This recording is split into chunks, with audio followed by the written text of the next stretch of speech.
Welcome to the WeatherTech Vintage Weekend with Brian Redman here at America's National Park of Speed. We start our day off with our Group 11 machines. This is pre-war, and this is cars from the mid-1930s into the very early 40s as well. We've got a few cars with some special designations as well. We've got a couple of Morgan Plus 4s, a couple of MGTCs, and even a Laguna Le Mans with Richard Morrison. So good morning, everyone. My name is Eric Miller, the voice here at America's National Park of Speed, joined alongside Brian Eaton. Good morning, Brian. Welcome back to Road America. Our final day of the weekend, it's race day Sunday. That's right, Eric. Thursday was a test day. You called Friday Fast Friday. Saturday was a satisfying Saturday. So what does that make Sunday, Eric? Sunday fun day. That's right. Sunday is race day, and we're racing all day, starting off here with the pre-war. Next to the grid will be that Group 10, the Modern GT Challenge in Cup cars. That's going to be exciting. If you're not woken up by those engines and exhaust sounds, I don't think anything's going to wake you up this morning. But beautiful day here at Road America. A little bit of that smoke has returned, but not as bad as it was over the last couple of days. So I think we're going to have beautiful skies and beautiful weather, and the pre- and post-war cars are on track, and we are racing. That's right. Group 11 is going to be out there. So what you're going to see here in this session, lap times around the 3:46 to about 4:56. So you take that into consideration. The Indy cars are going around here about a minute 42. So with the modern day speed. So these are the initial race cars from that pre-war era. They're beautiful race cars. Their parts are very hard to come by, especially as Brian mentioned. The tires yesterday are hard to find because obviously these tires and wheels are not necessarily a traditional size that we see today. But Mark Brandau in the 470 is fastest car in the field with a 3:46.909 on the pole, a 3:49.329 for the three of Richard Morrison. Morrison had a little bit of a spin in the qualifying race yesterday during the noon lunch hour. 9:15 to David Watts. The 8 is Scott Larson. The 4 is Robert Weinstein. The 15 of Patrick Morse. The 36 of Gabriel Nathansean. The 7 of Bob Ritholtz. Abby Joseph in the 44. And the 04 of Matt Premack. The 241 of Keith Pickard. And the 409 of Edson McCord. And some great picture opportunities here, Eric, too, with that smoke coverage. Early morning, that sun just shining on the track, and honestly, with these images we're seeing on the big screen, this looks really, really cool. So great opportunity to take some picture of these post-war and pre-war cars, some of the most historic and vintage cars we're going to see on track all weekend. Also, it's a little early. They're still covered up, but in the Eagle's Nest, those Dan Gurney Eagles are going to be on display. 41 of those Eagles will be under that tent. It's a little early. A couple of them are still covered up from last night. And then they'll be hitting the track later on at 1 p.m. for our AAR Eagle reunion. Also, today, everybody, let's not forget that we're celebrating 60 years of Trans-American Championships with 2 races to cap off our race day here at the WeatherTech Vintage Weekend here at Road America.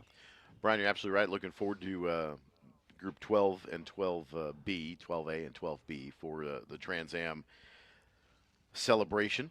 Of course, we actually had the Trans Am Series here the last weekend in June, which was a fantastic weekend. And we have cars coming down through turn 13 into 14, make their way up the Road America straight. They'll officially receive the green flag here. And again, these cars are not necessarily racing for position necessarily in these sessions, but they are just so much fun to watch. And Eric and I are going to be a little bit quieter on the PA this morning. I know we had a lot of fun downtown last night at Elkhart Lake for the concourse. Now, Eric, you were down there. How was it last night? Packed. Packed again. I know. Yeah, I know. On Saturday night we had the drone shot on the live stream. Yeah. Road America on YouTube on our live stream if you want to watch it there. But we had some amazing drone shots, and yeah, it was packed. The whole entire street covered with people checking out those race cars. Yeah, that was Friday night with the race car and the parade. Last night with the sports car concours, bringatrailer.com. Make sure you go see those folks down in Turn 5 on this race day Sunday morning. If you're interested in selling or purchasing through Bring a Trailer, they'll get you, any information, any questions you've got. They'll be more than happy to answer those questions down near the corporate pad down in Turn 5. But had a great visit with Howard last night, and great folks from Bring a Trailer here. Crowd was fantastic last night. Wall-to-wall people all the way from Lake Street, all the way down to the hard left, and all the way down to the Osthoff as well. So we had a fantastic, evening last night. Crowds. We had some great-looking race cars on Friday night. Amazing street cars last night. There was a Aston Martin. We had a Ferrari of 40. We had a Ferrari of 12. We had a Lamborghini Countach, which was leading the People's Choice Awards as of last night. So that hopefully we'll see the Countach here this morning a little after 8:30. They'll be over by Victory Lane with some of the cars that won first place over across the day yesterday for the sports car concourse. And of course, there's some additional People's Choice voting that continues. There's a QR code in the dash for that People's Choice Award. So that continues, and then they'll give that award away likely around the noon hour during the track touring. And if they're not racing here this weekend, I'm sure we'll see them, like you just mentioned, that track touring at 12:30 today. So track touring at 12:30, and then we have those AAR Eagles right after the track touring. So a perfect way to start and end our lunch break coming up here. But first, we have the pre-war on track. And then, like I said, we got the Group 10, the Modern GT Challenge and Cup cars. So that's going to be your wake-up call. So, like I said, that's going to be very loud. So get ready for those. And I think there is a lot more of the smoke coverage than there was yesterday. But I think you could use this as an opportunity to take some amazing pictures, especially in this early morning day, almost looking like a fog. So definitely get on track and take some pictures. Great opportunity to get some really unique shots here at Road America. Absolutely. And obviously speaking, make sure that you stay hydrated. But, what was really kind of nice this morning is leaving the house, and it was 57 degrees in the city of Sheboygan this morning. And it's about 66 degrees now, so it's going to start to rise temperatures. Temperatures probably into the mid 80s today, but after having about a week and a half in the upper 80s to 90s, the 60-degree weather is comfortable. It's a beautiful day. Ended up being a gorgeous Saturday night last night downtown, and want to thank Bring a Trailer as well as WeatherTech, and we had a great time all weekend. We can't wait to do it again next year, next July. Similar time frame, I would imagine, mid-July. But we're enjoying these cars as they're out there right now. 8 cars have taken the green flag. Edson McCord, first across the stripe. The 241 of Keith Pickard. The 36 of Gabriel Nathan-Shaw, Richard Morrison, and Bob Weinstein. Mark Brandon, Scott Larson, and David Watts are the 8 cars that have come out to participate today, missing a couple of cars. We had, I think, 12 entered into the field this weekend, but great to have these pre-war cars here. Always just fun to see where technology has come from. I think when we go right from this group right into modern GT production. And David Watts, see him rolling past us on pit lane. Hopefully he's able to get that car back out. But these are rolling museum pieces. And as we talked about, you don't want to get any damage or do anything to the components because they are very hard to replace and find these parts. Most of them have to get fabricated or custom made to fit all of those old slots and components. So if you're wondering on the racetrack, race fans, the fast time currently for that second lap was a 3:46.8. So if you're wondering how fast they're going around this track, it was a 3:46.8. And I mentioned David Watts headed down pit lane. Watts, that is a MGTD out of Grays Lake, Illinois. A beautiful yellow. And then, Eric, we're racing throughout the day here, a packed schedule. What is the format? Yesterday it was the qualifying races. We're taking the best times, and that was going to set up the grid for today. But now it's race Sunday, Eric. So what should the fans expect for these races? Well, it's certainly going to be in a few of these classes. We traditionally do see a little bit of elbows out, and we want to avoid contact. So this is a what they would refer to with a little bit of an outdated term, but a gentleman's weekend where Yeah, I think Lisa Hansen would. Lisa Hansen would probably object to that, as would Dawn. But it's a racer agreement. racer agreement to try not to make contact with each other. But in the way that this weekend shapes up is contact is very much foreboding, and unfortunately it does happen, and sometimes has some unintended consequences. I think we saw that yesterday as well throughout the late afternoon here at this weekend, which had a couple of unfortunate incidents for sure. But in the shortened version is try to avoid some contact. If you need to initiate a pass, do it smartly, safely, and cleanly. And we'll see some racers.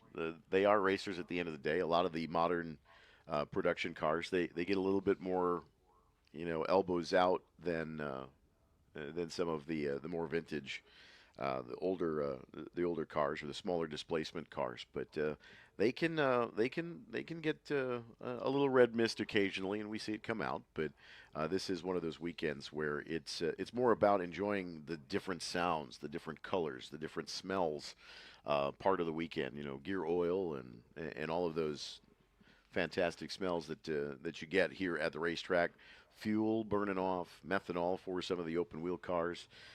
But it is a beautiful weekend of cars, rolling museum pieces right through the national park setting around the trees. So Keith Pickard continues to lead here and sets the fast lap of a 3:41.9. Starting to move now. Richard Morrison in that second spot in the number 3, and Gabriel Nadershan in the 36 in the third spot. And yeah, Eric, we've talked about it all weekend. 400 vintage cars registered here, almost over 400 vintage cars registered here at the WeatherTech Vintage Weekend. So many different groups, and we've been talking about the history and the heritage of all these cars. Some of these cars have been champions at so many different racetracks. Some of them were barn finds. Some of them, we're talking about the Eagles, some of them were pulled down from the rafters and rebuilt, even though it's not racing today.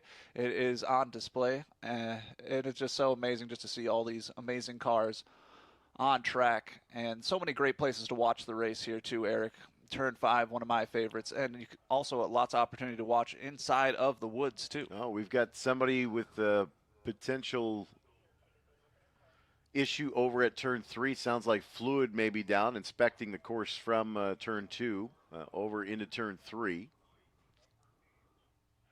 We'll see if anybody pulls off in the cut of 5 if there was some sort of issue with the oil. Maybe the 8 is Scott Larson, potentially. We'll see if they pull off here or if they continue. Maybe. Can't tell if that was either a tire lockup or oil down, but they're looking at the track, so I'm assuming that it's... Yeah, we got one pulled off drivers left. See if we can get a number on that one. And that appears to be either a bottom end of the motor, potentially. But safely getting off the track, and we're continuing racing. This group, the pre-war and early post-war, will be hitting the track again. Group 11, they'll be kicking off our lunch festivities at noon, so a second opportunity to see these cars in case you're watching us on the live stream and are coming later on in the day. But they'll have a second opportunity to get on the tracks. Hopefully that car will be able to get fixed and we'll hit the track one more time. And races today will be the top 3 overall in the motor race, which is great to see. And we'll have some awards, and I'm sure they'll have plenty of celebratory beverages in Victory Lane today as well. Again, this weekend here at Road America is in honor of Brian Redman. Unfortunately, Brian not able to join us this year, staying at home with family, some family commitments. So, wishing Brian all the best. We're racing in his honor, and hopefully we'll see Brian back next year here at Road America. So, checkered flag is out here at start finish. So that will conclude our Group 11 feature. Group 10 next on the docket from America's National Park of Speed.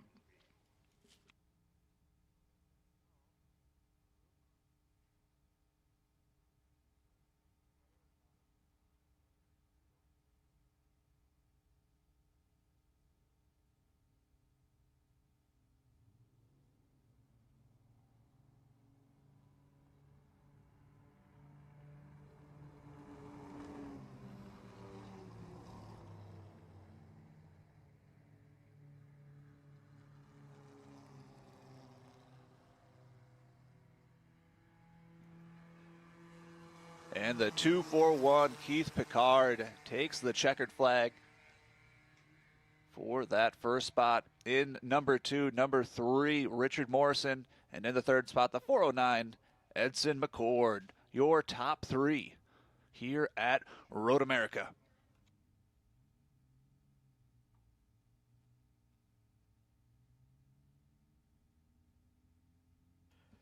Road America would like to recognize our 2026 season corporate partners: Sargento, Motul, Corvette, Mission, Palermo's Pizza, Briggs & Stratton, Brown County Austin Strommel Field, TireRack.com, WeatherTech, and SeaTech Cabinets. Our entitlement sponsors: Expel, West Bend Insurance, Bank First, Motul, Bring a Trailer, and Kohler Credit Union. Our food and beverage partners: Mission Foods Tortillas and Chips, Sargento Cheese, Cedar Crest Ice Cream, Lakeside Pepsi, Torquay Coffee, Carbless Cocktails, Molson Coors, Pritzloff Wholesale Meats, and Plank Road Distillery. Our fire and safety sponsors: Jefferson Safety, AMR, Crete Trucks, Bobcat Plus, Wheelan Engineering, Safety Clean, and Soundhouse Hearing Protection. Our partner organizations: Quick Trip, Spark Ops Fabricators, Wisconsin Lighting Lab, Sign Me Up, Skag Power Equipment, Yamaha, H&R Springs, Jim's Golf Cars, Mulch Express of Wisconsin, Catalyst Exhibits, Sheboygan Chevrolet, Third Coast IT, Edenvalder Stone, Clean Tools, Collins Classic Auto, The Walbeck Group, Speed Seat, Wisconsin Lottery, N-Tech Solutions, Smith Oil, Meekum Auctions, Tietz's Piggly Wiggly, McMahon Engineers and Architects, RaceQuip, CertaPro Painters, and Kunis RV.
UEMSI HTV is the official sewer inspection camera provider for Road America. Since 1989, UEMSI HTV has become the world's largest distributor of sewer cleaning hose and proud manufacturer of hydro excavation, pipeline maintenance, and sewer inspection equipment. For more, visit UEMSIHTV.com.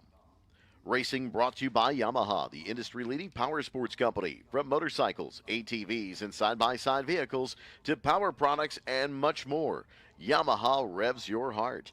For more information, visit YamahaMotorsports.com. Welcome back to the track, race fans and drivers. Whether you're on the track or on the road, remember, nothing protects your vehicle like premium WeatherTech products. Find your fit at WeatherTech.com.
And that's why I never drive those guys. Party's over, big guy. We're tired of hearing, I don't want to get my truck dirty. With WeatherTech laser-measured floor liners front and rear, a seat protector, and full bed protection, trucks are totally covered. You just got WeatherTech. Yeah, buddy. Let's get dirty. Order your premium American-made products at WT.com. Buckle up to get fueled by Mission as classic rides and tasty products team up on the track to fuel your flavor. Fully loaded tacos, fast wraps, piled high nachos. Whatever you crave, Mission will help you be race ready with easy to make recipes that will take your race day to the finish line. Keep your racing delicious and enjoy all the mouth-watering action. Brought to you by Mission Foods. Too fast, too tasty.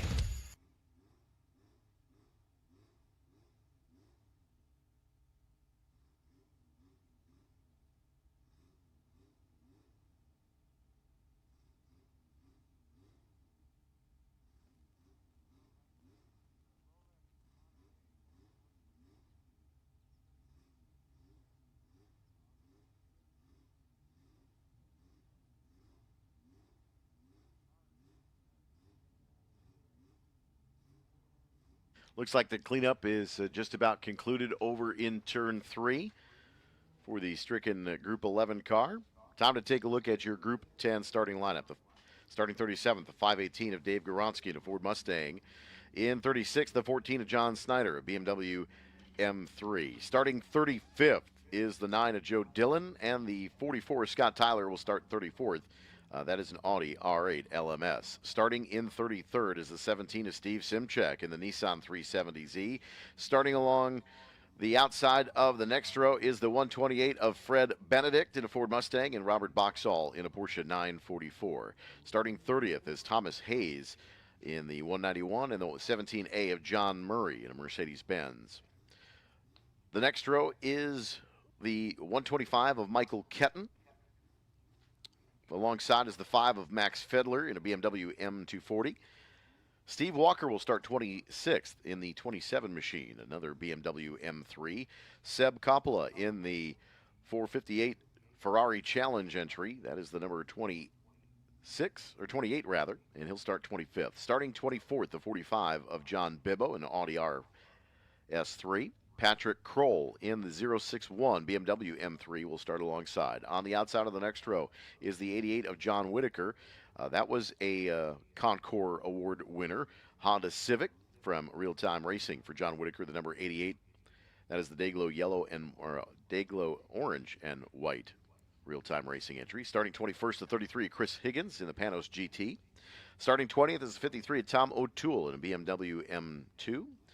Theo Rouge in the 23 machine, that is a Porsche 993. Eric Polopchek in a BMW 335i, the 247 will start 18th. Starting 17th is the 280 of Troy Monteith in a Porsche Carrera.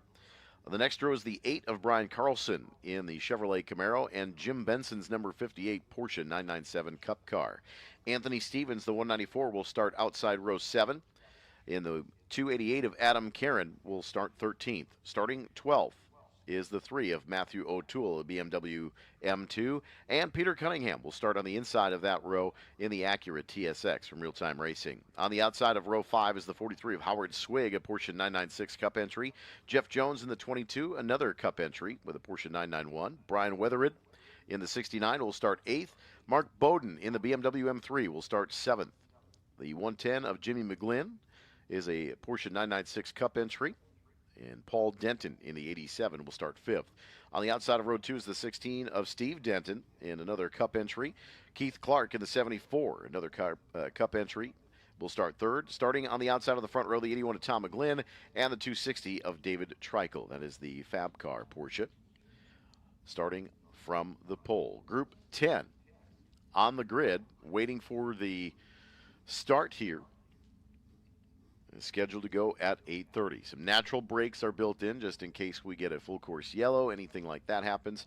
We have a little bit of a gap in between sessions here. We did end the Group 11 session slightly early due to the oil down and the cleanup, but this group is ready to go on the grid. There's a good look at A couple of the back markers here. So this is the final call to the grid for Group 10. Final call to the grid for Group 10.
Great look from high above Road America. The drone as the cars come out. There is the 74 pulling away from you. That is Keith Clark. That'll be our onboard here on this race day Sunday. There's a good look at Keith Clark's onboard, riding out onto pit lane here on the pace laps on this Sunday morning. Group 10 Modern GT, the first race of our WeatherTech Vintage Weekend. So many great battles to watch here. Definitely, race fans, take a look. Number 288, Adam Caron, the 119 of Anthony Stevens, and the 58 of Jim Benson.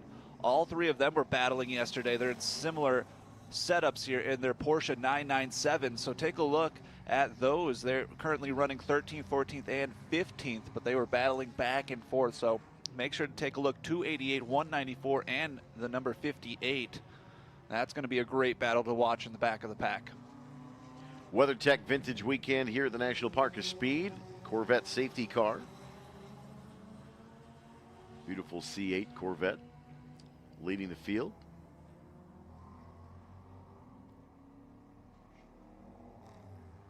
We kindly refer to the cars as ketchup, mustard, and pickle this year with the pace cars. The pace car colors.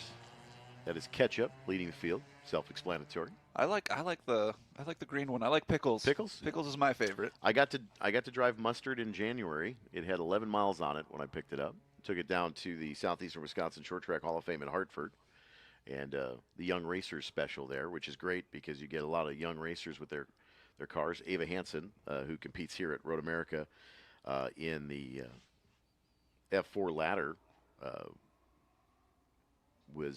had her car there and got to meet her and her parents and talk to her for a good bit. We had about a 30-minute interview session with Ava, and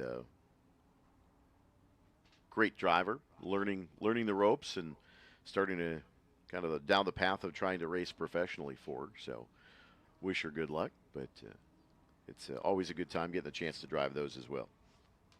And that number 74 of Keith Clark and his Porsche 991. We're going to have some in-camera shots of him. So if you see the camera switch to an in-car shot, that is Keith Clark.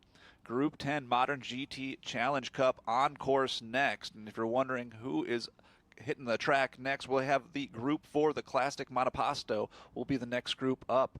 But first, the first race of this WeatherTech Vintage Weekend.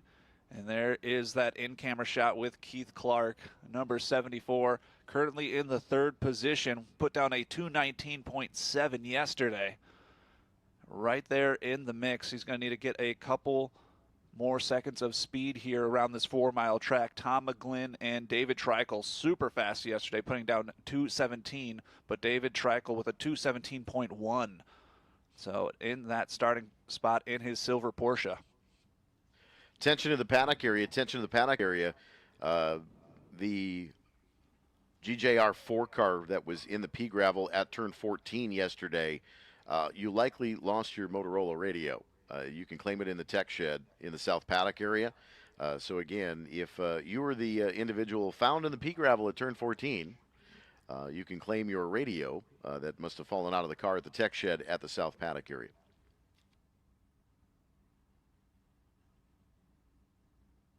Field coming through Kettle Bottoms here, Brian, on this early Sunday morning. Track conditions much, much cooler. Probably 20-degree ambient air temperature cooler than what they've practiced and tested all weekend long. Yeah, that's right, Eric. They had the group qualifying race yesterday about 2:20 p.m., and the sun was beaten down on the track all day yesterday. Clear skies, a little bit of cloud coverage. So the first group out on track, other than the pre-war doesn't really warm up the track like the other groups do. So this is going to be pretty much a fresh track in the first race of the day. So these drivers are going to have to take these corners, at least for the first couple of laps, very carefully. And as we said, it being a vintage weekend, usually a gentleman's agreement to get through that first turn. Then that red pace car catch-up pulls off to drivers right into the pit lane, Eric, and they are cresting the hill. Porsche Fab car and a Porsche Cup entry on the front row. It is Treichel, McGlynn are on board with Keith Clark. Coming to the TireRack.com Starters Bridge here at Road America. The green flag is out. The WeatherTech Vintage Weekend with Brian Redman underway for Group 10. And a great launch for David Treichel in his silver Porsche going down to turn 1. Tom McGlynn right behind him. And a massive group of cars here going through that first turn cleanly. David Treichel with a great launch, seeing that green flag. But Tom McGlynn right behind. Yeah, everybody so far clean through 1 all the way into turn 3. There you see a little bit of the oil drive from the pre-war incident right at the end. Oh, and look at this shot, Eric. In car with number 3, currently on track. The 74 of Keith Clark following Tom McGlynn in his green Porsche 991. You get the shadows of the Moraine sweep into the braking zone in turn 5. He's a little bit deeper on the brakes, but look at that. Almost past about 100 degrees of steering wheel input there into turn 5, just trying to muscle the car through again, going around a short throw. And you see the difference here is, if you remember yesterday and the day before, on board with Lisa Hansen in the 110, that Porsche 911 for her, she's got the traditional shifter. He's got the nice, easy paddle shifts. And you'll see more modern GT equipment and certainly street cars with the paddle shifters more frequently now than a manual transmission. What my son conveniently calls the anti-theft device is a manual transmission. That's these right. days. That's right, Eric. And this is the first green lap here for our first featured race at Road America. And can you hear the rumbling of this group, the Modern GT Challenge and Cup cars? Lots of Porsches out there. David Treichel, Tom McGlynn, Keith Clark, Steve Denton, Paul Denton. All line astern. You can see that first 3 group kind of pulling away already. And it's kind of easy to do when you have the speed of Treichel. Put down that fast lap yesterday. Mark Bowden's actually gotten around Steve Benton, it looks like. So it looks like Mark Bowden, the 46 BMW, up to that 4th spot as they come here to the front stretch to complete lap number 1. Treichel, McGlynn, Clark, Bowden, Denton, your top 5. Jimmy McGlynn in the mix. Paul Denton, Howard Swig. Also want to take a look here. And Jeff Jones, the number 22. Jeff Jones was super fast yesterday. He went from the back of the pack all the way to the top 10. And I think he also got to 9th at one point. So Jeff Jones, the number 22, the Porsche 991. Definitely take a look at that number 22 car. He's moving fast today as well. Look at the Moraine sweep for just the second time under the green flag. They'll race underneath the Sargento Bridge towards turn 5. And that Porsche Fab car of David Treichel, he has been fast all weekend, and he is pulling away from Tom McGlynn and Keith Clark. Clark in the 3rd spot. And look at him go under the Corvette bridge. As soon as he gets to those straightaways where he can really open up that machine, he is just flying. And he's on an island by himself already the second lap. Right now going in the books. We got two separate 3 stacks of cars here. We'll see if those pull out or if they're able to draft and work together to catch up to Trickle. Tom McGlynn in that 81. And an attempted pass attempt there just closes the door in time. Into the carousel. There you see the elevation change from 9 to 10. It certainly throws all of the weight load with the high roll center towards driver's left as they come down the hill and try to find the best point, a double apex corner, to try to squeeze the throttle and get a good run back here through Kettle Bottoms, past the kink, into turn 12, where your leaders now are coming to complete lap number 2 here at Road America.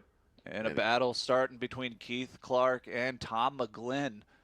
And we'll see what strategy Keith decides to do. We have that onboard camera, so we'll see if he's going to wait patiently for his opportunity to do a pass. Usually we see the final pass up the hill here at Road America to the start finish. A great passing opportunity. You kind of set it up. A lot of times you want to almost be in the second spot behind the car so you can kind of draft up the hill, and then last second you swing out to the inside or outside and you pass that car. Second laps in the book. Trickle, McGlynn, Clark, Bowden, Detton, your top 5. Also, Paul Detton moves up the list here. Paul Detton in 6.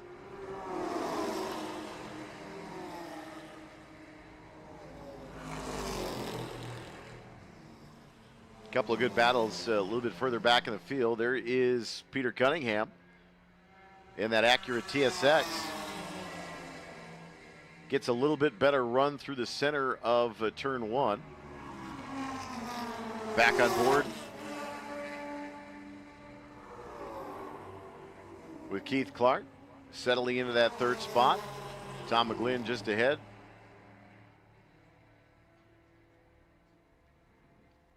Off the rumble strips at turn 5 and rockets up underneath the Corvette bridge.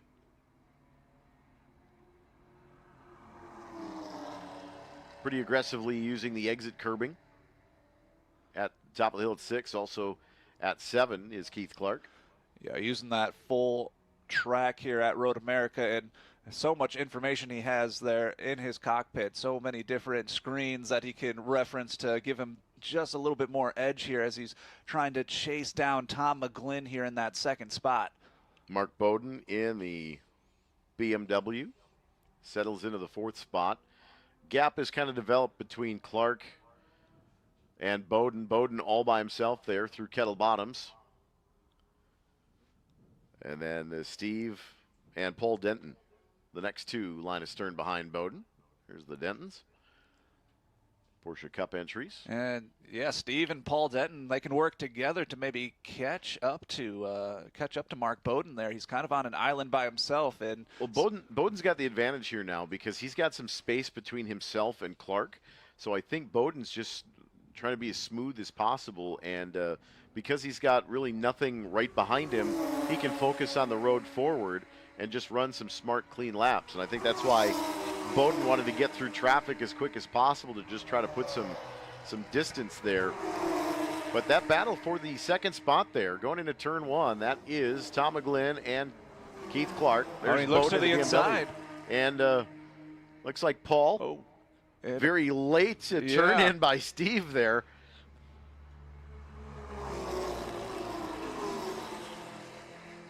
On top, the 216 in that silver Porsche. He puts down a 216.47 for David Trickle. A 216.47 is his fast lap, currently in the lead. There's Tom McGlynn. McGlynn's kind of putting a little bit of gap between himself and Keith Clark as well. So there's a gap back to side by Bowden. side again, down 5. And got it on braking. Into the grass on the driver's left, and 87 of Paul Denton spins out in 5, and he's going to have to reverse it here, Eric. You can't do a burnout back onto the track, and he does reverse, losing lots of time in position here.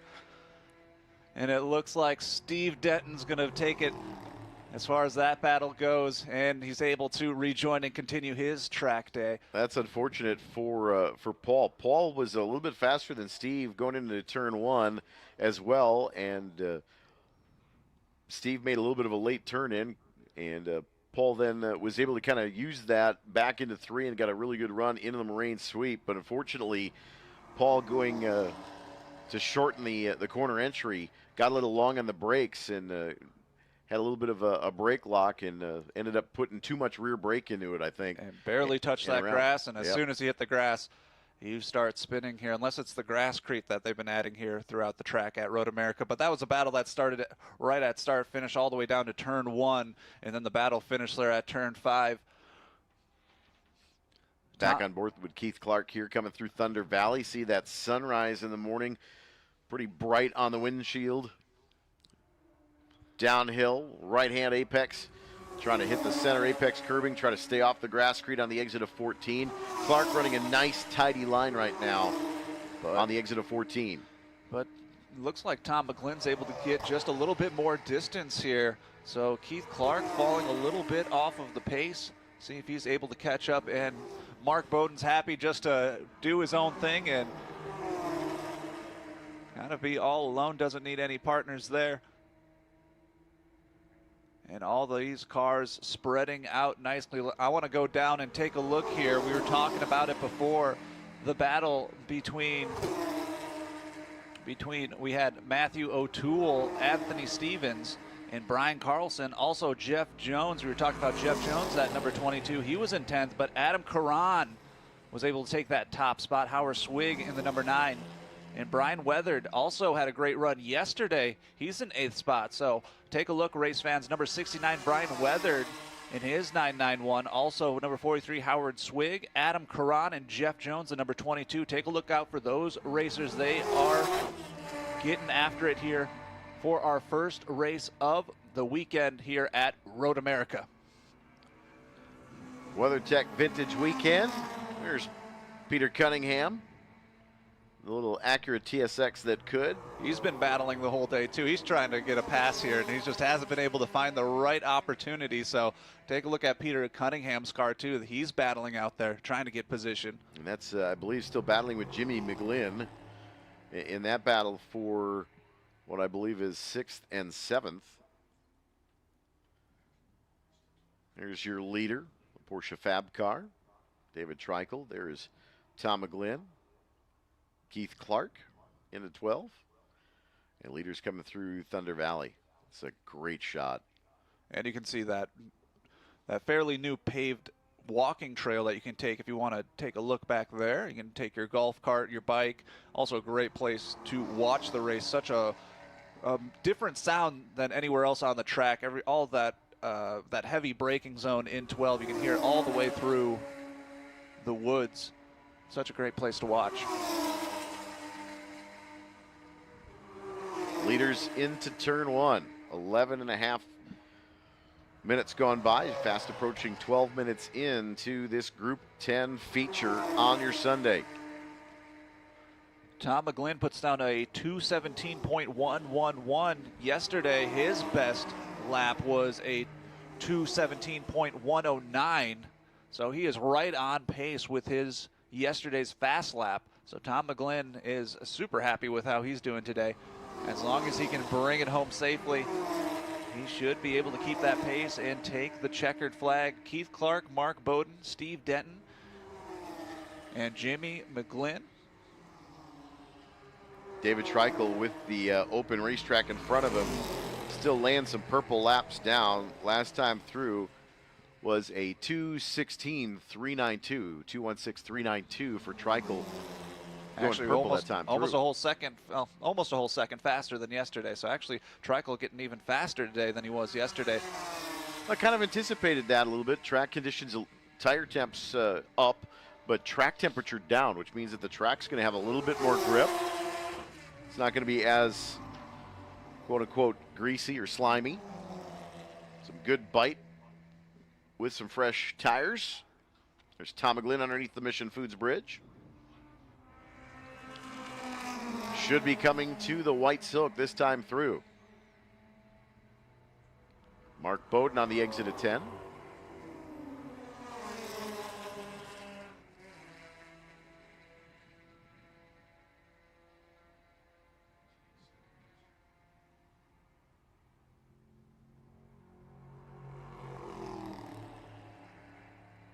Coming up on some lap traffic is Mark Bowden in the BMW. There's Tom McGlynn again.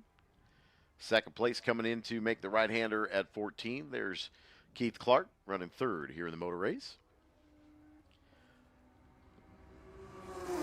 And there is the white flag. We are working our final lap. David Treichel.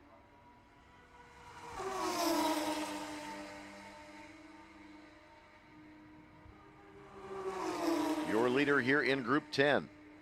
And taking a look here at our cameras in booth here, Treichel might hit some lap traffic if he continues this pace somewhere maybe around the carousel, but he does have open track here, so he should be good to go, but some lap traffic might be coming his way towards the back end of the track, probably around the kink. And we see the 158 pulling off to drivers right into the pit lane.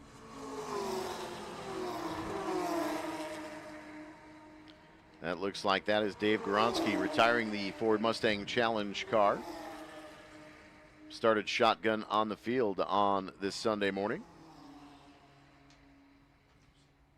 And again, a great in-car shot here of Keith Clark. Keith Clark currently running third. Really using all that track Hard in the on rumbles. hard on the Gators there, yeah, absolutely. And as you said, Eric, those can be deceptively a lot higher and a little bit more rough on the vehicle than you'd think if you look at it in person. Those will shake the car violently if you hit those. A good look at that grasscrete too, right next to the rumble strips on driver's left under the Mission Bridge. Tom McGlynn trying to push that Porsche Cup car as much as he possibly can. That's a 991 in GT3 configuration. Keith Clark has the Cup car, but that Porsche Fab car. And there's that lap traffic I was talking about, Eric, right at Canada Corner. And this might be an opportunity, but he's so fast on these straightaways. We'll see if he's able to get around this lap traffic safely. The gap was about 6.4 seconds at the line Oh, last he's time going through. He's going for it. Tom McGlynn sees an opening. He's trying to push it. A little too late for McGlynn, but he was certainly on the button with that last lap. Checkered flag is out. David Treichel, your winner. Tom McGlynn going to come home in second. And here comes third, Keith Clark, flashing the headlights. That's a podium finish for Keith Clark and our onboard camera. Mark Bowden, the fall line BMW, will finish fourth. And Steve Denton will round out the top five.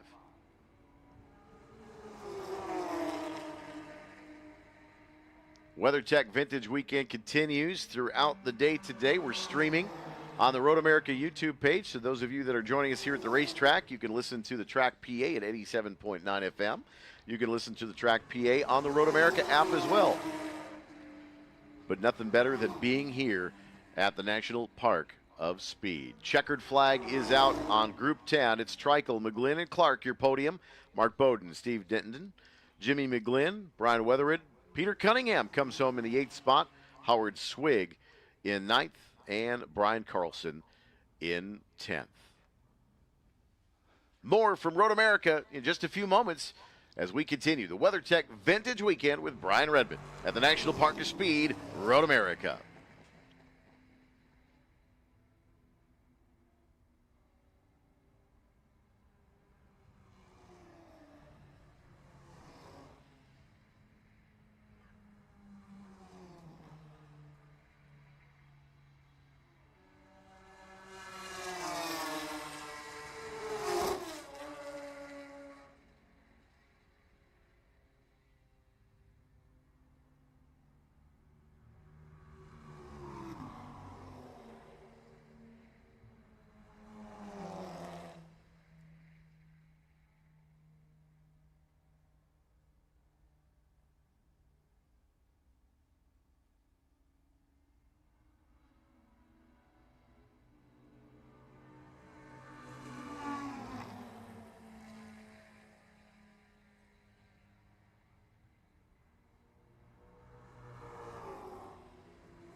Catalyst Exhibits is a sponsor and the official exhibit and design service of Road America. If trade shows and events are part of doing business, Catalyst designs, builds, and executes in-person experiences that can accelerate your brand into the winner's circle. Follow the link on the Road America website to get started. Quick Trip is a proud partner of Road America and your official convenience store of summer racing in Wisconsin. They carry all of your favorite cookout and tailgating grocery items like brats, burgers, steaks, chops, salads, soda, beer, and more. Quick Trip has you covered when you're on the go. Plus, you can find no-fee ATMs, free air for your tires, and the freshest fuel for your vehicles. Quick Trip. We'll see you next time. You can't come to the races until chores like mowing the grass is done. Skag Power Equipment offers a full lineup of mowers to help cut your grass in record time and leave it looking professionally manicured. Check them out online at skag.com. That's SCAG.com. People can't stop screaming about Screamin' Sicilian frozen pizza, and no wonder, there's plenty to scream about. The buttery stone-fired crust, secret recipe sauce, mounds of whole milk mozzarella, and tons of premium toppings. Taste what all the screaming is about by finding Screamin' Sicilian pizza in your local grocer's freezer. Race fans, you know how to get out and do ice cold Mountain Dew. It's available at all trackside concession stands at Road America. Pepsi, the official soft drink of Road America. Soundhouse. Preserve your hearing. Keep your hearing safe. Soundhouse Safe. Soundhouse, the official hearing safety partner of Road America.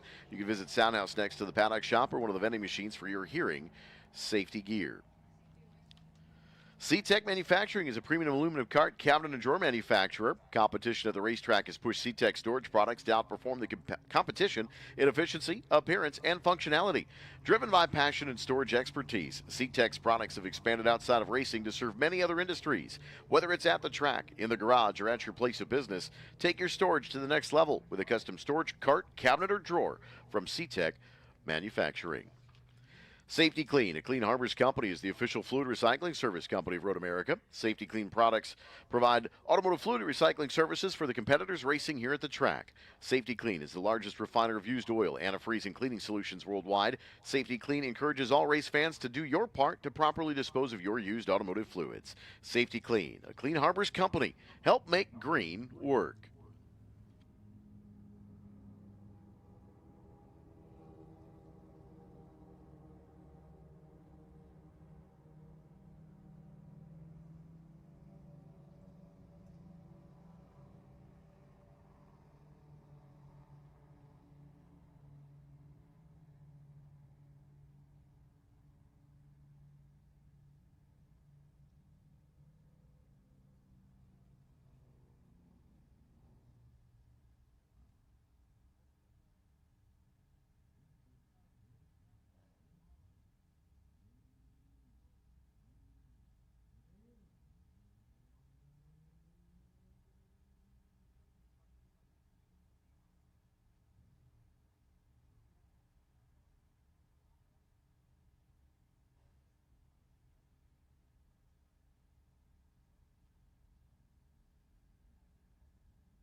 Just a reminder that the schedule this morning is Group 4 coming up next, followed by Group 9, and then Group 6, which is the historic Big Bore production. That's coming up at 10 a.m. this morning. Followed by our Group 7A and 7B, our Formula 5000, coming up at 10:30. But our modern prototypes will kick off our afternoon at 2 o'clock, right after the Eagles reunion and the Trans Am Championship Group 12A race at 1:30. So modern prototype at 2 o'clock this afternoon. So the fan schedule does have a correction on it. Group 6 at 10 and Group 1 at 2 p.m. That is the correction. Those two races swapped. It's a good look at your podium finishers from Victory Lane here at the National Park of Speed.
Welcome, race fans, to the WeatherTech Vintage Weekend with Brian Redman.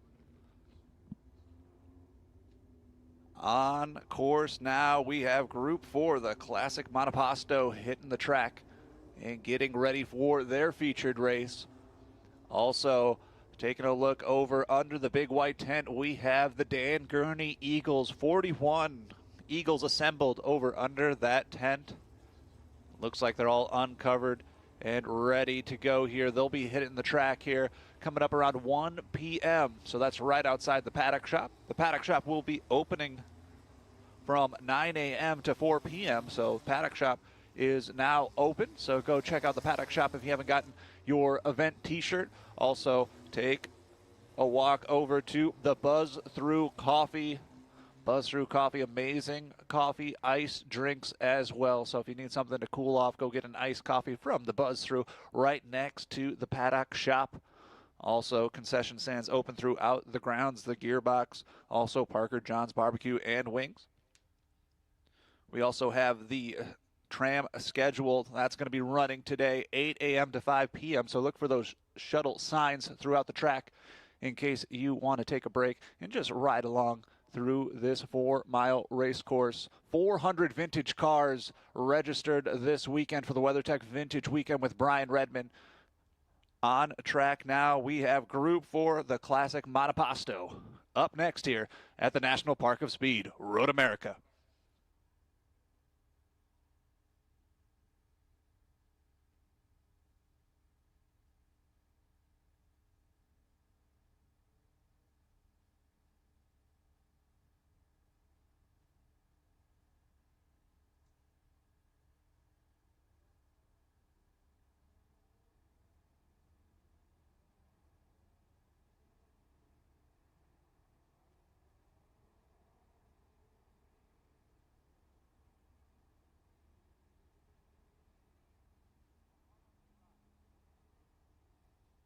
If you're at home watching on the YouTube stream and you're in the vicinity of Road America, come on out.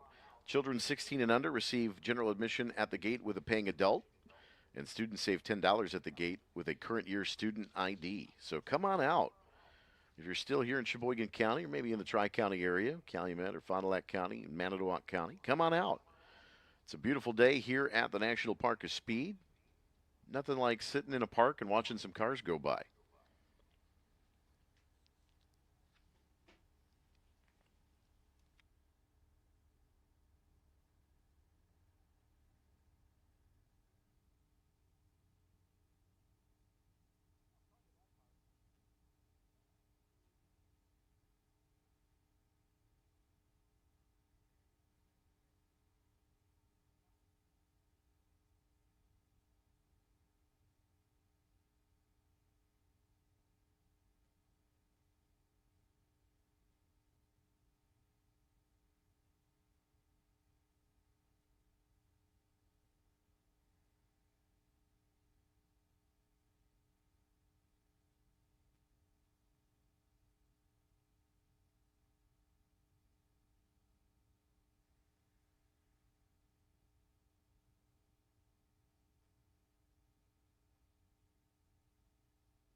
And 2 by 2, this Group 4 Classic Monoposto featured race here behind the pace car, which we have nicknamed Ketchup. We have ketchup, mustard, and pickles for the pace cars. So Ketchup pulls off to driver's right onto pit lane, and up the hill comes this group, cresting the hill, looking for the green flag, and green flag is out here for this Group 4 Classic Monoposto.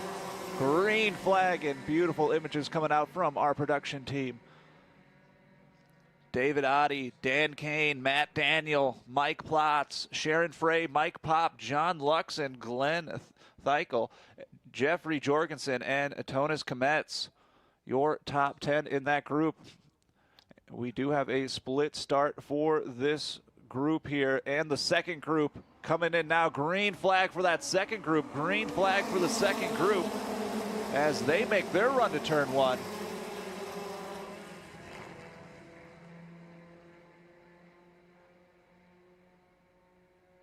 And that battle settles into turn one.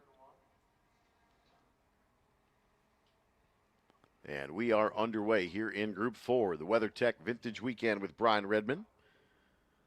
Again, if you're joining us on the Track PA, you can find us at 87.9 FM, as well as in the Road America app and on our Road America YouTube stream. So we are live on the air today all day long with these great vintage race-prepared machines. And Eric, looking at the grid lineup here, number 14, David Oddie, yesterday with a blistering time of a 2:16.88. And in second place, Bill Walschlinger, he had a 2:26 or a 2:21.77, so almost a full 5 seconds faster than the rest of the group. So David Oddie is at a blistering pace here. So look for that number 14 in his Van Diemen RF01. He has found the maximum speed here at Road America. Lots of Van Diemens out there. A couple of RF01s, some 97s, some 94s. Do have Matt Daniel out there, the number 72. That's a Tatis USF chassis. There's Danny Kane in the 24. That red, white, and black entry through turn 12, coming through Thunder Valley.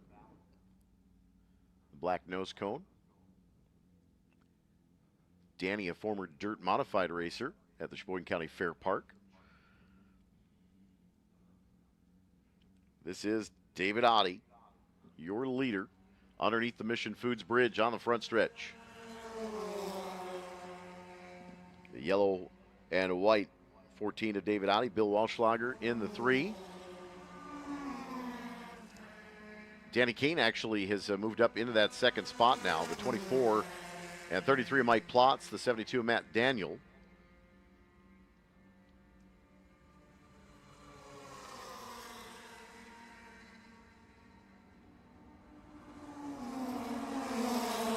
May have missed Bill. Bill Walschlager may not have made the start.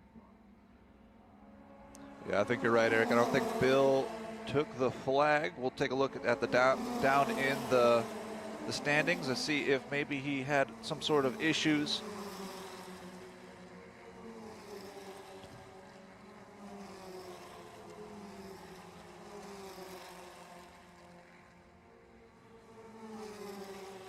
Remember, this was a split start, so you might see in lots of cars throughout the track. This was a split start, so 2 different groups.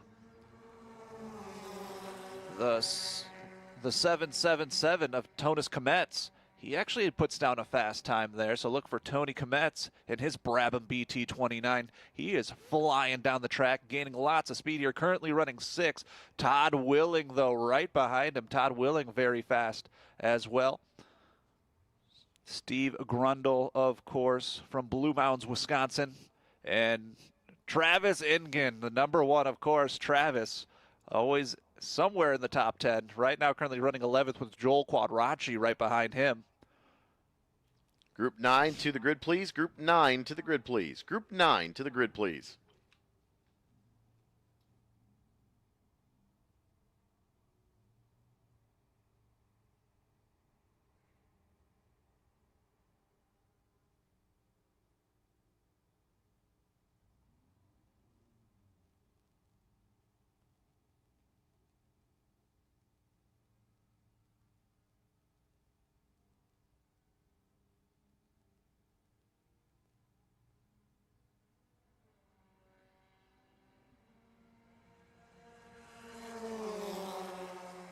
And rising the hill and passing start finish the number 14, David Oddie in his Van Diemen RF01.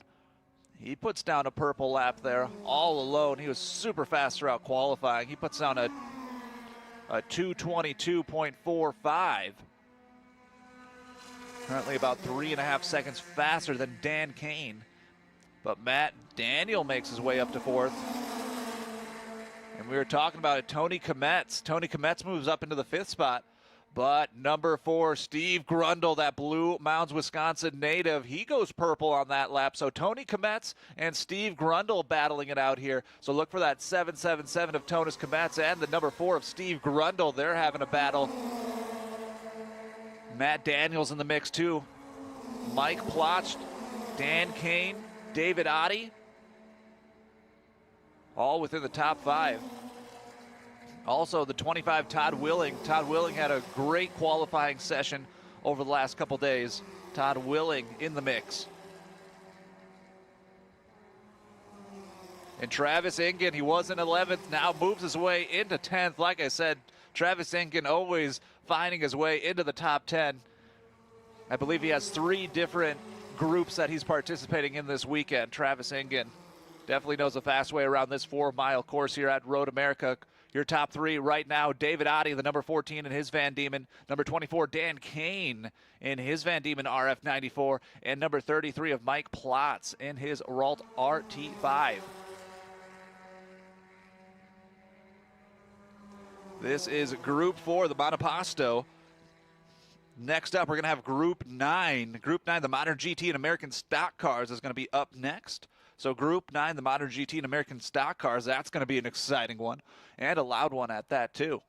So let's see how things shaking up. Steve Grundle did put down a fast lap on that one. Number 4 of Steve Grundle puts down a fast lap. He did a 2:20. That's actually 2 seconds faster than David Ottey. So maybe the draft helping him out or just following other people's lines, giving him just that extra bit of speed. And as I say it, David Ottey puts down his purple lap, a 2:19.995. He is still 3 seconds off of his best time yesterday for his qualifying session. He put down a 2:16.88, but that purple lap was a 2:19.99, so he's getting closer, about 3 seconds off of that fast lap yesterday, but completely different conditions when he qualified. A little bit early morning here. Let's see how things shake up. Tony Kometz goes into the 4th spot. Steve Grundle to 5th. Travis Ingen, seeing how this shakes out, battling with Glenn Thielke. Glenn in his Phantom MX-1 from Rubicon, Wisconsin.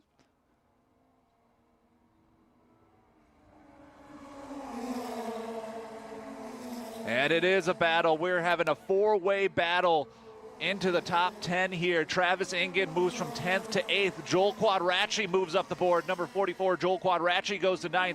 And number 9 of Matt Premack from Illinois in his Brabham BT 18. He goes to 10th place, so we got a battle shaking up here for that 10th spot into the top 8. Travis Ingen, Joel Quadracci, Matt Premack, all battling here side by side. Matt Daniel, Todd Willing trying to hold on here. Steve Grundle still looking fast. He's finding the extra speed. Your top 5, David Ottey, Dan Kane, Mike Plotz, Tony Kometz, and Steve Grundle.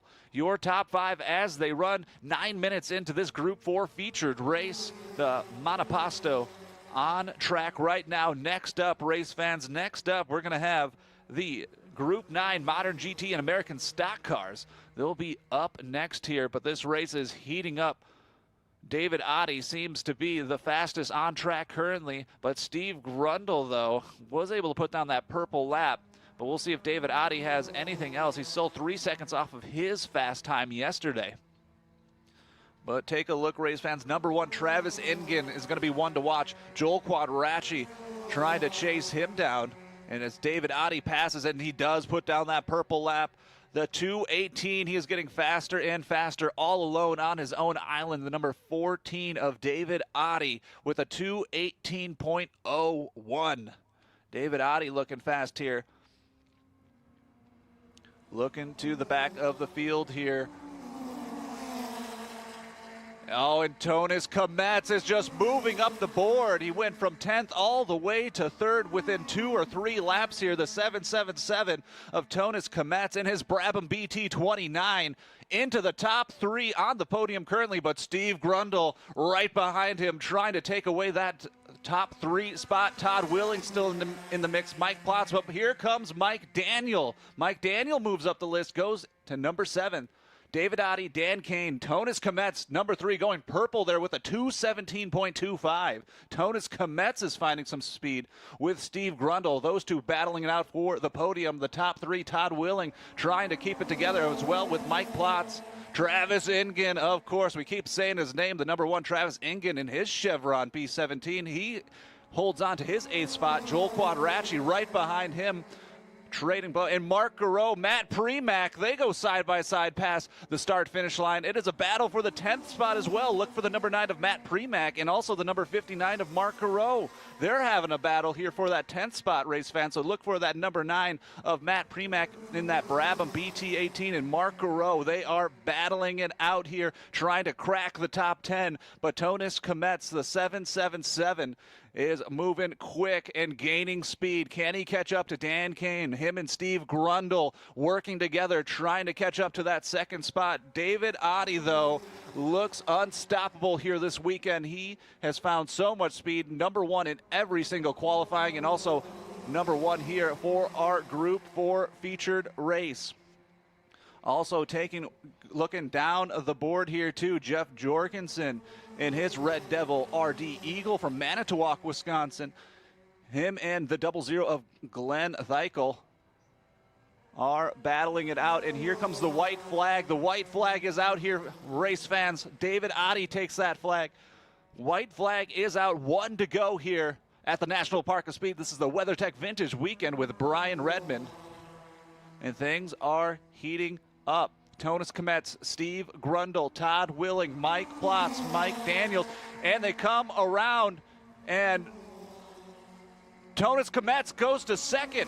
Tonis Kometz in 2nd. Steve Grundle the 3rd with a purple lap for Steve Grundle. Tonis Kometz and Steve Grundle are flying through here. Dan Kane goes to 4th. Todd Willing holding on to his 5th spot. Mike Plotz trying to catch up to Todd Willing. Let's see if Mike has a little bit to give here. Todd Willing trying to battle off Mike Plotz, but Steve Grundle and Tonis Kometz, an absolute flyer for them, a 2:16.68.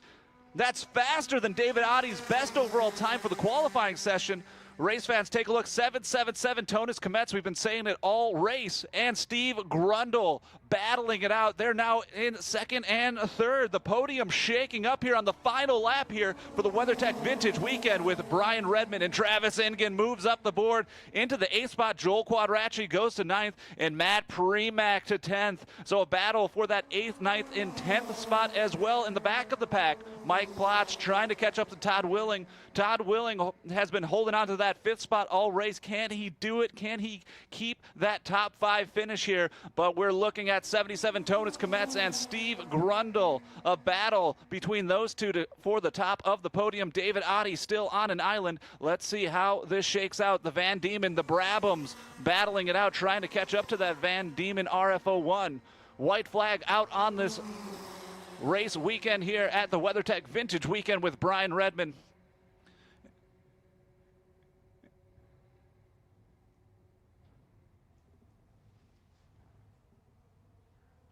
And Eric, here they come for the final lap, the final time around. Little bit of lap traffic for number 14, David Oddie. Can he keep it together? He looks to the inside, and he is going up the hill to see that checkered flag. What a fantastic run for David Oddie, but let's not forget about Tonis Kometz and Steve Grundle.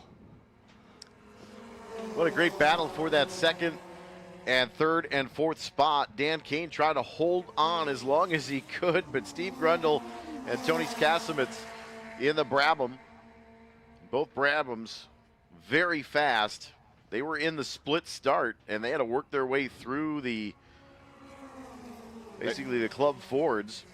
They worked all the way through the list, all the way to the top. Tonis Kometz, Steve Grundle finishing 2nd and 3rd. What a great run for them, putting down some blistering times and also getting some of the fastest laps of the weekend. A 2:16.68 for Steve Grundle, and that barely edges out David Oddie's best time from yesterday. So a blistering fast pace for Steve Grundle.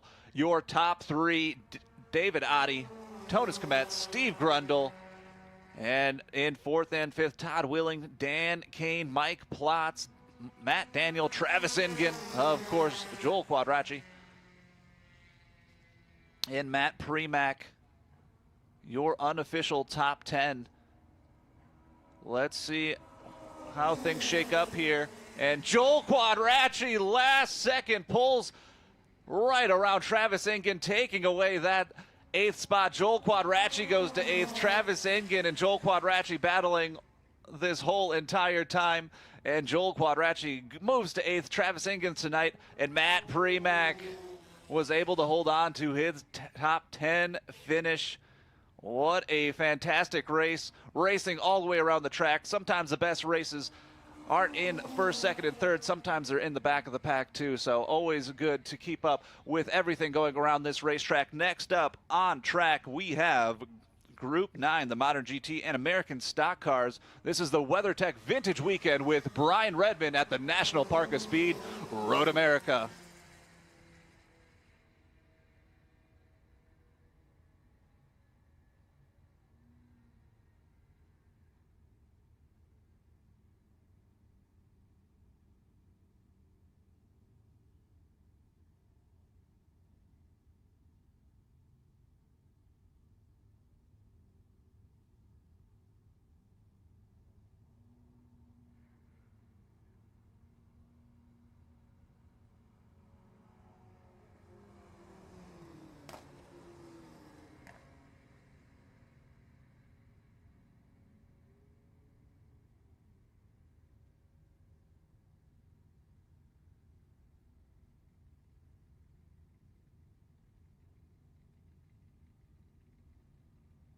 That is David Ottey here on pit lane. Going to get set to pull into Road America's victory lane. David Ottey, hometown out of Elkhart Lake, Wisconsin. That is the Van Diemen. Tony's Kasabitz in the 777, Brabham BT29, and the 4 of Steve Grundle.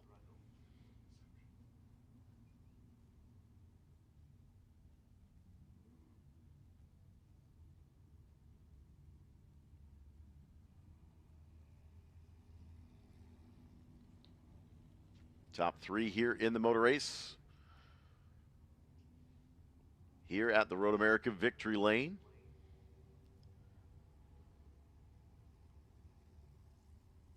John Everett is handling all the podium duties this weekend down there. Again, wishing the entire Redman family well wishes. Had some family commitments this weekend, so Brian not able to join us in person, but I know they send their regards. Todd Willing, I tell you what, came from all the way back in the second group as well. So Kasabitz, Grundle, and Willing all finding their way in the Bs to the second, third, fourth spot overall in the motor race, coming from the second pack. David Ottey led from the get-go, though. So David Ottey, your winner here in Group 4.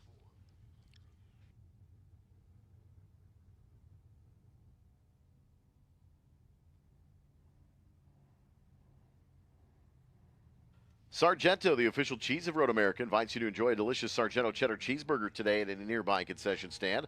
Race fans know the best cheese is real cheese any way you slice it. Sargento, we're real cheese people.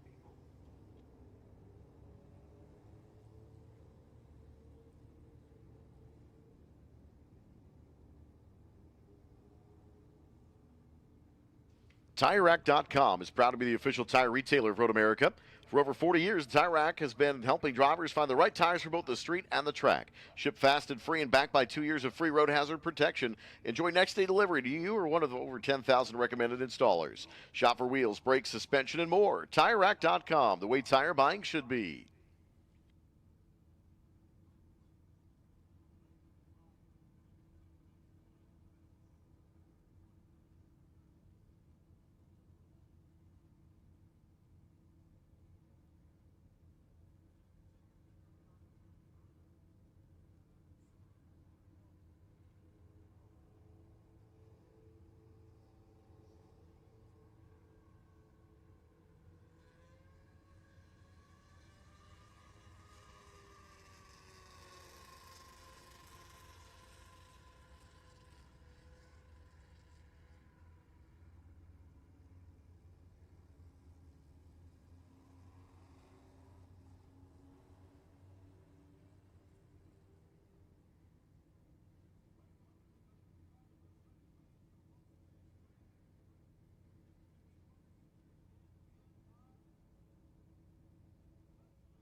Jim's Golf Car Sales, Service, and Rentals. Looking for a new or used golf car for the campground? Need a fleet of cars for your golf course? Have an upcoming event with transportation needs, or just looking for a cool car to get you around town? Call Jim's Golf Cars. They have it all. Check out the inventory available at jimsgolfcars.com or stop in to see the friendly staff at the Reedsville or De Pere locations. Daily, weekly, monthly, or seasonal rentals, Jim's Golf Cars is here for you. Roaring engines, cheering crowds. Sounds like summer is back, and what's better on a warm summer day than a great group of friends and some Cedar Crest ice cream? It's the perfect topping for a fun day in the sun. Don't forget the sunscreen, and never forget the Cedar Crest.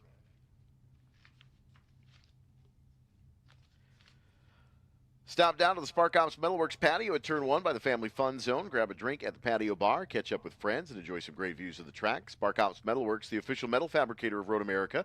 You can visit sparkopsmetalworks.com to learn more, and they'll see you on the patio by the big screen in Turn 1. It's also the Bank First Family Fun Zone from 10 a.m. to 3 p.m. Spectator karting over at the Briggs & Stratton Motorplex as well this weekend. $30 for a single go, $75 for a 3-race pass. Mention you hear this ad, you get absolutely nothing other than either the fastest or slowest cart. We don't guarantee. It's a lottery. But still a fun time at the Briggs & Stratton Motorplex. Next on the docket, Group 9.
Time now for Group 9. It's modern GT American stock cars here at Road America. It is the 2026 WeatherTech Vintage Weekend with Brian Redman.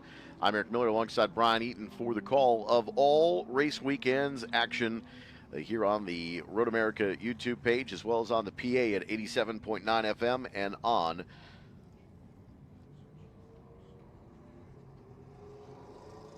the Road America app. Starting in the 12th row, the 12 of Jim Culseth. That is a Chevrolet Monte Carlo. On the outside of row number 11 is the 11 of Craig Olson. That's a Ford Mustang Cobra alongside the 356 of Austin Werner, the Porsche 991 GT3 Cup car. Starting on the outside of row 10 is the 50 of David Bychek in the 50, and the 13 of Robert May, a Dodge Challenger. On the outside of the next row is the 40 of Andrea Robertson and Brian Garcia in the 48 machine. That is a Dodge Challenger. Brad Dahmer, the Bullet, will start 16th in the 45 machine. The 28 of Troy Monteith, the Porsche 992 GT3 Cup car, will start alongside. On row 7, it is the 25 of Frank Beck and the 51 of Andrew Myers, both Porsche 991s. Mark Bowden in the 145 Porsche and the 29 of Benjamin Myers in another 991 Porsche GT3 Cup entry. The 29 will start 11th. Starting 10th, the 24 of Rick Dittman, the 34 of Robert Van Selst alongside on the inside. On the outside of the next row is the 16 of Thomas Erb in the Mercedes-Benz AMG GTR and the 21 Nissan GTR Todd Treffert. On row 3 is the 312 of Ryan Gates. That is a Porsche 992. And the 79 of Cooper McNeil in the Mercedes-Benz AMG, the WeatherTech sponsored machine, of course. And we'll have an onboard with Cooper here today. The 116 of Colin Comer, that Mountain Dew Ford Mustang. The 701 of Adam Rupp, the 32 of Randy Rupp, and the 3 of Pierce Marshall in the Chevrolet C7 Corvette. That is Group 9 on track, headed towards the front stretch. Group 6, this is your first call to the grid. Group 6 for the 10 a.m. session. Group 6 next on the docket.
Safety car about ready to pull off to the Screamin' Sicilian pit lane. As we get set for Group 9, Modern GT American Stock Cars. Underneath the Mission Foods Bridge, we'll race along with the drone. Green flag is out here in Group 9. And a great launch from Pierce Marshall, being hunted down by a pack of Ford Mustangs. Pierce Marshall in his Chevrolet C7R. Pierce Marshall in that yellow 3-car gets a great launch to start things off for our Group 9 Modern GT American Stock Car race cleanly through one. Pierce Marshall going to be battling off those Ford Mustangs all race long. And a beautiful lineup of cars here going down the hill towards Sargento Bridge. Pierce Marshall puts down his best time yesterday during his qualifying session, a 2:05.92. Randy and Adam were up with a 2:07.58. Down the hill of 5, going uphill under the Corvette Bridge.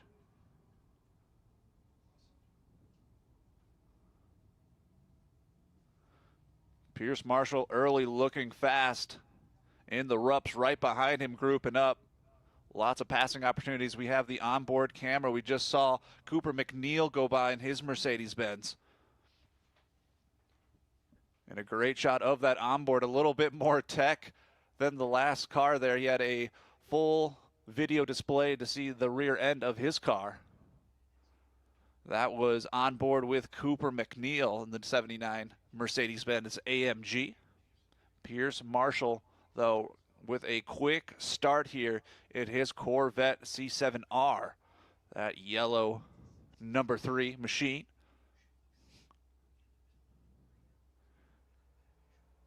Lots of passing coming through Canada corner. And here come the Rups. We'll give you the times and see how things shake up here early for the Group 9 Modern GT and American Stock Cars here at the WeatherTech Vintage Weekend at Road America. Lap number 1 in the books as Pierce Marshall comes flying on through. Already such a huge gap to start things off. Adam Rupp, Colin Comer, Randy Rupp, Ryan Gates, Benjamin Myers. That onboard camera that we had, number 79, Cooper McNeil in the 7th spot. Andrew Myers, Robert Van Zeiss, and Tom Treffert, your top 10 currently. But Colin Comer making moves in his Ford Mustang TA. Of course, that car wrenched on regularly by Danny Binks when it was a fresh competitor, and Danny's been known to play around with that car setup a few times over the years as well during this vintage weekend. Of course, Colin from Collins Classic Automobiles, proud sponsor here at Road America as well. Pierce Marshall, the C7 Corvette, another car that Danny Binks had a hand on for quite a many years with Corvette racing, of course. Adam Rupp, Colin Comer, Randy Rupp, and Ryan Gates. Now, just a kind of a word of note, that 312, that red Porsche, is in Group 9X, which means that any cars that are designated with the X are not eligible for awards this weekend. But everybody up front right now on the podium steps, Marshall, Rupp, and Comer right now have the ability to earn their podium spots here at the WeatherTech Vintage Weekend with Brian Redman. There's the Mercedes-AMG of Cooper McNeil, Andrew Myers in that 51 Porsche 991 with the .2 upgrade. And Eric, I believe I saw Brad Dahmer in his race truck there. That is the Kyle Busch Motorsports truck. That's one of my favorites. Won a race on the dirt at Bristol. Won about 4 or 5 poles, I think, with Kyle aboard. And a race winner for Christopher Bell in that car as well. So it looks like it's going to be a battle for that second spot on the podium. 3 cars lined up the hill. Adam Rupp, Colin Comer, Randy Rupp. It is going to be a battle for that top 2 and 3, those last 2 spots on the podium. Pierce Marshall seems to be on an island all by himself, putting down a blistering pace there of a 2:06.58. So Pierce Marshall on an island by himself. So it looks like it's going to be a battle for that second and third spot on the podium. Adam Rupp, Colin Comer, Randy Rupp battling it out, but there is another group drafting behind him. Brian Gates, Benjamin Myers, and Andrew Myers all battling and working together, trying to catch up to that lead pack. Adam, Colin, and Randy.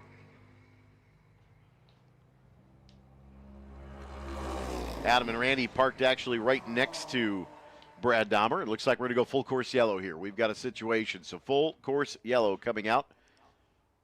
Turn 1, looks like we've got a car in the target zone going around, and that is one of the Porsches. Pulled off right on driver's left. That car facing the wrong direction as well, so yeah, swapped that corner ends, it is looks so like. tricky here, Eric. Well, it is, especially with these Cup cars, because you're trying to match your revs and coming down on the gearbox into turn 1. It really depends on if you're in traffic or not, but usually a 4th gear corner here. And the last time they were on track was at basically 2 p.m. yesterday.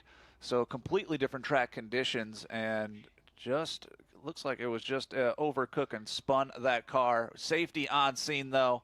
And this is going to give a chance to group back up the field there, Pierce. Looked like the driver's side door was opening up there.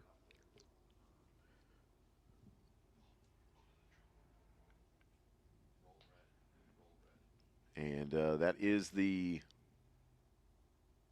looks like the 29. That is Ben Myers, I think.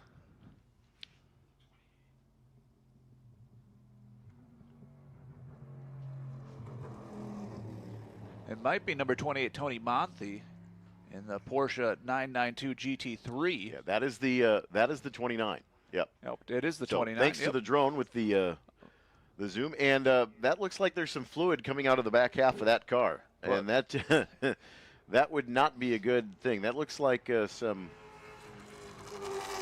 liquid that's probably a tad warm.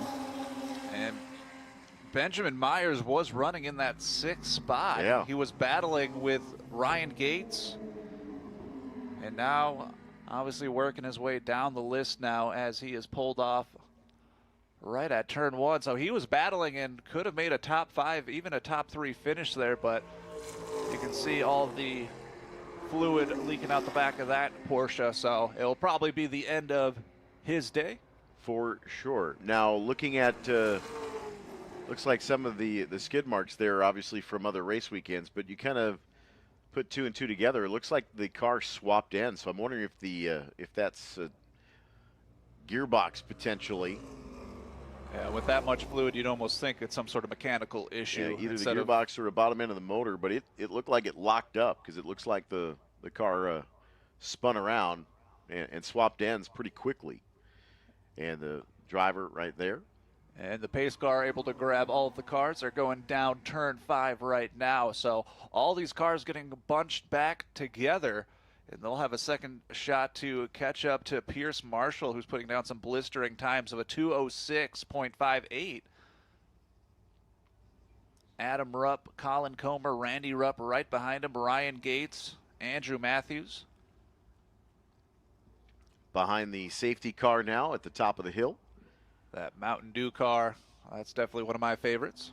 And it looks like we've got some sweeper trucks coming out here on the front stretch as well.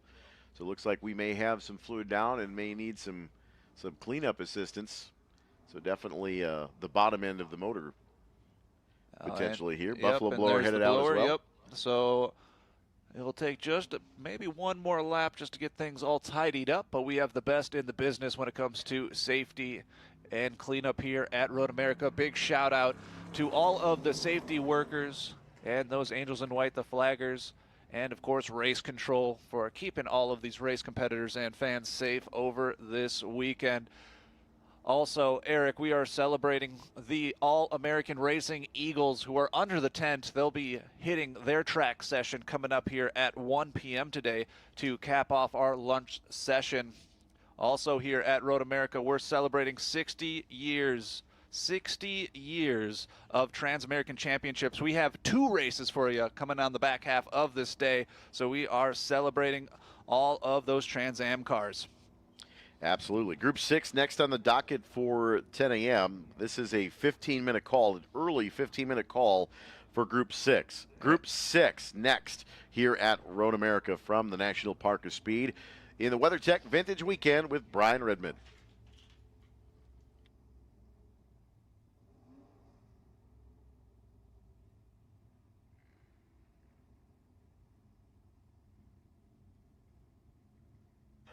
Pretty sure Cooper McNeil just checked the Rolex on the onboard there, Brian. almost both hands off the wheel for a quick second. But you can see all that different technology compared to a few other inboard cameras that we had. He's got a little bit of everything. So many different components, gizmos and bobs in there to mess around with. So much different information. Trying to get every last bit of advantage. But that is more modern of the vintage cars here this weekend that we're going to see. And there's that truck racing there from Brad Dahmer. Such a beautiful looking vehicle, so unique, definitely a fan favorite. Didn't realize that he actually got spun around yesterday at one point, so he's got a little bit of a spot on the car now. It'll be immaculate by the end of this week, I'm sure. And taking a look at our turn 1 camera here, looks like there's just a little bit of an oil line that they're cleaning up right now. It doesn't look too big or significant. Just off driver's left off the line. So hopefully we can get that taken care of. The rollback is there to pick up that car. Like we said, mechanical issue with a lot of fluid coming off of that Porsche. We're currently 11 minutes into this race, so we'll see if we can get them back rolling here as they come past start, finish. Andy Rupp, Colin Comer, Randy Rupp, Ryan Gates, Andrew Matthews, Cooper McNeil, the 34 of Robert Van Zeist. We have the 21 of Todd Treffert and the number 10 of Mark Bowden. Mark Bowden actually goes to 10th with that incident in 1, so he was able to move up a spot. So Mark Bowden in the mix as well. And that Snoopy car too in the back of the pack. Definitely, race fans, take a look at that Snoopy car that just drove on by. Such an amazing decal there. And they like to have fun with their race cars here at Road America, either keeping the old school decals from back in the day or creating something new. 12 minutes into this Group 9 session. Cleanup continues at turn 1. But if we can get back green, it is going to be an absolute battle as all these cars are going to get grouped back up behind that pace car. So it's going to be anybody's race once we go back green here at Road America. The WeatherTech Vintage Weekend with Brian Redman continues. About 12 minutes into this session, cleanup continuing at turn 1 at the National Park of Speed, Road America.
Safety car lights are still on at 11. Looks like the cleanup is continuing, but almost complete at turn 1. But Pierce Marshall in the C7 Corvette, of course,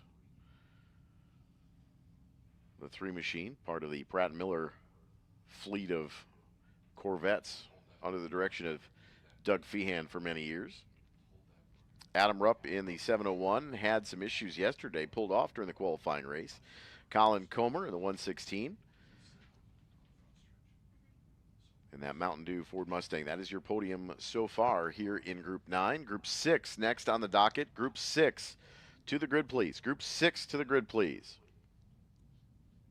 This is your 10-minute call to the grid for Group 6. 10-minute call to the grid for Group 6.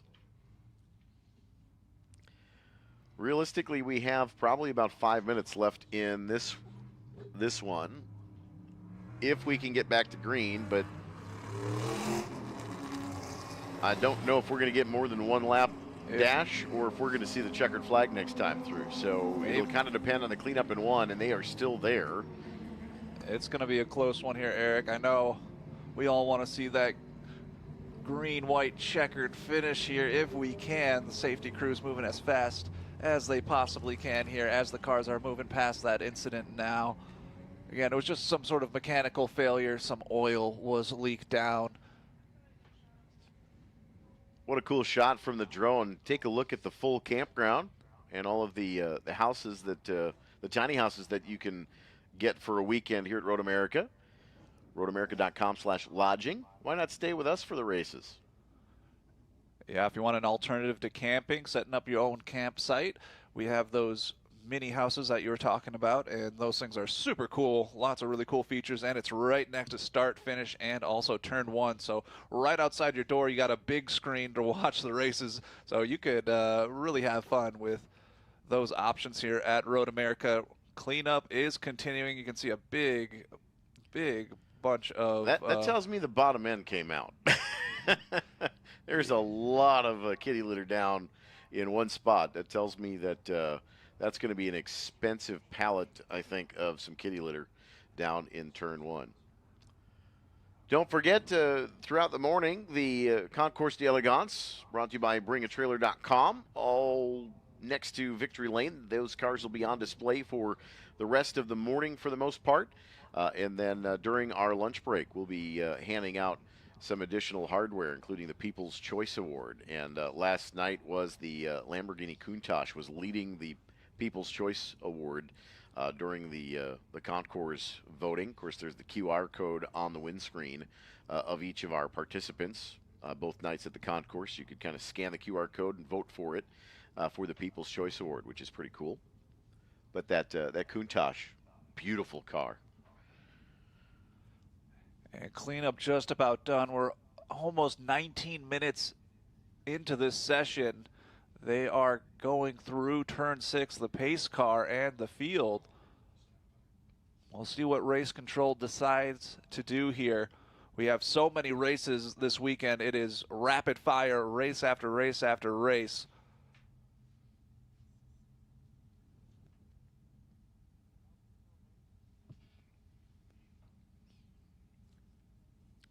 And we're about just past 19 minutes in here, and it looks like the blower and the final safety truck going to head on down the road over the TireRack.com tunnel. Field back at 11. Lights appear to be out. I think we're going to go. It might be a green-white checkered finish, Eric. We'll see exactly what race control decides to do, but the lights on that red ketchup pace car is out, and I think we're going to go back racing, maybe give us 1-2 more laps here.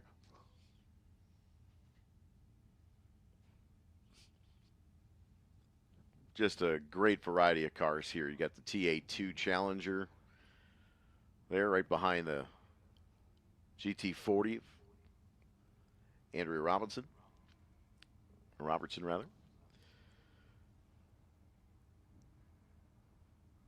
Pace car is off. Here we go, Eric and race fans. We're going back to racing here at the National Park of Speed. The group rising the hill one by one. Pierce Marshall was in the lead. And it is Long a lap. green-white checkered finish here, Eric. A green-white to the checkered flag. It is a one-lap dash. And let's see who is going to take it. Pierce Marshall and Adam Rupp, Colin Comer, Ryan Gates, Randy Rupp, all battling for the top 5 into turn 1. And because of them getting all grouped up, you can see all that kitty litter down getting flown into the air. Can Pierce Marshall get ahead and take that lead? Indeed he does. Rupp, Comer, and Rupp battle for the final 2 steps on the podium as Pierce Marshall is checked out by about 20 car lengths He is so over quick. Adam Rupp. That Corvette just takes off.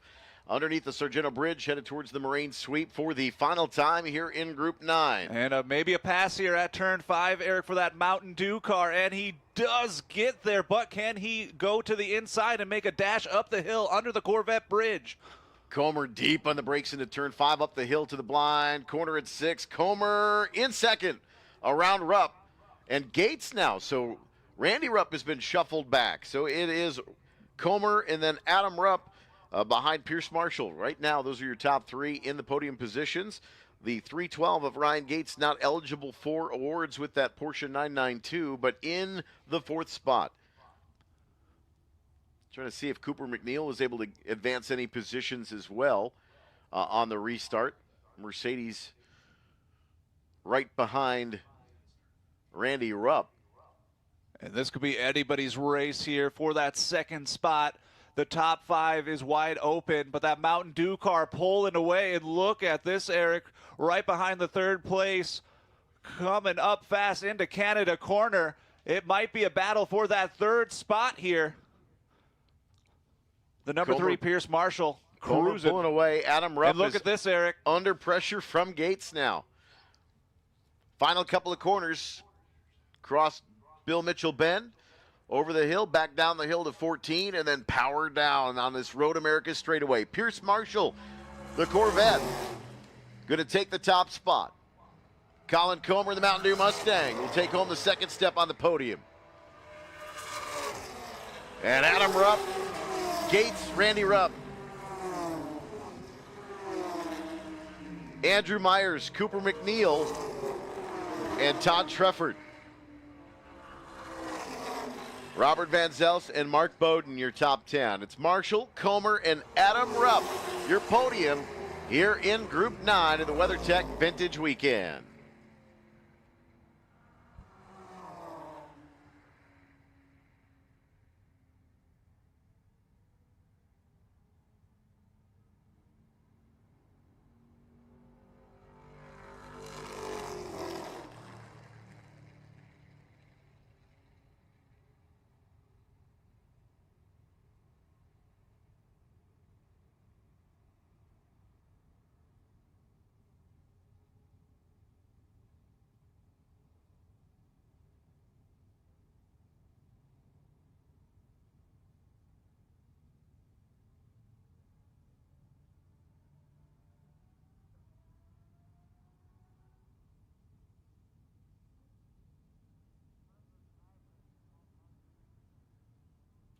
Road America would like to recognize our 2026 season corporate partners: Sargento, Motul, Corvette, Mission, Palermo's Pizza, Briggs & Stratton, Brown County, Austin, Straubel Field, TireRack.com, WeatherTech, and SeaTech Cabinets.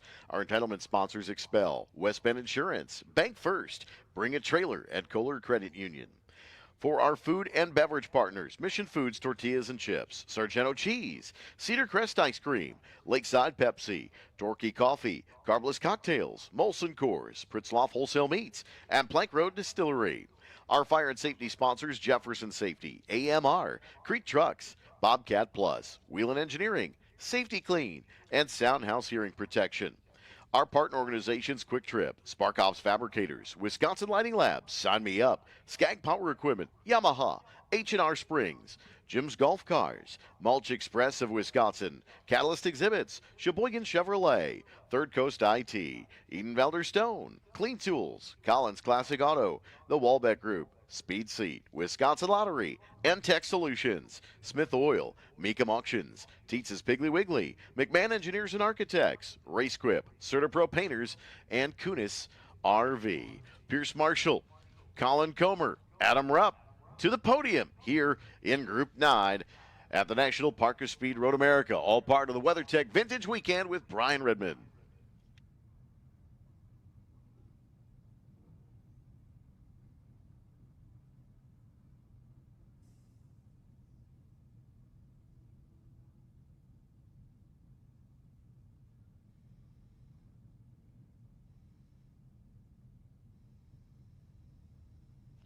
A good look at the concourse. There's the Aston Martin. There's the F40 over there as well. The Countach is there. Beautiful set of cars over there for the concourse with bringatrailer.com. People's Choice Award being given out during our lunch break here today on this race day Sunday. There is Victory Lane, Pierce Marshall, Colin Comer, and Adam Rupp pull into Victory Lane. Top 3 in the motor race. At the WeatherTech Vintage Weekend with Brian Redman.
Welcome, race fans, to the WeatherTech Vintage Weekend with Brian Redman.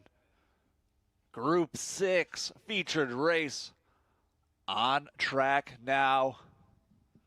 They should be getting the green flag here shortly. Just a reminder, we have those All-American Racing Eagles under the giant white tent right in front of the paddock shop. Also, the paddock shop is open from 9 all the way till 4 p.m. today, so lots of opportunities to get down there. Also, if you want to get out of the heat too, there is AC in the paddock shop, so if you want to cool down, maybe get yourself an event t-shirt or something cool for your man cave or she shed, definitely take a look at the paddock shop. Also, right next to the paddock shop, we have the Buzz Through Coffee.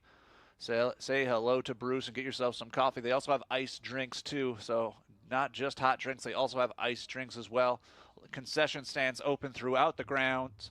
And here we go. The pace car pulls off, drivers right into pit lane. 2 by 2. Kyle Hogan, John Anderson, Josh Bilicki, Claire Schwenderman, Jim Ferrula, Jody. And the green flag is waving here at Road America, the WeatherTech Vintage Weekend. And Kyle Hogan with a blistering start here. Once he saw that green flag, pedal to the metal, going down to turn number 1, the number 24 of Kyle Hogan. Everyone around the corner, down the hill, towards Sargento Bridge. It looks like everyone is minding their P's and Q's and gets through there.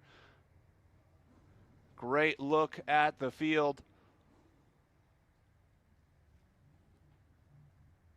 The Group 6 featured race. This is the historic Big Bore production at GT. 39 competitors on track taking that green flag. Kyle Hogan super fast yesterday with a blistering pace of a 2:18.83. And lots of passing here at turn number 5. Problematic corner yesterday, but it looks like everybody's getting through it safely. And a couple passing opportunities here. Going around, Kyle Hogan, John Anderson, Josh Bilicki, Claire Schwenderman.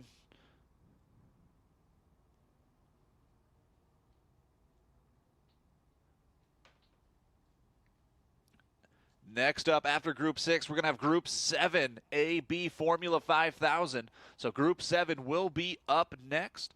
This is AB for Group 7, and then Group 7C, the Modern Formula, will be going at 11:30 under the Mission Foods Bridge. Lots of passing here. It's going to have a huge shakeup in the order, and we'll get you those top 5 here. They're making their way through the kink into Canada quarter.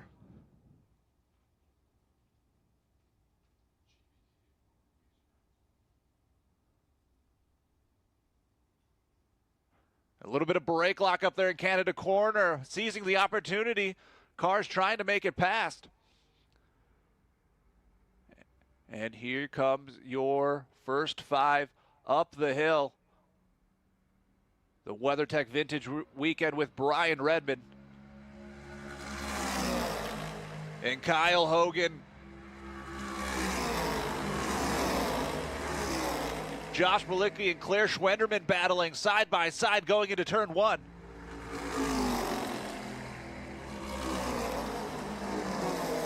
And it's going to be a battle between Josh Bilicki, that 8A in his 1969 Chevrolet Corvette, and the Corvette Roadster of Claire Schwenderman, the 137. They're battling it in for that 3rd spot. John Anderson trying to hold on, but Kyle Hogan with the fast lap and on an island already. Kyle Hogan fast all weekend. His fast lap was a 2:18.83 yesterday. He's just about 4 seconds off of his fast pace. That's going to increase there. But look for the battle. John Anderson, Josh Bilicki, Claire Schwenderman, Jody O'Donnell, and the 17 of Rick Frank from Menasha, Wisconsin. In the 6th spot, Jim Farley, Gary Moore, Jim Ferrula, and J.P. Griffith. Your top 10. We see the number 47 pulling off. That is Tim Cornelius and his Chevy Camaro Z. He just pulled off into the pit lane. That might be the end for Tim Cornelius. We'll see if that's just a minor issue and he can get back on track for his race day. And somebody did pull off by 6. We'll see if they were able to continue. Oh, he pulled off into the cut. We're getting reports that he pulled off on 6 into the cut, so we are green and racing. Another person turns off into the cut of turn 5, so losing a couple of the racers here early on in this race. Kyle Hogan still on top, but it is a battle here under the Mission Foods Bridge. Your Group 6 featured race here at the WeatherTech Vintage Weekend. Battles throughout the racetrack. Kyle Hogan on an island by himself, making his way up. Your top 3 spreading out. And there goes Kyle, the number 24, flying past start finish. And John Anderson into the second, but Claire Schwendeman into the 3rd spot, was able to hold off Josh Balicki, but Josh Balicki and Joni O'Donnell are now battling going into turn 1. A battle between that 8A of Josh Balicki and 33A of Joey Daniel, a battle of the Chevys.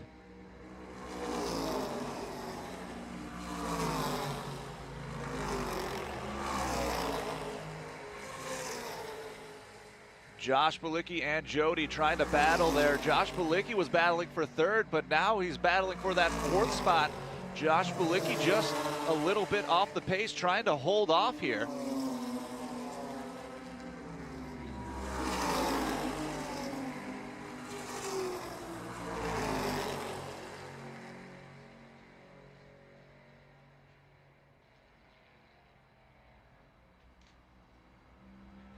We just saw the top 2, the John Anderson and Claire Schwenderman.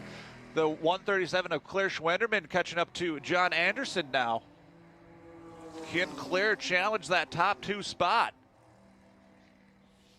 And we got a full course yellow. A full course yellow. We'll see what happened. There was a lot of cars early, and it looks at turn 5. Looks like it's turn 5, Eric. Turn 5 has been the problematic corner all weekend long. It was Canada corner. Now it's turn 5. And it looks like it was a spin. They are continuing here, and hopefully they can get into the cut. That front end making some slight contact. Hello, all the race fans down in turn 5. Appreciate you being here. Lots of action in turn 5 throughout the weekend, and he was able to pull through the cut. So we'll see if race control can get us going here. They'll just probably check the surface, make sure we're all good to go. But your top 3 as it runs, we have Kyle Hogan, John Anderson, and Claire Schwenderman. And we see the number 47 again of Tim Cornelius. It looks like he was in pit lane, decided to go back out, and now he is back on pit lane again. So I think that might be Tim's last chance there. Tim decides to pull off. So losing a group of different cars here, a couple in turn 6, a couple in turn 5, and a couple on pit lane. But we have the yellow flag out. Kyle Hogan on top.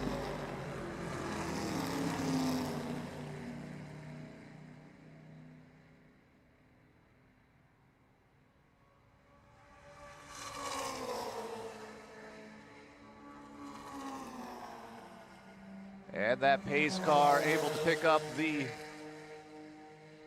number 24 of Kyle Hogan in turn 2. So the pace car is out gathering the field, but if we can go back green here quickly, it's definitely going to shake up the order. Yeah, trying to identify the car that was involved in turn 5, but I can tell you that it looked like the 61 Jaguar of Larry Ligas had gone around in turn 14 and was kind of teed up. And it was early on the driver's right, so maybe potentially a bump from the back. I know there's a lot of race fans down there in turn 5. They'll let us know. But it was able to safely drive away through that turn 5 cut. But this gives an opportunity for this race group to get joined back up. The red pace car coming down turn 5. Shout out to all the fans down there in turn 5. Great place to watch a lot the of race. campers here this weekend. It's been fantastic to see all the campers this weekend. A lot of competitors camping here at the racetrack. And a couple battles on course that you're going to want to watch out for. Claire Schwenderman looking very fast. John Anderson trying to keep that second spot. And, of course, Jody O'Donnell as well. Josh Balicki has been battling. He was in the top 3, then he was battling for the top 5. So Josh Balicki trying to hold on here. Everyone challenging him, and it doesn't help when you have Rick Frang right behind him, Eric. Rick Frang from Menasha, Wisconsin. That is the 17X.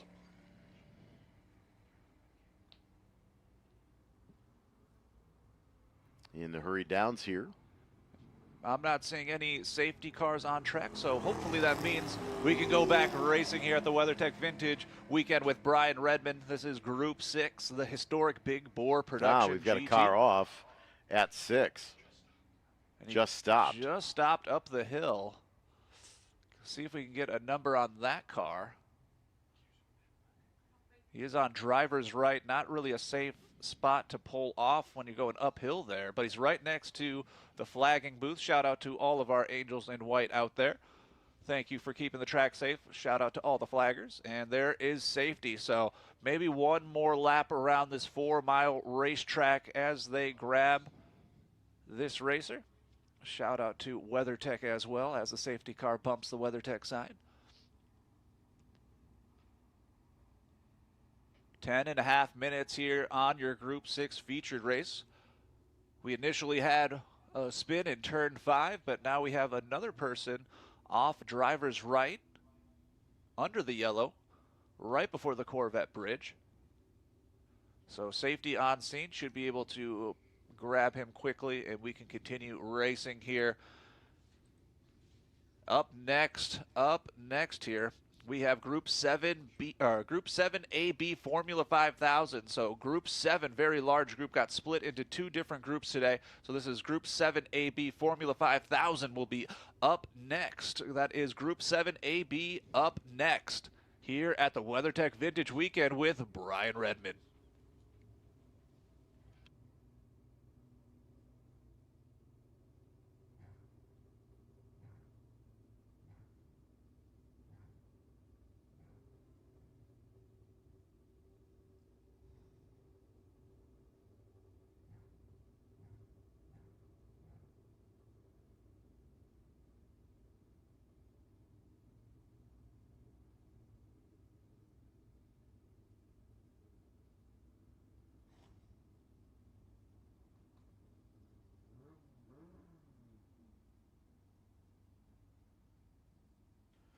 Looking at flag station 15.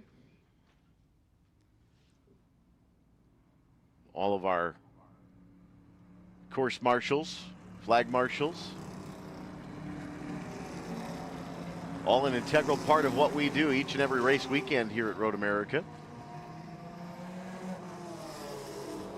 Double yellow flags, that is the full course caution.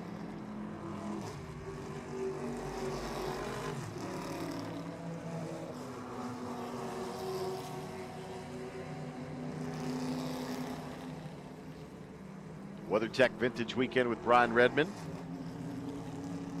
I think we've got some tentative dates for next year already established.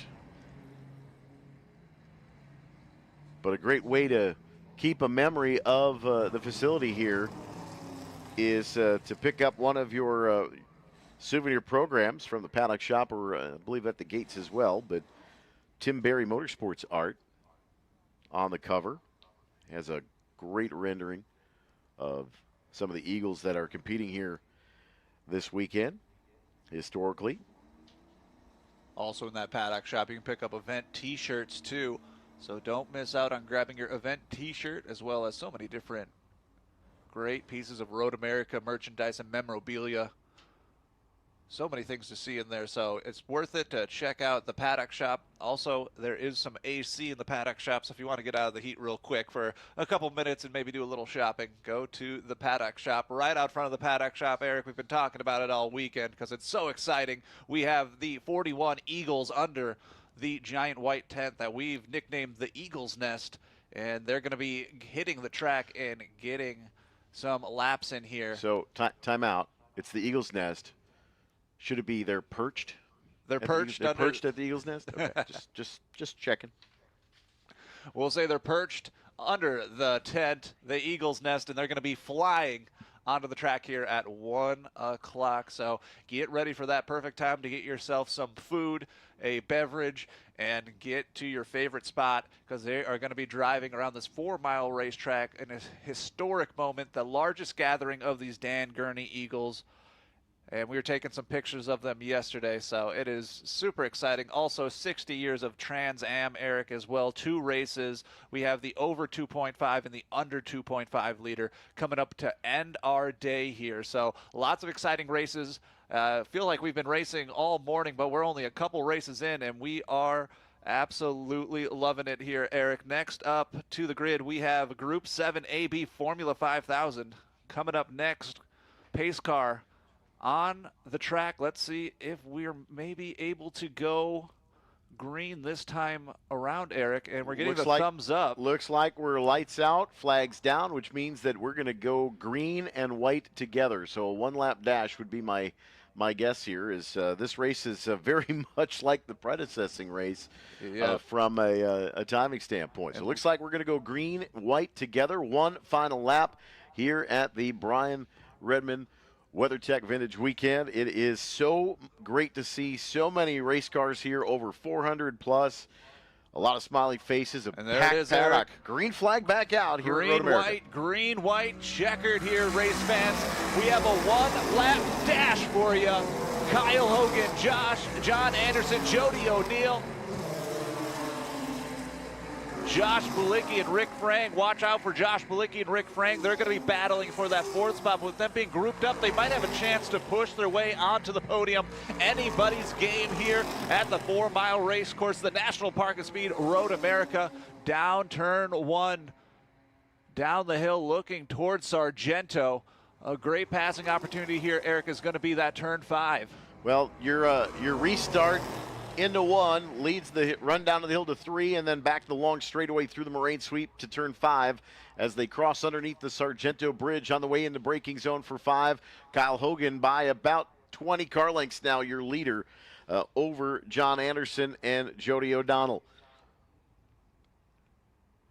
Couple of locked up tires on the front ends of some of these big bore race cars. These are I would probably say, the loudest cars of the weekend as far as brute force. They're monsters of torque as these race cars circulate this 4-mile race course in the WeatherTech Vintage Weekend here at Road America.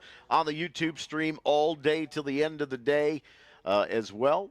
Even during the lunch break, we'll see if we can get you some images of the concourse as well next to Victory Lane, as we'll give away some hardware at lunch as well. Kyle Hogan in a Monza. You don't see Monzas with body kits very often anymore, and it's a beautiful race car, and it's out front. Every race car is beautiful when it's winning races. Some may argue the Monza's not a beautiful race car, but it certainly is this weekend as that car out front. And it looks like we're going to have a battle for that 3rd spot on the podium, Eric. Nose to tail, looking to the outside. This is one where you almost want to be in that 2nd spot so you can draft up the hill and last-second swing to either the outside or inside. Look in there. Josh Balicki. Josh Balicki deep on the brakes. And here we go up the hill. Can we hold on to it? Kyle Hogan takes the checkered. John Anderson added for that 3rd spot. It is Jody.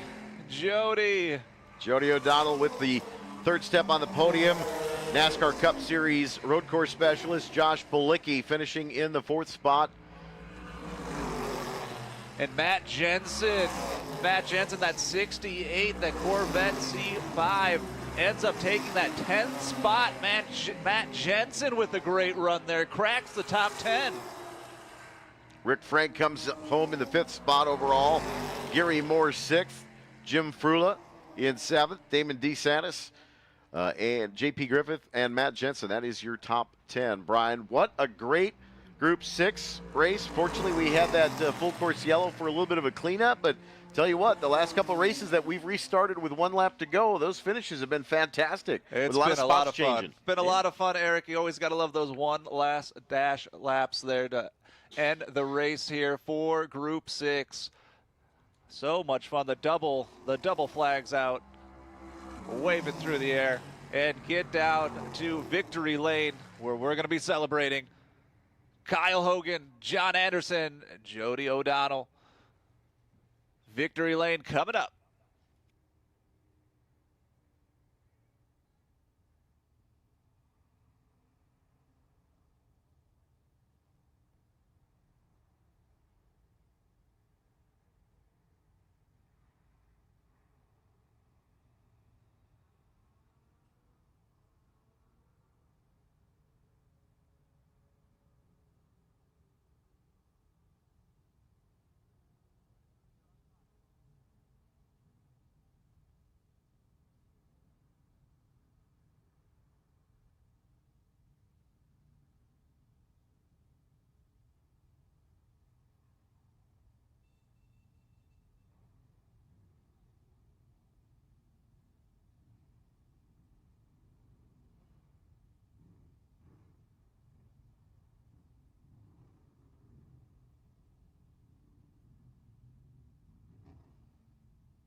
Group 7, this is Formula 5000. Starting 13th, the 111 of Paul Hager. Starting 12th, the 77 of Tom Simpson. Starting 11th is the 11 of John Taphorn. David Zavetsky in the 94 will start 10th. Tony Smith in 15th. Alex Dodd in the 6th. The 35 is Johnny Crean. Paul Dudiak in the 4. Mike Plotz is the 72. Josh Bowler, the 119. 75 is Jim Stengel. The 19 is Steve Cook. And the 70 is Danny Baker. Formula 5000 in Group 7. This is Groups 7A and B. We have a Group 7C coming up later in just a few races. Our schedule that was on the printed fan schedule did change before the end of the day on Friday. So we do have that updated schedule where Group 6 and 1 flipped positions this weekend. Everything else should be straightforward from here. So Group 5 on the way next, so vintage historic sports racers. So Group 5 to the grid, please. Group 5 to the grid for the 11 a.m. race. Group 5 to the grid, please.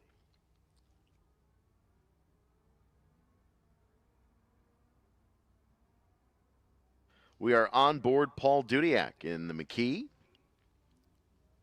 Going to start on the outside of row number 3. Dudiak in the 4 machine with the onboard here.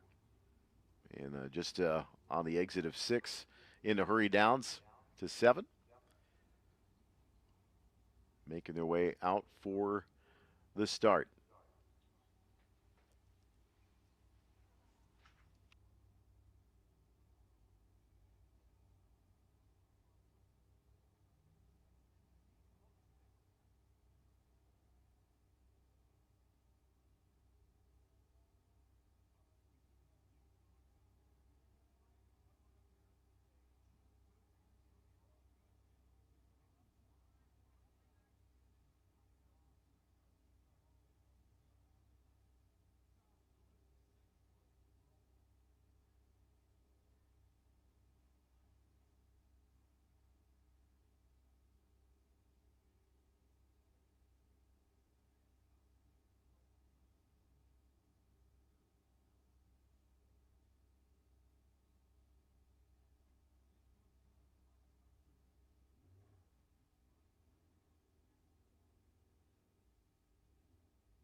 Safety car through turn 12 at Canada Corner.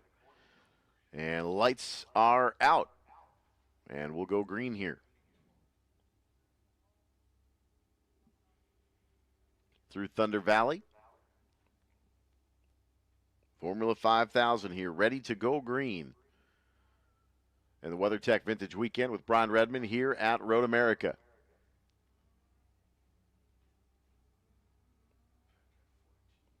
Definitely see the changeover to the more modern Formula cars. Some bodywork, wings, and some big horsepower. Underneath the Mission Foods bridge, they'll take a look. TireRack.com starters bridge is green. Green flag is out. We're racing here at Road America in Group 7. Baker and Cook and Bowler. And Steve Cook had the advantage at the stripe.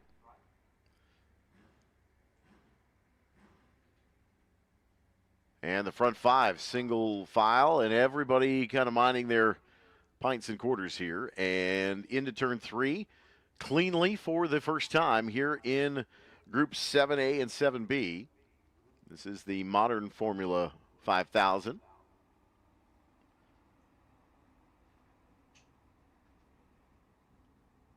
So mid 70s and newer.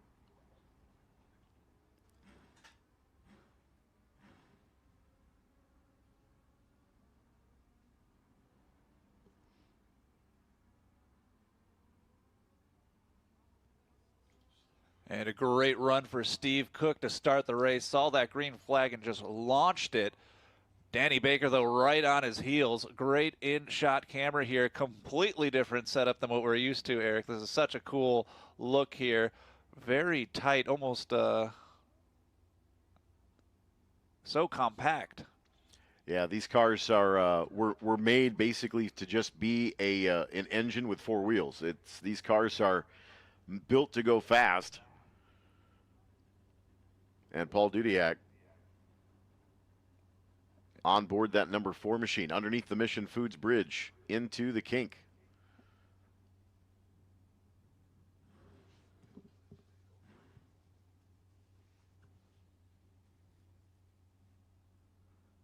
Danny Baker might have made it around there. We'll take a look and see how things shake out. Steve Cook was in the lead, but Danny Baker might have got around.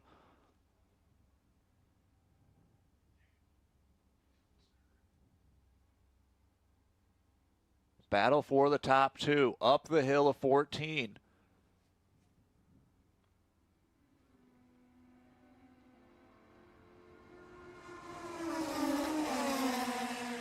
And it is Danny Baker. Steve Cook, though, was a little bit faster, and it looks like he's going to go to driver's right, pops out. He's got the speed on the straightaway, and can he make it?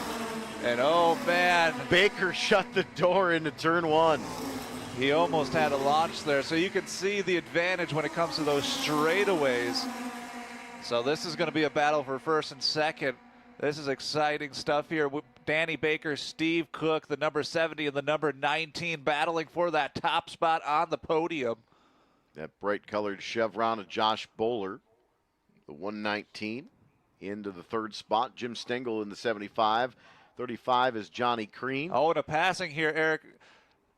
Oh, and he shut the door right back into 5. That was brilliant on the outside. Doing it the long way around for Steve Cook. And a battle shaping up here, too, for Stengel and Bowler as well.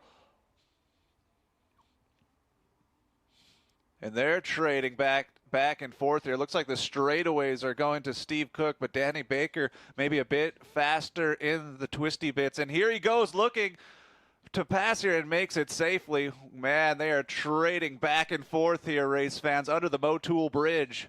Into the carousel, downhill, all the load to the left side tires, trying to squeeze the throttle. It looks like Danny Baker's able to make a lot better speed center corner off, but Cook able to get a little bit of a run with the toe right behind Danny Baker. So I think that Baker's a little bit quicker on the exit of the corner, but Cook's building a little bit more speed down the straightaway. I think we'll see that kind of trade a couple of times here. And the 119 of Josh Bowler able to gain some space there.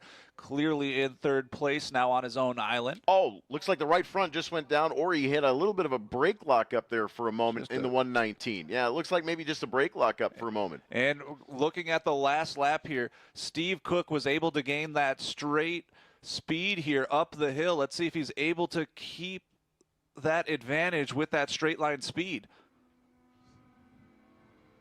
Leaders at the line.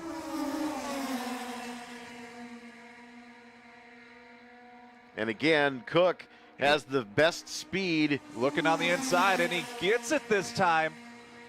But can Danny Baker go back? Looks to the outside, goes back in. Cook shades driver's left, opens the door. Baker thinks better of it into 3. And they'll get the launch off the 3. And Baker's going to be right underneath the wing of Steve Cook. I think he's going to try to pass him here downhill, the heavy braking zone of 5 again. We could see the pass of 5, but then a repass going up the hill under the Corvette bridge. Now he's got a little bit of a gap here. Was able to gain some speed. Steve Cook looking good. Steve Cook now out front by about 3 or 4 car lengths at the top of the hill at 6. Some fans taking advantage of the shade over behind the trees there, the top of the hill, behind the Elkhart Lake Lions food stand. Cook opens the door, and Baker thought about it, but thought better. It's just a little too far back there, but he did the same thing last lap, but he's lost just a smidge of pace here as Steve Cook's starting to get warmed up. through the carousel. Eric, you said that Danny Baker had a little bit of advantage, and he does. He's going to the outside all the way, the long way around under the Mission Foods bridge. Into the kink. And it looks like Danny Baker back in the lead. A battle for first and second.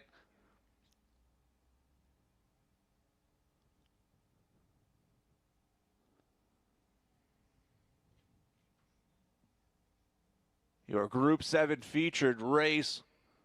It is an exciting one. Danny Baker, Steve Cook, Josh Bowler, Jem Stengel, and Robert Blaine, your top 5. Exit of 14, leaders. And let's see if that straight line speed plays into it this time, Eric. Like I said, Baker seems to get corner exit, but Cook seems to get straight, a little bit faster. And here he He'll go to comes the again. outside on the long way around this time into turn 1, and has it. I think that was a little bit of a lift by Baker, knowing full on that I don't know if Cook has got the speed out of 14 to stay in front of Baker on the exit. I think Baker's been the leader at the start-finish line every time. I don't know if Cook's got enough speed on the exit of 14 to maintain the lead if he's out front. I think Baker's a little bit faster the front half of the straightaway. It could be a little bit of gearing as well, the way that these cars are set. But through the moraine sweep into turn 5, Cook back to the point. Baker trailing by about 10 car lengths. And Josh Bowler in that orange Chevron B29 all by himself, wishing he had somebody to help push him towards that front group, but Josh Bowler clearly in third. Robert Blaine, Jim Stengel, Mike Plotz, Johnny Keene, Paul Dudiak. We had that in-car camera on Paul.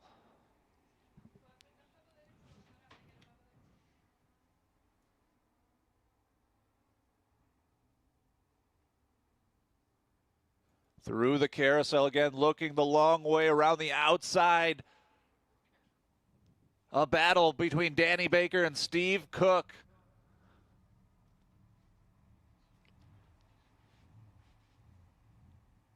Drag race to the kink, and Baker looks to the inside through Kettle Bottoms. Gets back in line behind Cook. Will he pop out again? And he does. Fills the mirrors of Cook. Deep on the brakes for Baker. Cook has the advantage on a 12 through Thunder Valley now. And this is where Cook has struggled to get out of 13 into 14. He opens the door for Baker, and Baker takes the lead again on the exit of 14. But Cook doesn't have the drive off to get to the lead. Or Cook, rather, does not have the drive to get off of 14. Baker back to the lead.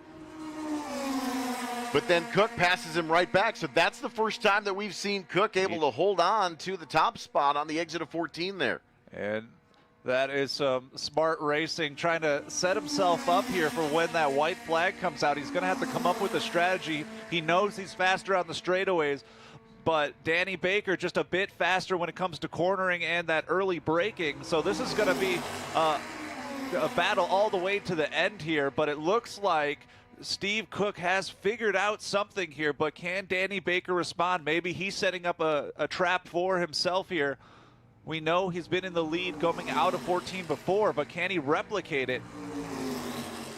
Down the hill, that heavy braking zone of 5. He needs to get at least maybe about a second away. Right now, it's the gap was .287, and so it's about a quarter of a second. But he's got to get a little bit further out, I think. Otherwise, Baker may be able to get him back at the line.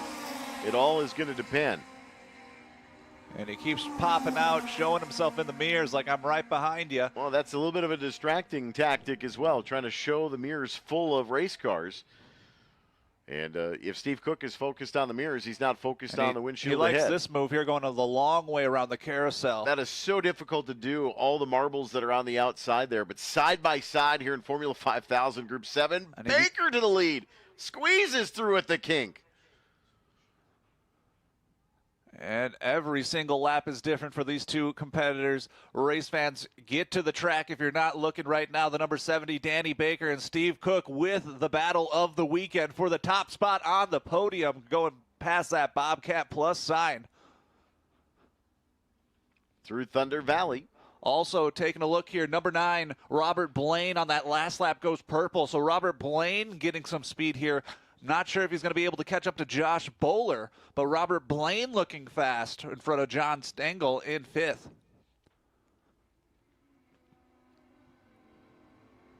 Baker's going to hold the lead by a pretty big margin at the start-finish line, and this is where Cook early in the race had the run down the straightaway. He'll go the long way around again into turn 1. Can Cook complete the pass? No, Baker stuffs it in. And through turn 1, Cook stays in second across the TireRack.com tunnel into turn 3. What a move, Eric. And they are battling every single lap is something different. They're trying to figure each other out. When's the right time to pass? It's all going to come down here, Eric, to the last lap. We might be getting the white flag coming up here next. Yes, white flag coming up next. So they have one more lap to figure each other out, and then they're going to do the lap dash here to the finish. So just a few more times to figure out what they can do to just gain that advantage. It could really go any way, Eric. I'm not even sure. I want to say maybe Steve Cook here, but Danny Baker have shown that 14 turn is his. And great onboard camera here. Looks like Paul Dudiak had somebody in front of him that was pushing up a little bit of vapor, because that's a little bit of debris on the in-car camera on the top of the number 4 for Paul Dudiak. Paul Dudiak currently in 7th. Robert Blaine in 3rd. So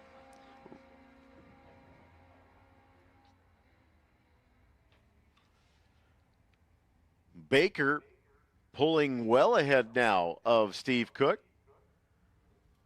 yeah, and the number 9 of Robert Blaine was able to get around Josh Bowler, actually. So Robert Blaine goes into the top 3. Cook got a little bit of a brake wiggle under braking into Canada corner that time, and able to pull away. This is just kind of showing you the gap back to Bowler. That gap is massive right now.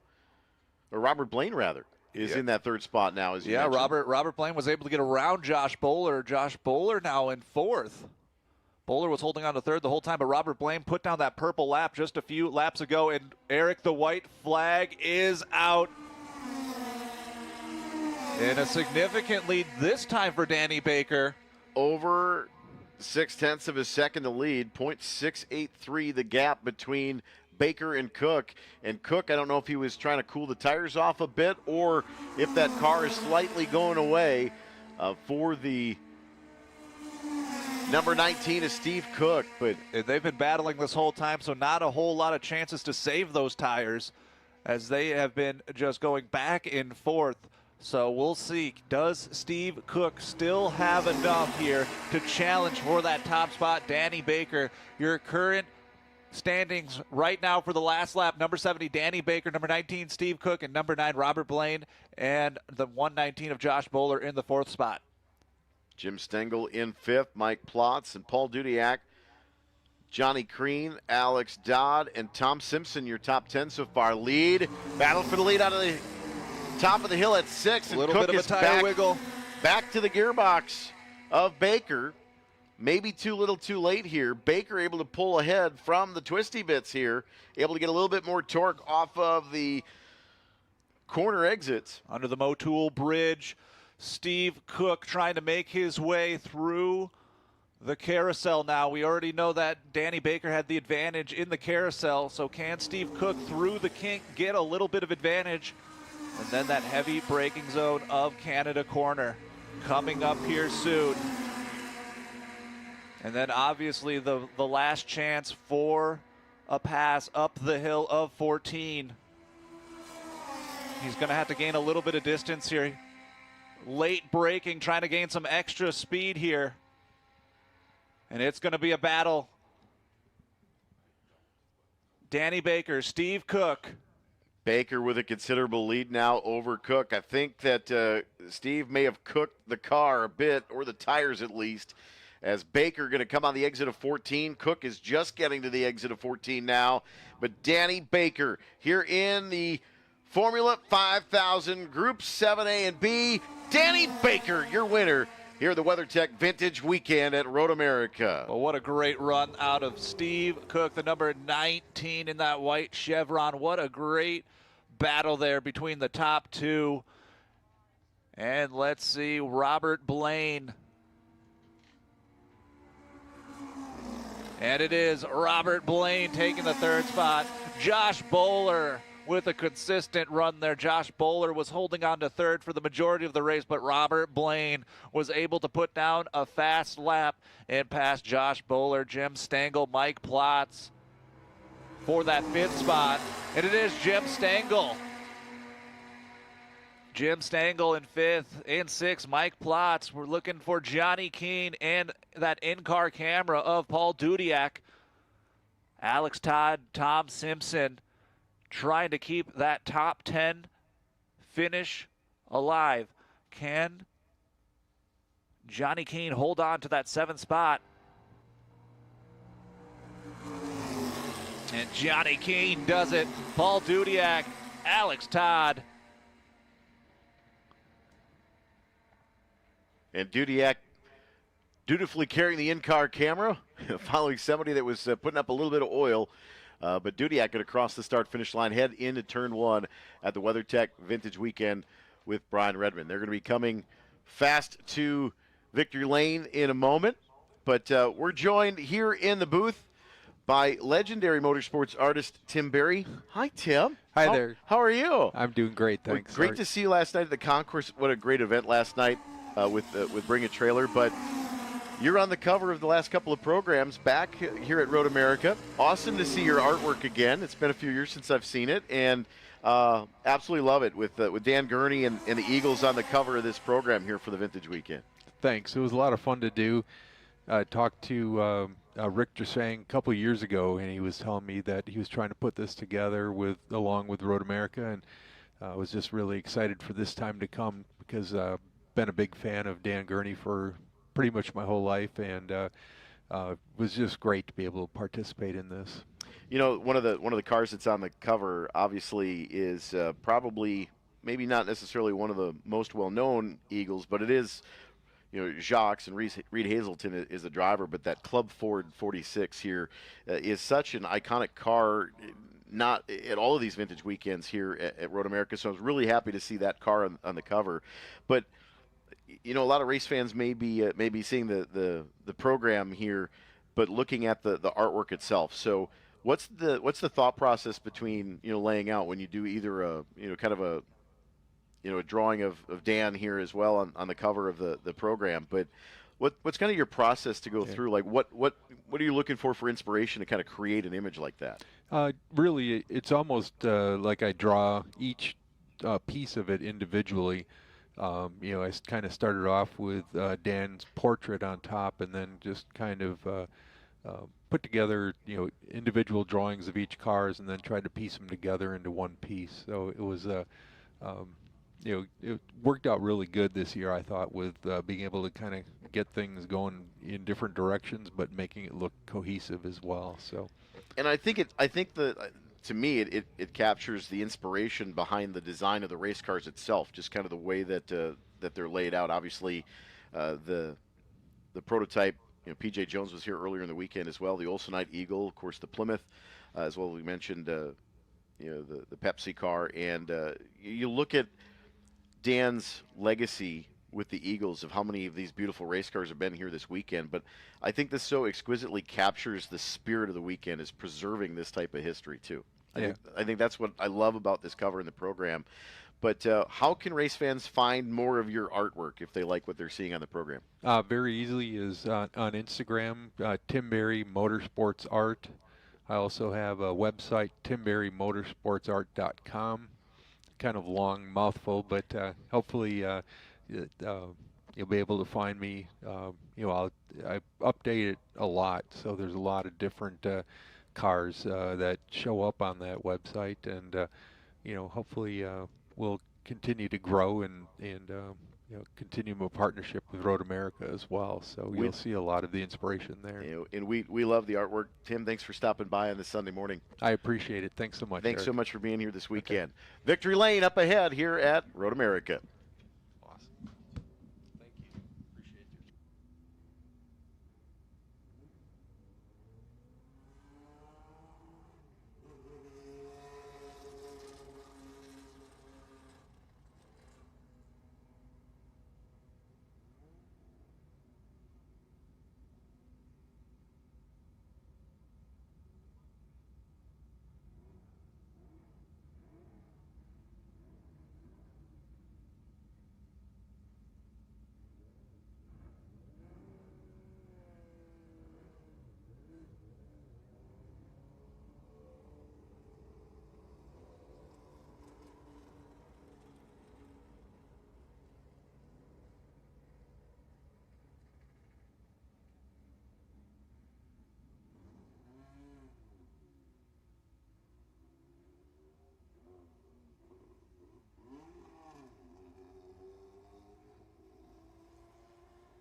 This is Group 5 here at the National Park of Speed behind the Road America Corvette safety car,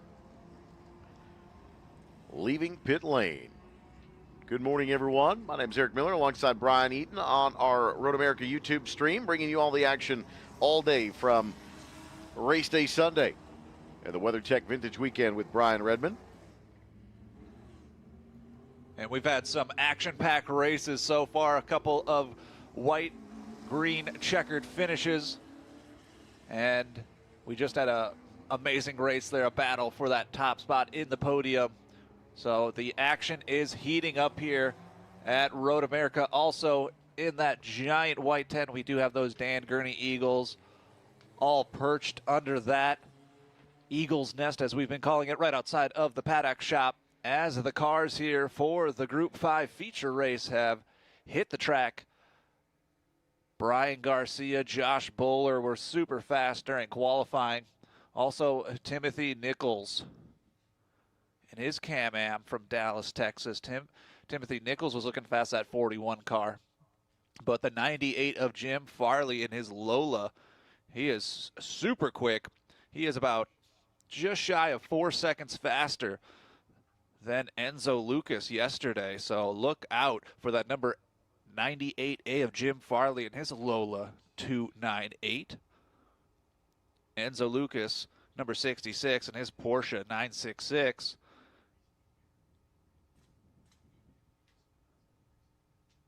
But there should be battles throughout the track. Doc Bundy, Walter Volrath.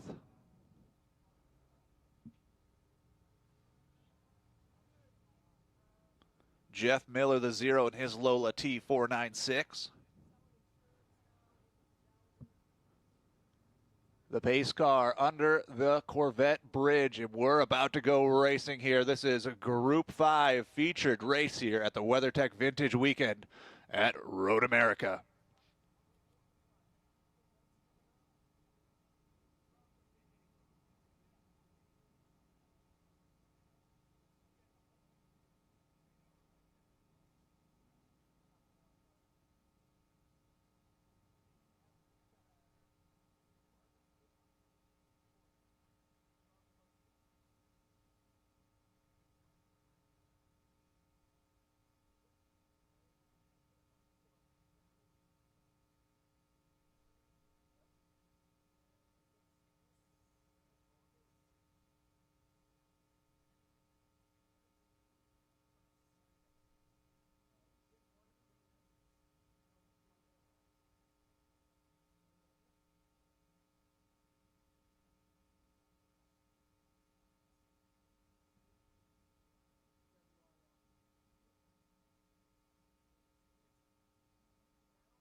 Group 5 safety car lights are out. Flags will go down here.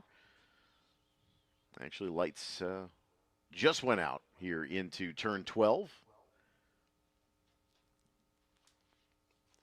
Jim Farley in the 98A, scheduled to be in the field. It looks like maybe a little bit deeper in the field here. Well, like I was saying, Eric, he was super quick during qualifying, so if he is in the back of the field, he's going to make his way to the front very quickly. 2 by 2. Race fans, we're about to go racing here for the Group 5 feature race here for the WeatherTech Vintage Weekend. Safety car is in the Screaming Sicilian Pizza pit lane. Mission Foods Bridge. Now to the TireRack.com Starters Bridge. We are green of the WeatherTech Vintage Weekend in Group 5.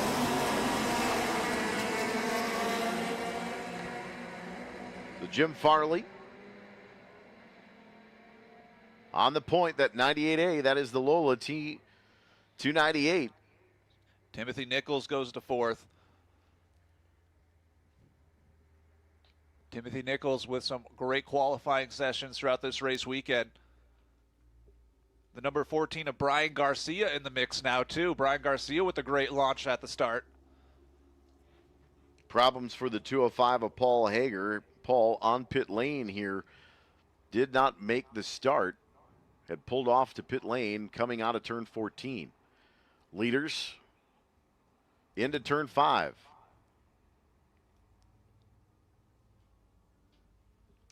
I would imagine the Garcia in the Cheetah going to be pretty quick here as well. Here on the restart, this is typically where the Cheetah has an advantage on the start with all the torque. Gets a good launch at the initial start. See both of the Kohler-powered Lolas of Jeff Miller, Ron Pace, mid-pack. But Jim Farley, the 98A, set sail out front here at Road America. And looking forward, up next, Group 7. Group 7C is going to be up next, race fans. So Group 7C will be up next. But right now we got Group 5, the vintage and historic sports racer, the 98 Jim Farley and his Lola from Dearborn, Michigan, currently out front through Canada Corner. Like I said, great run from Brian Garcia and his Cheetah Roadster. I am purposely avoided the cliche, the cheetah pounce in the restarts. But very honestly, Brian Garcia, that cheetah is so good on restarts, just because it's a torque monster. So it just puts the power to the ground.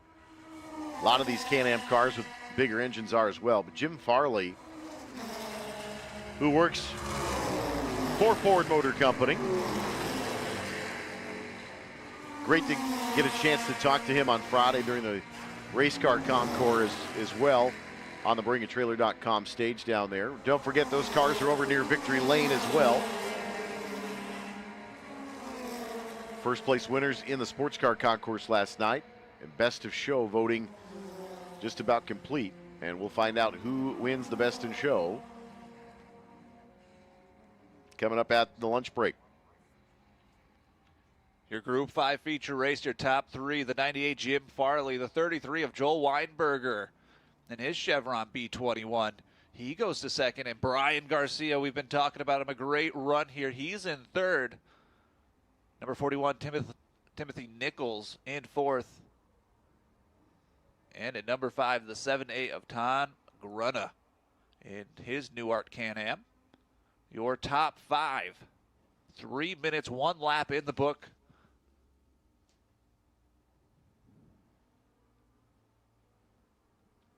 Leaders working into the carousel now. There you see the sheet of Garcia and Tim Nichols in that blue number 41 line astern. Garcia is going to struggle a little bit in the carousel because those new arts have a little bit more downforce. And in the carousel, going to get a good launch out of 10, but Garcia is going to have the horsepower down the straightaway. With a little bit more slippery lines. That car is a little bit quicker in the straight line, but not nearly as good under braking, as you'll see that car wiggle quite a bit under braking. Oh, and he gets the pass on number 41, Timothy Nichols. Brian Garcia falling back a spot. A battle early here. Brian Garcia versus Timothy Nichols. Joel Weinberger in second place. Jim Farley on an island. When you think, though, Brian Garcia and Tim Nichols are both turning the same lap speed within a tenth of each other, and each of those cars is 180 degrees opposite. The only thing that they have in common is a big motor. The little more slippery lines of the Cheetah, typically a little bit faster in a straight line, but can't get through the center of the corner or into the corner nearly as deep as the Can-Am bodied cars. And speaking of Can-Am, that Nuart Can-Am of Tom Grunna, that orange number 7 making his way towards Brian Garcia. Brian Garcia getting challenged all over the racetrack. Tom Grunna on his tail.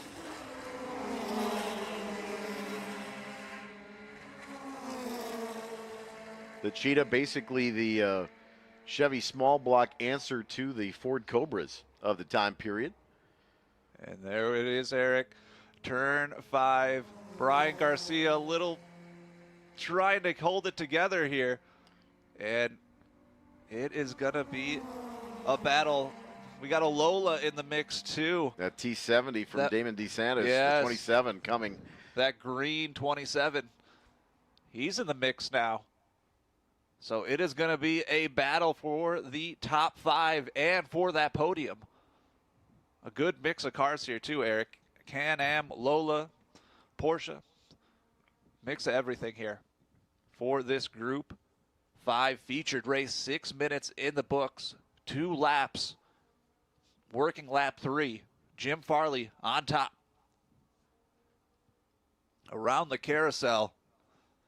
And we're going to have another battle here.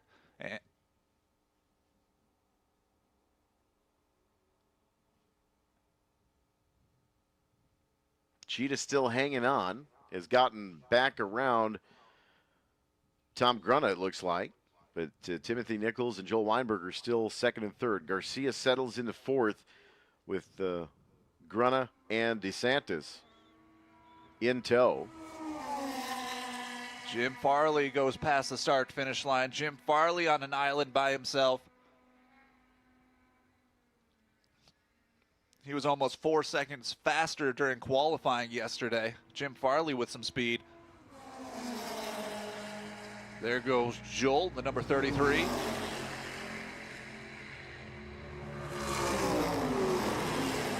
And the three-way battle here. Brian Garcia holds on with his cheetah. Tom Grunna, the number 7A, and Damon DeSantis. A three-way battle there. Race fans look for that number 14, the number 7A, and the number 27. And Jeff Miller's also in the mix now, too. Jeff Miller making his way. That 0 of Jeff Miller.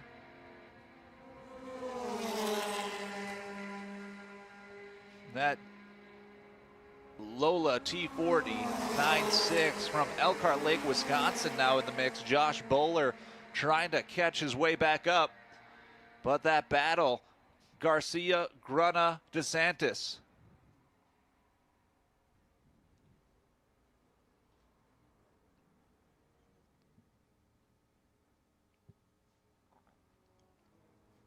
Good look at Weinberger. Slowly, it looks like Timothy Nichols kind of trying to reel back in Weinberger, but Nichols kind of settling into that third and final step on the podium in that Newart Can-Am car. It looks like the 02. The 02 of Doc Bundy. Looks like it definitely had a spin, if you see a little bit of the pirouette. Doc Bundy, but it looks like he was able to potentially continue there. So we might be good to go. Green Racing. But the battle is heating up here as Brian Garcia trying to hold on. Let's look at the gap between Weinberger and Nichols. I think that's the battle shaping up. Garcia still trying to hang on in front of Tom Grunna and Damon DeSantis. But let's take a look at the gap this time through between Nichols and Weinberger. It was 3.6 seconds last time through. Let's see what that gap looks like here at the start-finish line as they come through. Oh, and a pass here, Eric, going around the inside. Tom Grunna up the hill. Nichols got it to 3.1, so indeed. And DeSantis is looking for his shot, looking to the inside going into one. But the 7A of Tom Grunna and his Newart Can-Am. And Eric, you were talking about the gap between Joel Weinberger and Timothy Nichols, and it's getting closer and closer. That time, they were about 0.05 of a second off of each other's lap time there. So Timothy Nichols is gaining some speed on that 33 Chevron B21 of Joel Weinberger.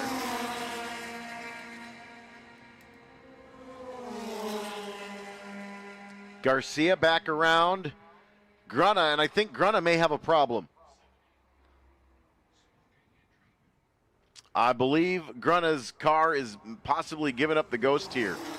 Garcia and DeSantis. He's falling back. Is he going to pull off on the cut here? Jeff and it looks Miller, like he is. Yeah, it looks like Grunna's going to abort the mission and go he had into such turn a great 5. run up the hill there, passing Brian Garcia, gaining his spot, but that might have been just a little too much for that machine. And he safely pulls off into the cut at 5. And now it's another battle. Brian Garcia now has to battle Damon DeSantis now in his Lola T70. Brian Garcia playing defense this whole entire race session. Another storyline happening. Joel Weinberger, Timothy Nichols for that second spot on the podium. Does Timothy Nichols have just a little bit more to give to catch up to Joel? Joel was slowing down a bit, but he could just have been conserving tires and just playing it safe. But Tom Grunna retires that 7A, that Newart Can-Am. Damon DeSantis, Brian Garcia in a battle. Also looking down the order, Mark Hannafin with a great run on his lap 4. He puts down a 2:26.3 in the number 98 of Bob Lima in his Lola T.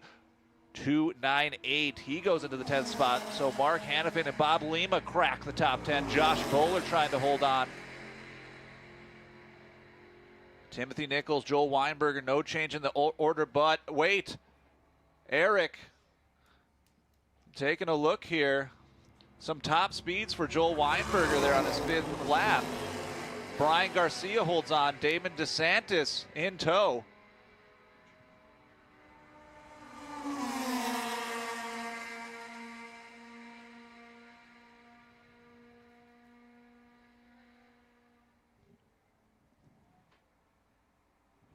Got a car near turn 4, just past Sargento. It appears to be the Chevron of Walter Vollrath. Checkered flag is going to come out, I think, here. So coming to the checkered flag is Jim Farley in the 98A. As they'll need to get some assistance for Vollrath. Leader is in turn 11, so they're going to be coming to the checkered flag this time by Farley, a 27-second lead over Joel Weinberger and Tim Nichols. Brian Garcia, Damon DeSantis. That battle for 4th and 5th is really the best one on the race course at the moment.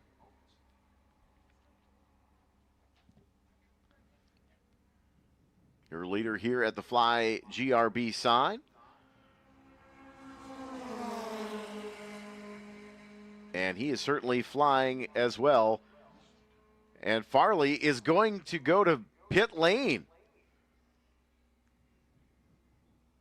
Farley is on pit lane. He'll take the checkered flag on pit lane. He's got a 27-second lead here.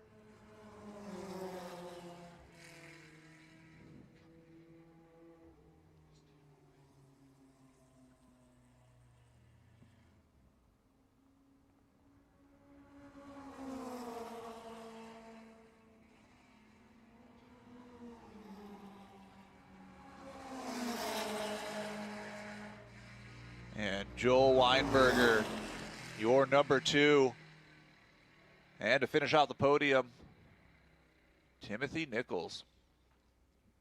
But Brian Garcia, Damon DeSantis still on track, that battle.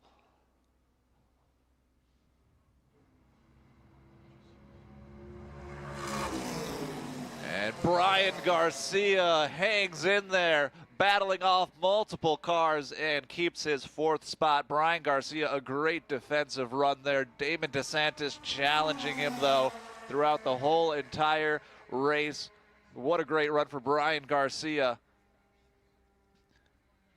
But there could be some mix-up here in the top 10. With that 7A dropping out, Ron Pace was able to crack the top 10. Nolan Alar as well. Bob Lima, Josh Bowler, Jeff Miller. And Bob Lima does. Bob Lima, the number 98 in his Lola, secures his 8th spot. The number 17, Nolan Alar and Ron Pace. Can they hold on to their top 10 finish here at the WeatherTech Vintage Weekend Group 5 featured race?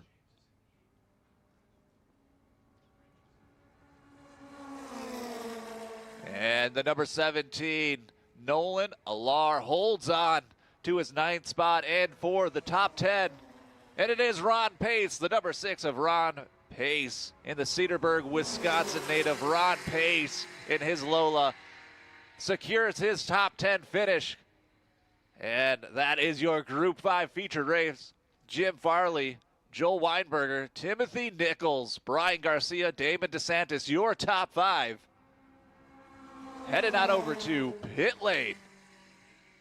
Next up on track, we have Group 7 Modern Formula up next here. The WeatherTech Vintage Weekend. My name is Brian Eaton with the voice of Road America, Eric Miller.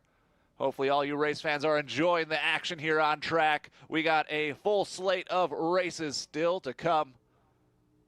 Up next on track, that Group 7, the Group 7C. Up next.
Race fans, don't forget, as you explore the paddock this weekend, be sure to vote for the Paddock Spirit Award. You can look for the numbered voting cards displayed at each team's paddock space and simply scan the QR code to cast your vote for the team or car with the most engaging and memorable paddock presence. Voting closes at 9 p.m. tonight, so don't miss your chance to recognize the competitors who bring the paddock to life. Cast your vote and help us choose this year's Paddock Spirit Award winner as well. Road America proudly welcomes Bring a Trailer Auctions, presenting this weekend's race car and sports car Concours d'Elegance in downtown Elkhart Lake. You can visit the Bring a Trailer tent at Turn 5 and discover why BringATrailer.com is the world's best place to buy, sell, and talk about enthusiast vehicles. Race fans, don't forget to join us in Victory Lane at 11:30 for the best of show judging for the Concours d'Elegance. It's coming up in just a few moments. Proudly sponsored by Bring a Trailer. These 20 exceptional vintage race cars and sports cars have risen to the top after Friday and Saturday's judging and are now on display. You can cast your vote for your favorite and experience one of the highlights of the WeatherTech Vintage Weekend with Brian Redman. Family Fun Zone presented by Bank First down in Turn 1 from 10 a.m. until 3 p.m. today. There's a coloring corner, activities with Jean the Balloon Lady, and more. The Bank First Family Fun Zone located next to Pearl's Los Amigos Locos concession stand on the outside of Turn 1 near the big screen, south of the finish line tower. It's Family Fun Zone until 3 o'clock today. Turn 1 compliments of Bank First and Road America.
Race fans, this is time for our Group 7C. This is Formula 5000 up to the modern Formula cars now. So this is Brian French's number 8, but today James going to be behind the wheel of the Benetton. So James French in the number 8 on the pole. Nolan Allaire in the 0, the Panos DP01. Dudley Fleck in the Lola number 2 will start third. Starting fourth is the 16 of Hans Peter. And the Swift to Charlie Peter in the 66 will start 5th. On the outside of row 3, the 46 of Gerald Sokolsky. Steve Grundle in the number 7 will start 7th. And the 5 of Mark Brannon and Joel Quadracci will start 8th. Not sure who's in that car today. Jean-Luc Liverato will start 9th. The 31 of Travis Engen in the Toyota Atlantic. Mark Giroux, the 30. Mark Brannon, Joel Quadracci in the 09. So I'm assuming the 09 is probably going to be Brannon today, but we'll keep an eye on that. Peter Ruggerio's the 24, the 26 of Patrick Donnelly, the 30A of Walter Vollrath, the 155 of Josh Wilson, and the 30 of Jim Wright. Wright not getting a time in qualifying. So James French and Nolan Allaire will bring the field to the green flag, and the WeatherTech Vintage Weekend is back underway.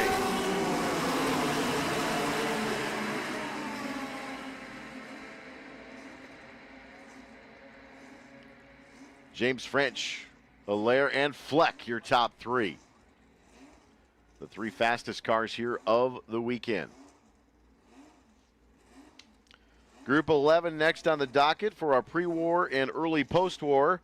Our group coming up at noon is Group 11 next on the docket here at Road America. Just about 30 seconds in, and James French all ready to turn 5.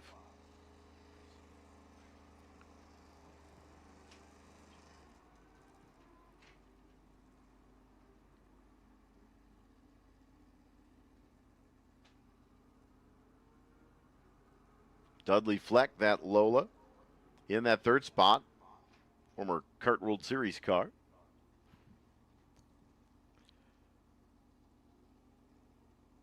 And James French, your leader here in Group 7C. Your Group 7 Formula 5000 and Modern Formula on track now. The paddock shop is open today from 9 a.m. to 4 p.m. So definitely go check out the paddock shop. The Eagles on display under that giant white tent, the AAR Eagles, over 41 of them on display right now. But on track now, James French flying through this course, one of the fastest racers here at Road America during this vintage weekend. Also, start thinking about getting some food. There's plenty of concession stands open throughout the track. But right now, back to racing here at Road America on their first lap up the hill.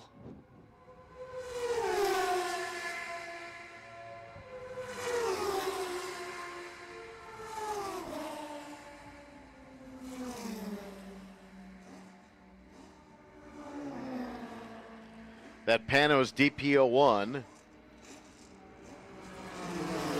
for Nolan Allaire, the 0.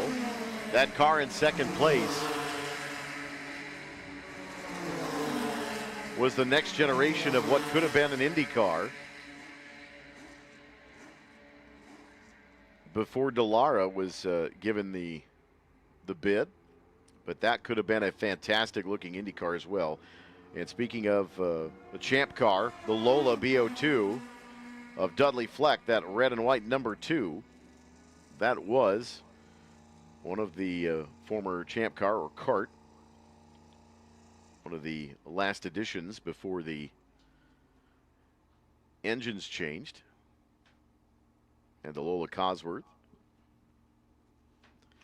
But James French aboard the number 8 1997 Benetton.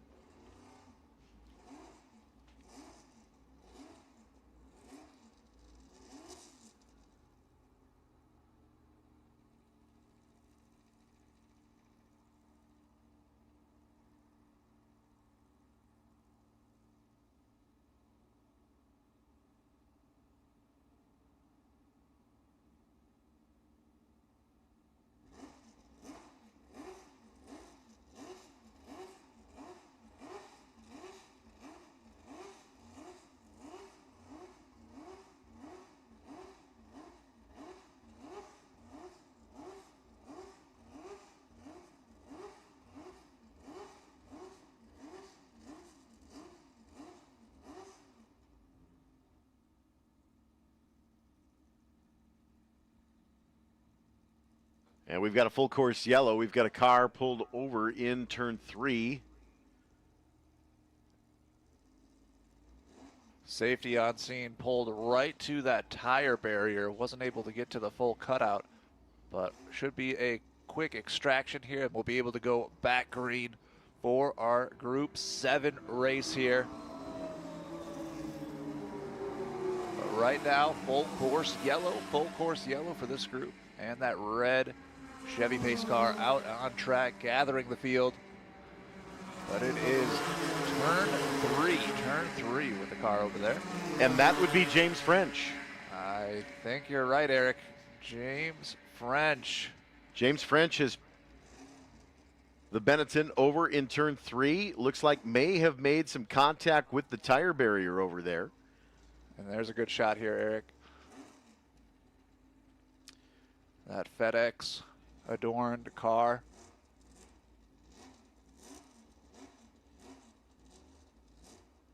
James has the headrest off, likely shutting everything down. And a little bit of a head shake, and I'd imagine a little bit of a frustration. Yeah, bad news for James French, but great news for the rest of these race competitors. Well, the good news is it may not have actually hit the tire barrier. It may have just kind of nosed in there. I think he caught the gravel, and just before was able to Just kind of get on the binders here quick, but didn't see what happened to James. But that's an odd spot to be at the corner of the gravel trap, unless he missed the corner. But Road America safety team. So it doesn't look like there's any damage significant from what we can tell, but obviously those cars are so sensitive to any change in position. But the Benetton, James French gets a couple laps. He must have locked up the brakes, because you can see on the right front there, that is a massive flat spot. So that was a massive lockup for James going into turn 3, it looks like. Definitely tell both front tires were completely locked down. I'm sure if he was trying to avoid something, or the car just got upset. But yeah, it looks like a big lockup, and he probably just kind of skated through the gravel and was able to stop before making contact with the tire barrier. Yeah, it looks like the wing is all in the proper position. It doesn't look like there's any damage to the car other than James's pride a little bit right there. But glad that car didn't make any significant contact from what it appears like. But definitely a big lockup for James into turn 3. And that's going to open up this podium race here. Top 3 all open now. Nolan Alar, Dudley Fleck, Hans Peter.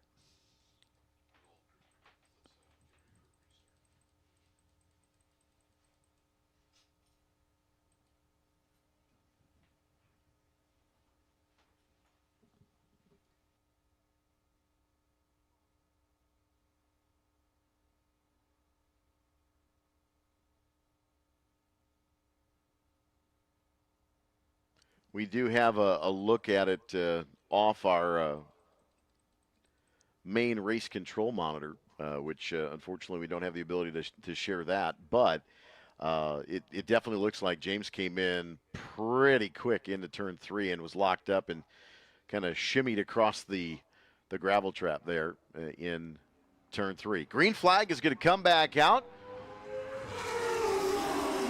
And Nolan Allaire and Dudley Fleck and Hans Peter now will be at the top of the board. Your top 3 here in Group 7 towards turn 1.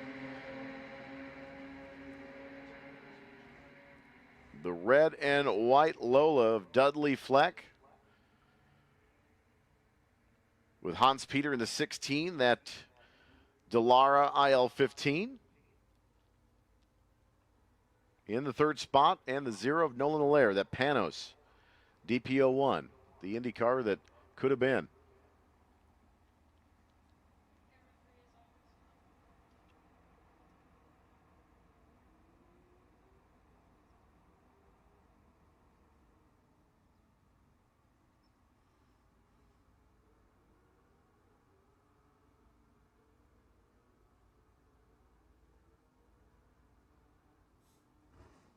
Well, this race has a much different complexion without the Formula One car out there.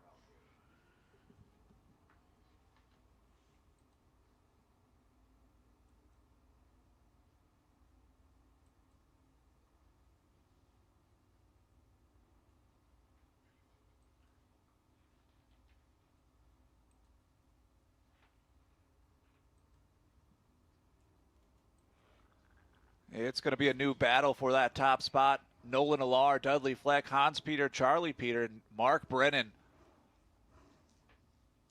They're all going to be battling here for a brand new podium. James French so fast here around this course. So with him out of the picture, Nolan Alar looking to maybe take his gold medal here in the top of the podium. This is Group 7 featured race. Your Group 7 featured race up next. We're going to have Pre-War. Pre-War is going to be hitting the track again for their second race of the day. So Pre-War will be hitting the track again, and then we'll be doing some track touring. And then those AAR Eagles, the reunion, the Dan Gurney Eagles, will be flying on the course for that historic moment here at Road America.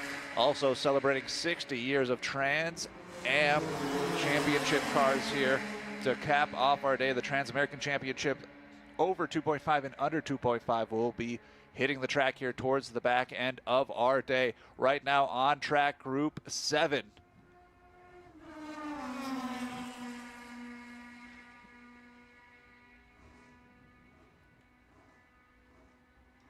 We've got our opening ceremonies coming up this afternoon, right about 1:25 or so, right before we'll get our Trans Am Group 12A race underway today, right after the Eagles have landed back to the nest. 11 minutes gone by now here in this Group 7C feature event at the WeatherTech Vintage Weekend. Thanks for joining us on the YouTube stream, on the Road America YouTube channel. Nolan Alar, the 0, your leader out of Grosse Pointe Woods, Michigan. Dudley Fleck out of Cedar Rapids, Iowa, in the number 2. That is the red and white Lola. Hans Peter in the Delara. That is the 16 machine. Alar underneath the Austin Straubel board. Dudley Fleck as well. Last time through the gap was 1.269 seconds. Allaire at the stripe. And the gap still at about a 1.289. So not a little bit slower for Fleck than Allaire. Allaire just went purple again, so he has the fast lap of the race as well with a 1:52.493.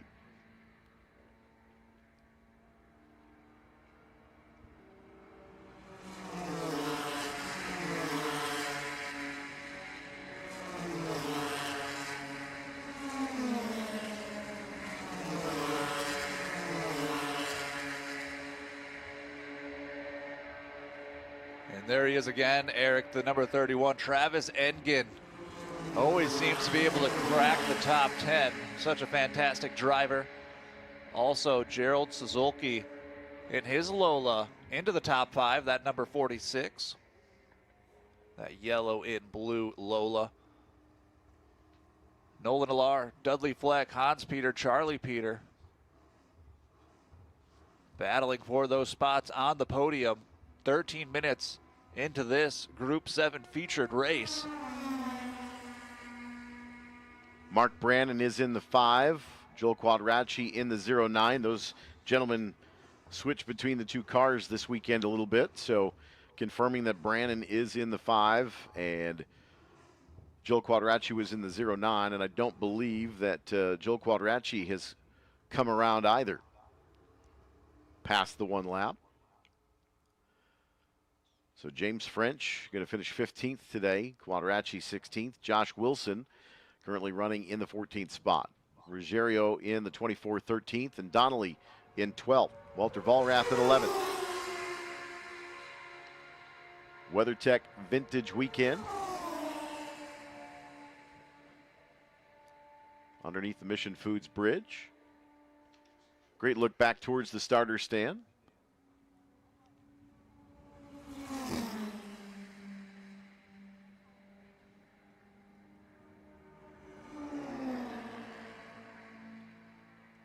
And Nolan Alar was able to put down a purple lap there, a 1:52.4. So Nolan Alar gaining speed. Dudley Fleck almost 2 seconds off the pace there. The gap for the lead now, 3.3 seconds, Brian. And it sounds like Nolan Alar has the hammer down purple again with the 152.403.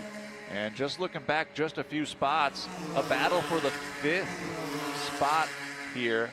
We have the 46 of Gerald Suzuki in his Lola and Steve Grundle in his Lola. They are battling for the 5th spot, so look for the number 46 of Gerald and the number 7 of Steve Grundle. They're starting the battle here for that 5th spot in the top 5.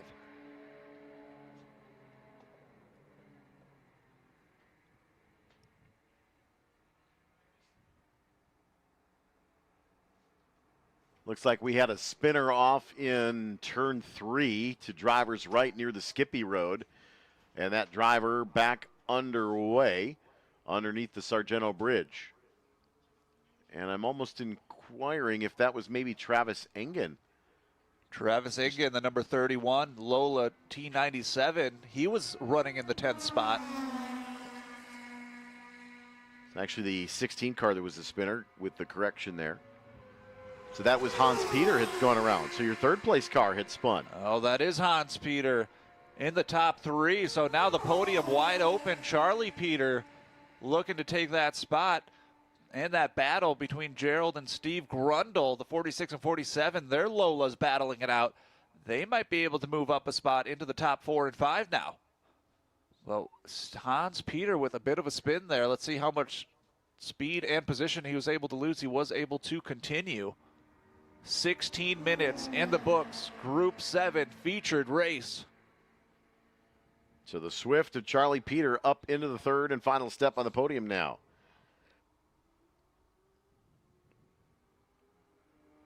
Seeing if Gerald Sokolsky should be the next car by. Indeed, that is the Sunoco liveried car of Sokolsky. Steve Grundle in the 7. Now your top 5, so Hans Peter dropping down the order. Suzuki and Grundle battling it now on the racetrack. Does Steve Grundle have enough to make it around and get into the top 4? The battle of the Lolas. Look for that number 46 and number 7 race fans as they come down the hill to Sargento Bridge. Dudley Fleck looking fast, though. He puts down a 154 on his 7th lap. So Dudley Fleck gaining some speed.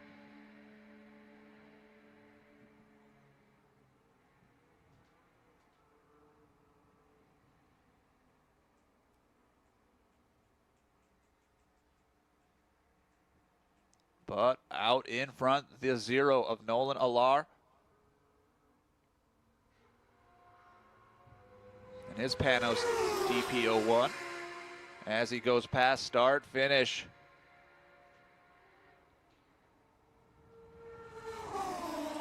There goes Dudley Fleck in the 2nd spot. So the number 2 of Dudley Fleck, the number 2 in the 2nd position.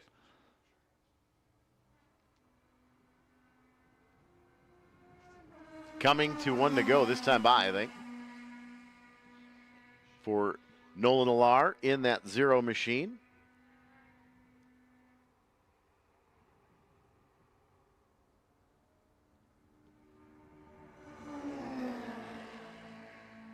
And our number 3, 66, Charlie Peter in his Swift 16. He holds on to his 3rd spot. But we're looking for that battle, number 46 and number 7. Steve Grundle, does he have enough?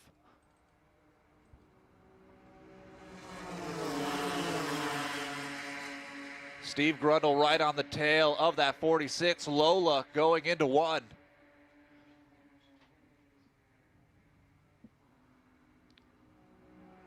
Nolan Alar should be on the back half of the race course at the kink now, coming to the white silk. Doctor's jacket will go in the air. Here in Group 7C. And Group 11 is next on the docket. Our pre-war, post-war cars. To the grid, please.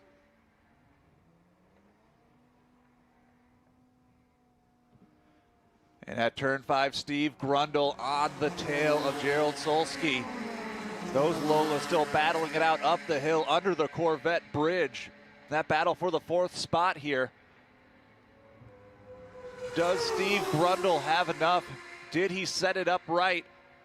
through 7, going into 8.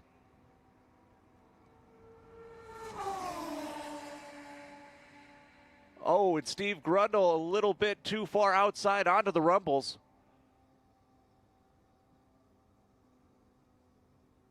Through the carousel now. And I think Steve Grundle just overcooked it around 8, and I think he's off the pace now.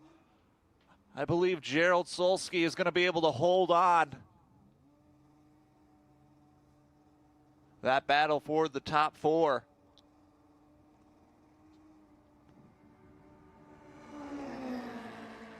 Charlie Peter crossed the line, top 3 finish on the podium for Charlie.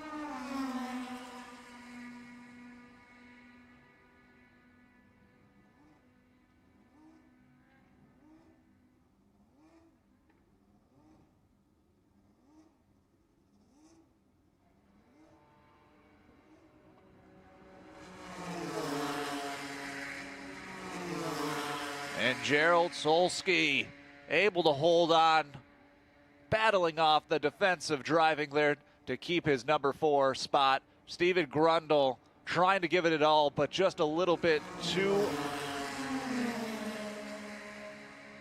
much of an outside turn there around turn number 7. And Solsky able to hold it on. Mark Brennan in your 6th spot. And a shout out to Jean-Luc Liverato in his Indy Lights car. He's been fast all weekend. He puts down his fast lap. Him and Mark Brennan both put down 2 fast laps to end the day for their racing here. Travis Engen.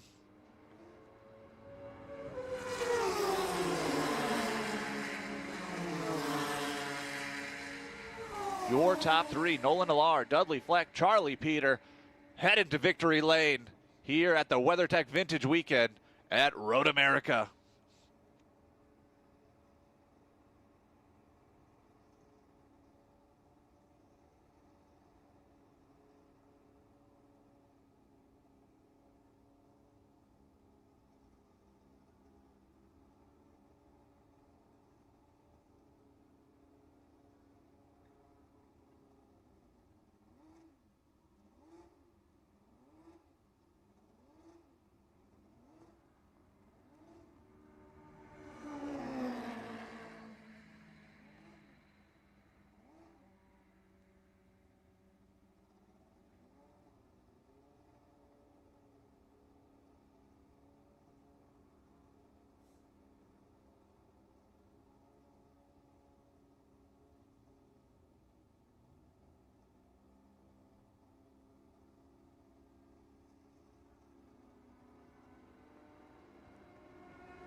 Group 11 to the grid, please. Group 11 to the grid, please.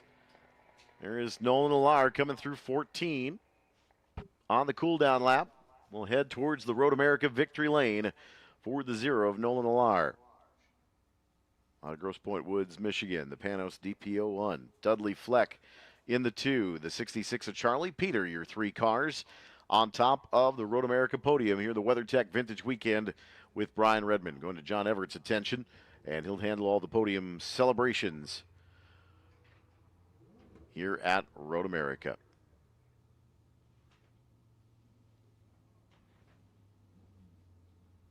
And right next to Victory Lane, all of the Concourse Award winners.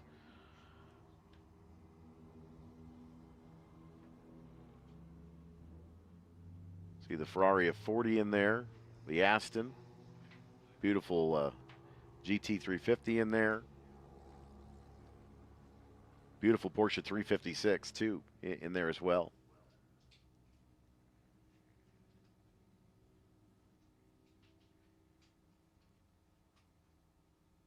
And the Lamborghini Countach in there was leading the People's Choice Awards last night at the end of the concourse. Had plenty of voting yet to come.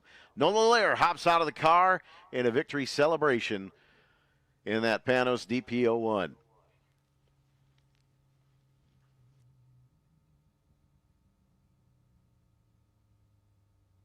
The Earth is 70% water and 30% land. But the entire sky belongs to us.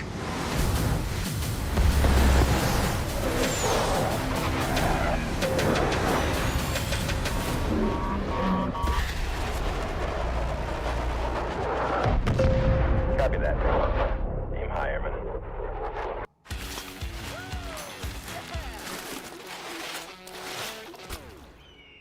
And that's why I never drive those guys. Party's over, big guy. We're tired of hearing, I don't want to get my truck dirty. With WeatherTech laser-measured floor liners front and rear, a seat protector, and full bed protection, trucks are totally covered. You just got WeatherTech. Yeah, buddy.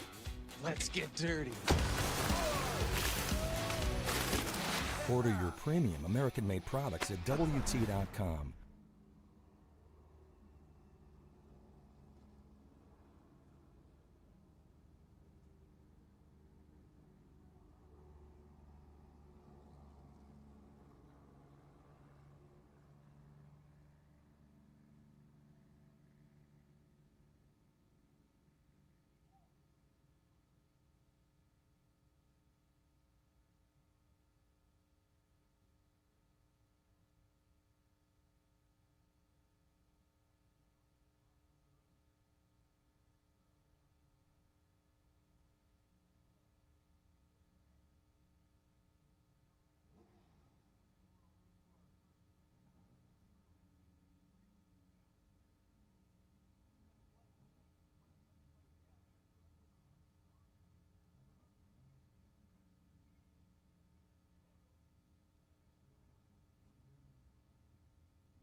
Pre-war coming to the grid here at the WeatherTech Vintage Weekend with Brian Redman at the National Park of Speed. Our field here is the 409 of Edson McCord.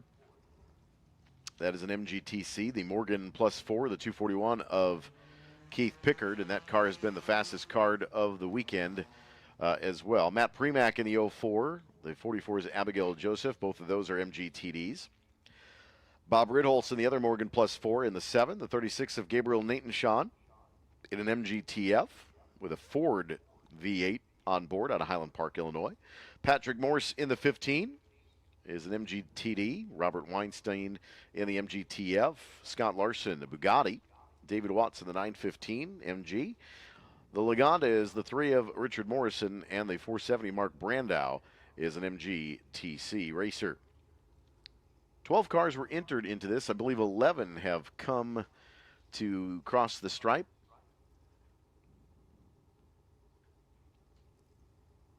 So we'll see Group 11 here getting the green flag. And what a great way to start our lunch session here too, Eric. All of the concession stands open throughout the track. Some of the best food in all of racing here at Road America.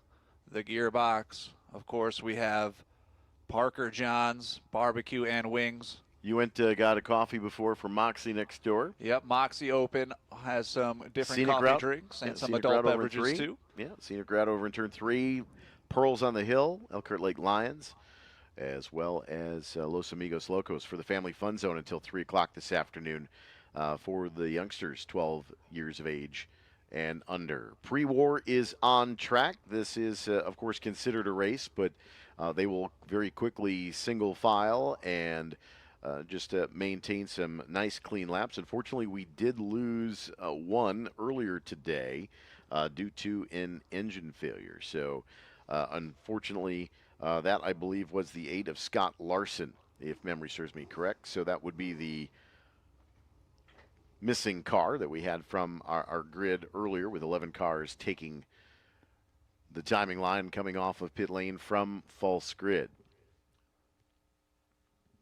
You know, in the past, these cars would come off near the Mazda gate over in turn 14, but with a brand new false grid area, these cars have a little bit easier time getting gridded up and being able to get going up the hill.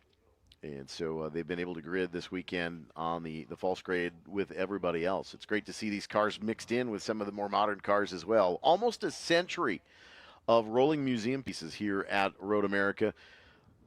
These cars from the 1930s and a few from the early 1940s, though pre and post-war cars are featured in this group traditionally. That's right, Eric. Over 400 vintage vehicles registered this weekend for the WeatherTech Vintage Weekend. And these cars are some of the most historic and the most vintage you're going to see here all weekend long.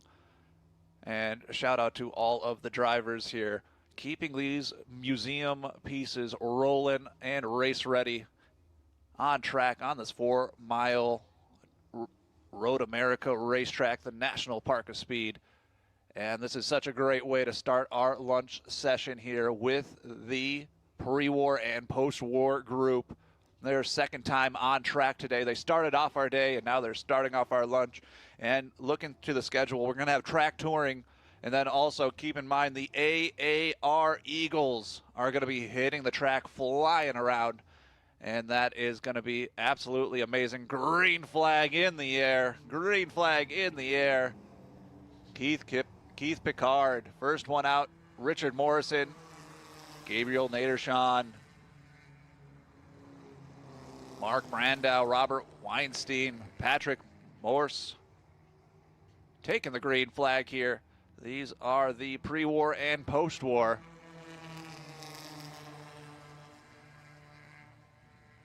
The WeatherTech Vintage Weekend here with Brian Redman at Road America.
Pre-war out on track about halfway through this session. We've got track touring coming up at the 12:30 mark. And of course, we'll have our All-American Eagles reunion coming up at 1 o'clock.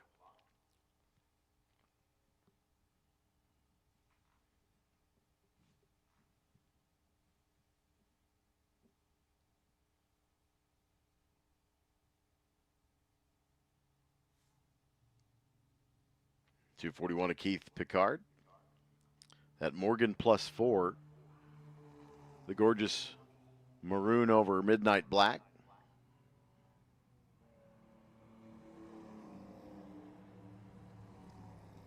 The Lagonda of Richard Morrison. And the 36 of Gabriel Nathan Shawn. The Ford V8 on that MG.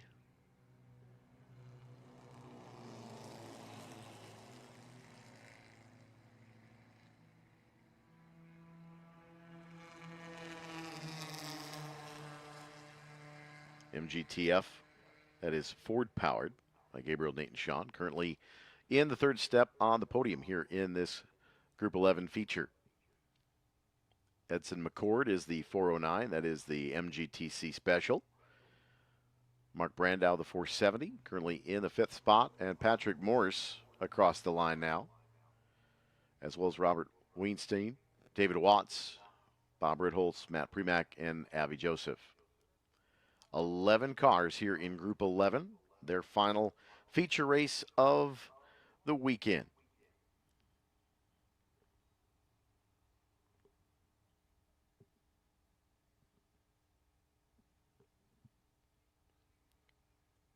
Making the turn in at turn 5. Some beautiful pre-war and early post-war vintage automobiles.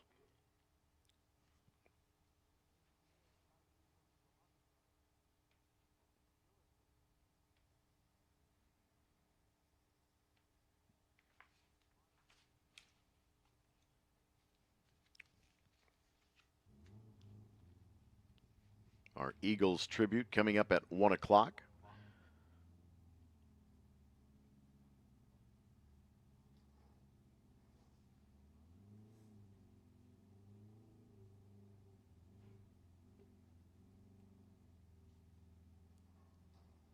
As we continue to circulate here, I want to thank bringatrailer.com for the concourse the last couple of nights. Friday with the race cars parade, as well as the sports car concourse last night. Amazing crowd, fantastic event.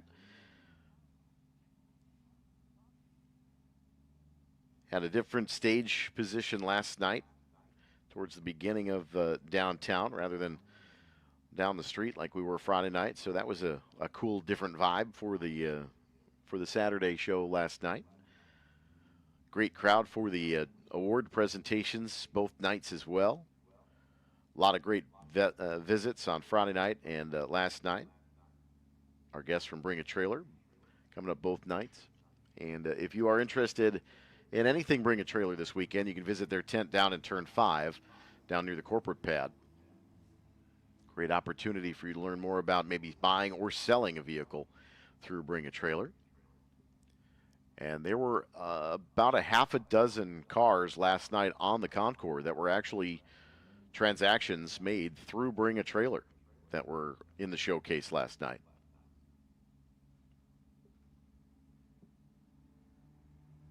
Got a great partnership with them for this vintage weekend. Public karting continues through 5 o'clock today. $30 per session, $75 for a 3-race pass. That's at the Briggs & Stratton Motorplex inside the Carousel. Big hello to the Carousel Campground this weekend. Seen a few people from out there. Trams are continuing to run through the day as well. Look for the shuttle flags at most of our corners and major stops. About 10 to 15 minutes to the next shuttle arrives to each corner. So be patient, but it'll get you from point A to point B or anywhere in between.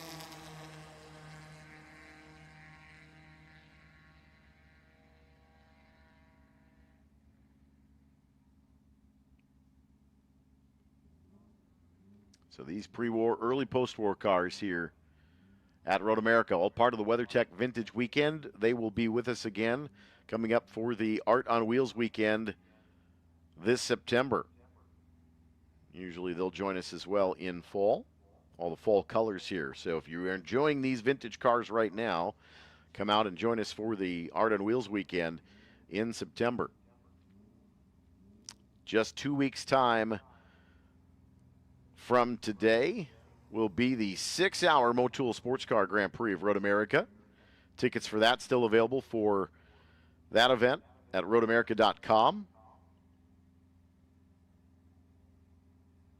Children 16 years of age and younger admitted with an adult ticket. So bring the family out in 2 weeks for the Motul Sports Car Grand Prix. We start Thursday already with some qualifying.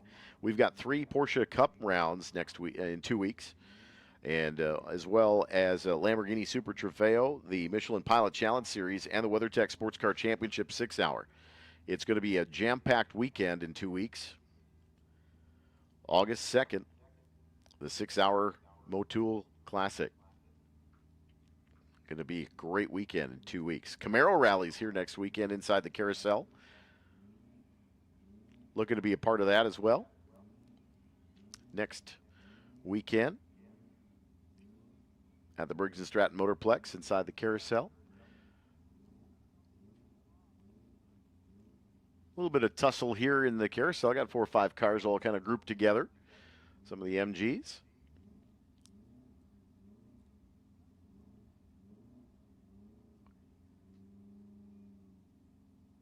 Our second and final feature race for Group 11 here.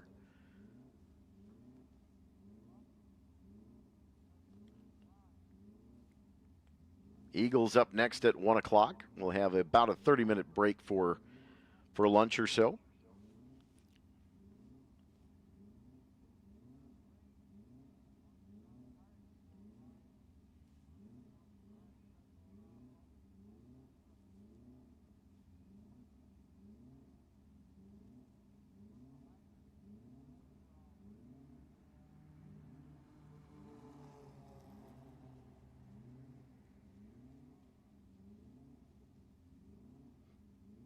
Beautiful Sunday here at Road America. If you're watching on the Road America YouTube stream, this is a bucket list event for many of our fans that come to some of our other events. This is an event we talk very highly of. White flag is out, final lap around.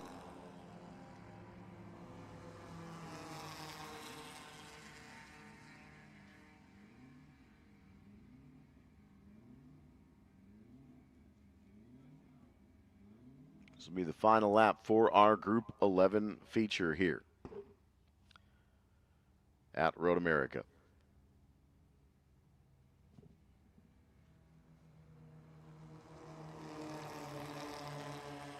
Road America is now offering fans a limited number of recently planted trees to purchase as some commemorative trees. The Autumn Blaze maples are planted in very specific areas around the property and include a brick marker for custom engraved messages. You can visit the Paddock Shop website for details, shop.roadamerica.com. You can also stop in at the Paddock Shop while you're here this weekend on this race day Sunday. Eagles Nest is coming to life. See a lot more folks meandering to the main nest area inside the paddock area. These cars perched and ready to go. And do some demonstration laps for many of these cars.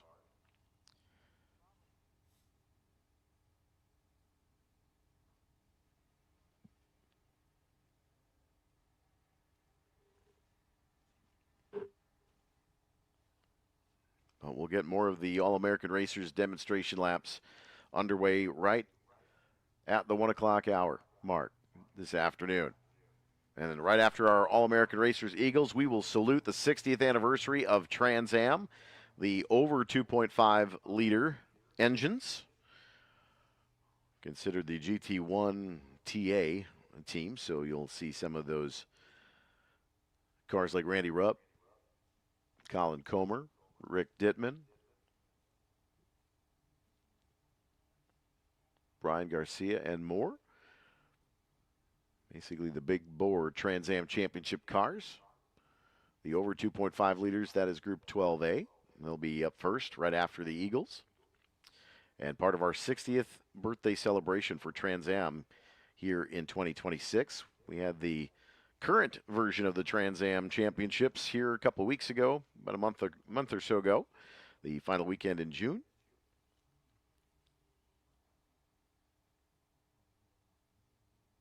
Great TA2 and TA finishes as well that weekend, celebrating their 60th anniversary here at the WeatherTech Vintage Weekend.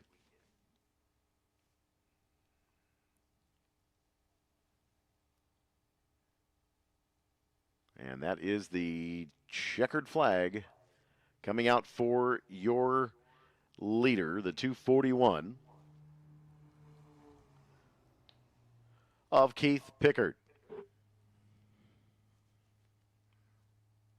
The first car to see the checkered flag here in the WeatherTech Vintage Weekend at Road America.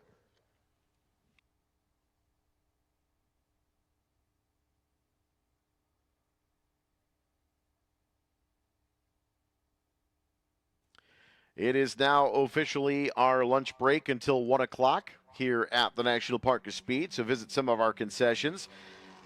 See the folks over at Parker John's lining up. The Gearbox, Moxie on the road right next to the VIP Tower. Los Amigos over in Turn 1. The Scenic Route over in Turn 3. Elkhart Lake Lions in Turn 6. Top Fireman's Hill, as well as Pearls on the hill as well. Our concession stands open throughout the facility here on this race day, Sunday, at the National Park of Speed. Checkered flag is out on pre-war, Group 11. Up next, track touring and your lunch break.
WeatherTech Vintage Weekend with Brian Redman here at the National Park of Speed. We're about 12 minutes or so from right now away from our All-American Racers Eagle Reunion Parade Laps coming up at the top of the 1 o'clock hour.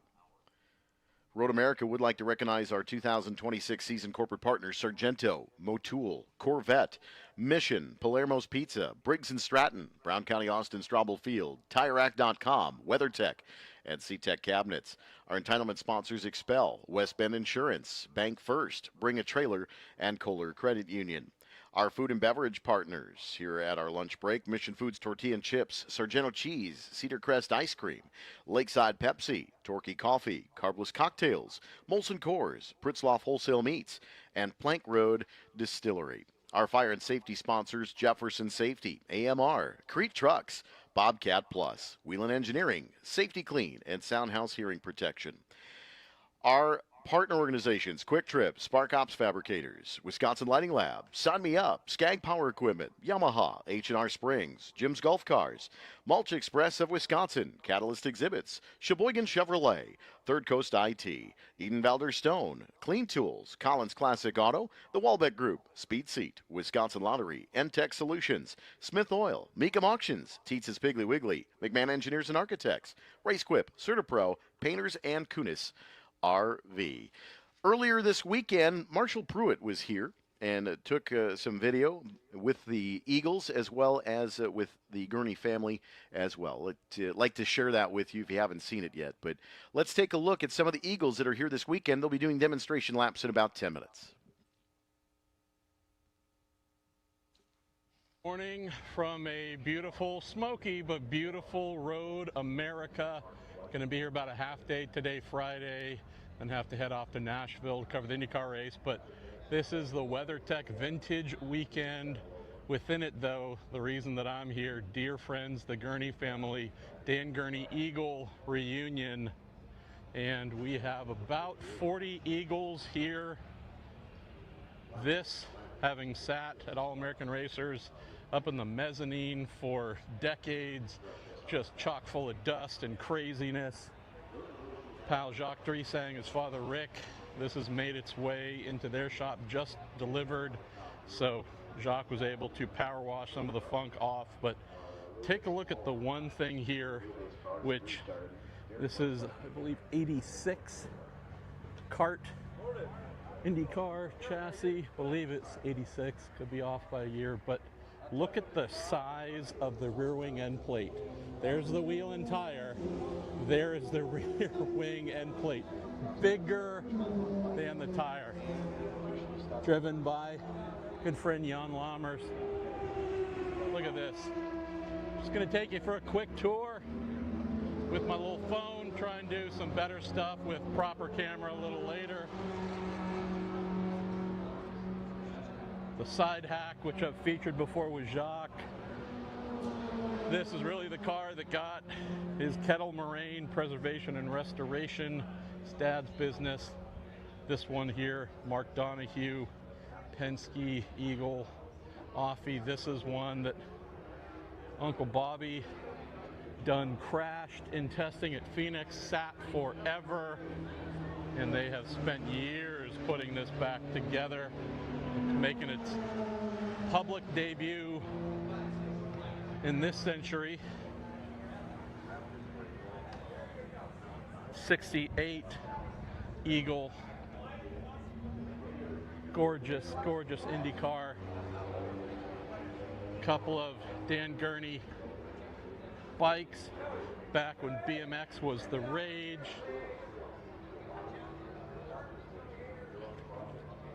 This, a bit of motorcyclage.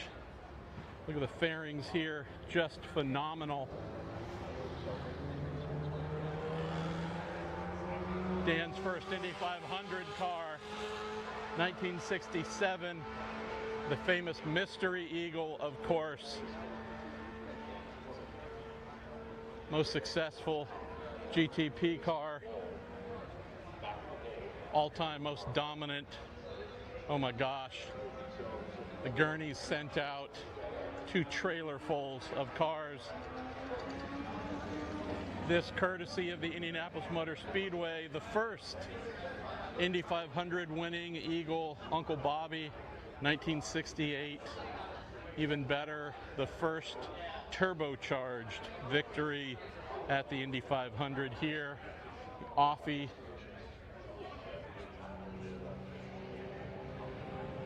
Another 66 Eagle, just so gorgeous. Truly so gorgeous. And the famous painted headers at old K Industries from Detroit. Just saying, y'all. Pure beauty. Pure beauty. 1967 Mark II. This is so beautiful. Just as gorgeous as it could be. 67 Mark II again. 68. And our friend Justin Gurney, how you doing, my guy?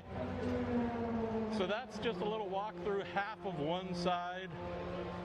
Next one we'll do, we will look at the most beautiful race car ever. Dan's 1967 Spa F1 winning Eagle. But here's just a quick look at a portion of the Eagle reunion here at Road America. How gorgeous. How thankful I am to be here with family. Good morning.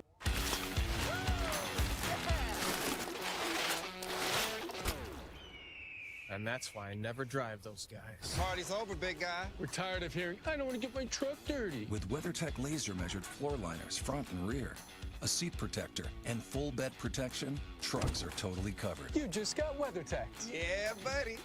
Let's get dirty. Order your premium American-made products at WT.com.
Roaring engines, cheering crowds. It sounds like summer is back, and what's better on a warm summer day than a great group of friends and some Cedar Crest ice cream? It's the perfect topping for a fun day in the sun.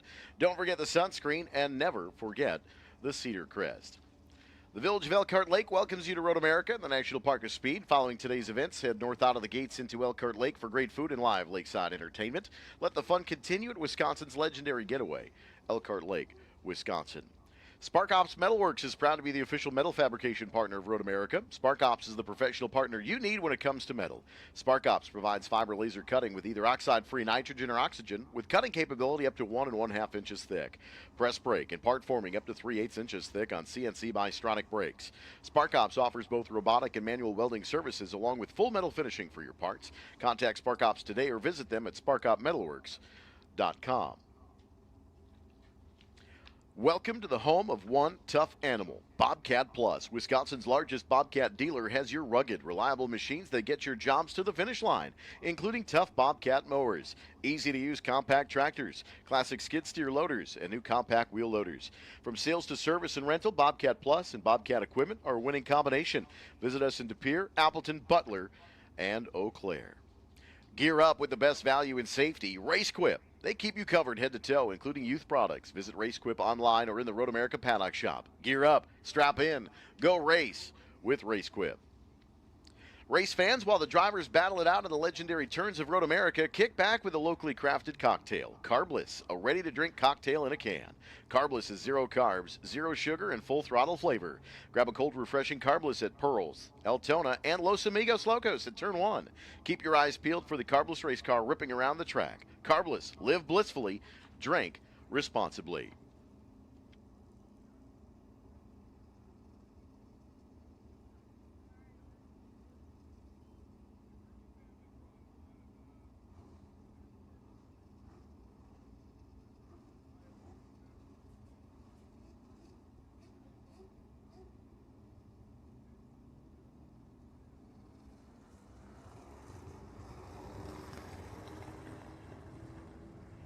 Riding along with the Dennis Firestone number 75. This was the BCV Racing Eagle 8100. This is the 1981 AAR entry. It was purchased for the 1962 season by John Patera and Ronnie Capps and Viking SFV team owner Bob Vanberg. And we're gonna bring in the Eagle specialist here at Road America. Incredibly honored to have this young man next to me. Jacques Dressang here this weekend, kind of the proud purveyor of a lot of Eagles here in at Road America, especially with your company, Kettle Marine Restorations, with your dad, Rick. And I know that this weekend means so much to you, and I was really glad to see you get honored earlier this weekend as well. Yeah, thank you so much. What we've all been able to do this weekend with the crew members that made All-American Racers such a big thing, the Gurney family, the car owners, everyone that's lent a hand to make all this happen, it's monumental. I mean, back in 2022, we had 29 cars present and about 17 running. I think we're a little bit more than that today. You know, that was capped off this morning at 9 a.m. when Reed Hazelton took our Eagle DGF and won the Club Ford category. I missed out in 2022 by 14 thousandths of a second. So to bring that gold for AAR, that was huge. But to see all these cars running, that's everything. And seeing all these faces that made All-American Racers what it was, you can tell that there's a common theme, and that's just all these people that have a common goal of making legit competitive cars, and that's AAR as a whole. Yeah, and you know, this weekend, obviously, we see a lot of these cars getting fired up, some for the very first time in a few years, few months.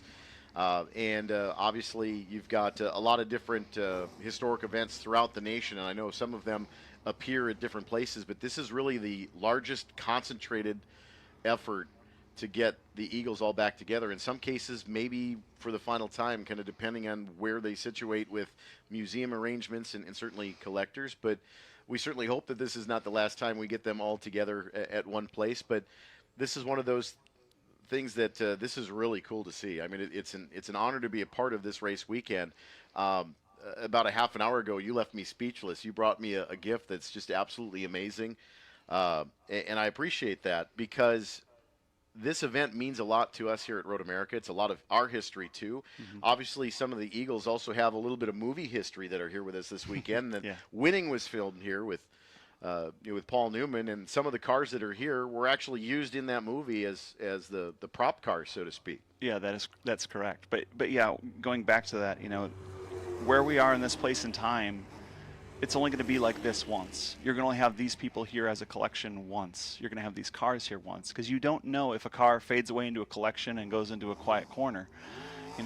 Eagles were meant to make noise and see beauty in action, and that's why there's a famous quote by Dan that was said basically, if you have a chance to make something and you take shortcuts and it isn't a thing of beauty, what does that say about you? And you don't find an ugly duckling eagle, because they're all eagles. And I think what's really unique is obviously, I think the big story this weekend, we just played the piece from Marshall Pruitt's Facebook live post from Friday. I thought it was really important to share with our fans here because of how much love he has for the Gurney family as well.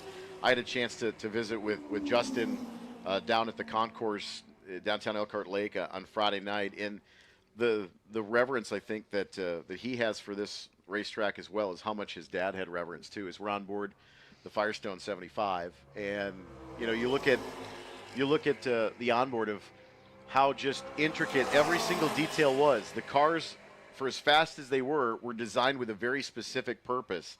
There is no extras. It is designed to have the bare minimum function in order to gain as much possible speed and time. And just looking at how these cars have developed from even the early 70s into the early 80s, how much of a difference in engineering technology is there, right? Right. And a lot of that comes from, you had different component technologies, where when people were making things out of steel, AAR would go, oh, let's try magnesium or titanium. Such is the case as Dennis Firestone's Eagle there. I mean, the 81 range, you had some cars where there were titanium bulkheads literally in the chassis. And our 81 Eagle, the White Castle car, which is going through turn 5 right now, that was the Mule. That was the first car out of the box. It has fabricated uprights, whereas every other chassis had magnesium ones. There'd always be one that was, well, let's see what this is, and then go from it. But yeah, I mean, through and through, whether it be the 66 Indy cars all the way up to, the end in 99 when they made their final Eagle. I mean, they were always trying something different. And Dan famously was a tinkerer. And so you find a lot of little gems where even if you look at a race season for Dan's personal car, it might have changed 12 different times, little intricacies, or a different motor, etc., wing angles, but they're always striving for something, and that's the win. And obviously as Dan kind of progressed through his own driving career and kind of became more into the fabrication side of things, and then becoming, a very revered car owner. You talk about P.J. Jones, the prototype here this weekend as well. And then you get even into, later with the kart cars, the champ cars, underneath the AR banner.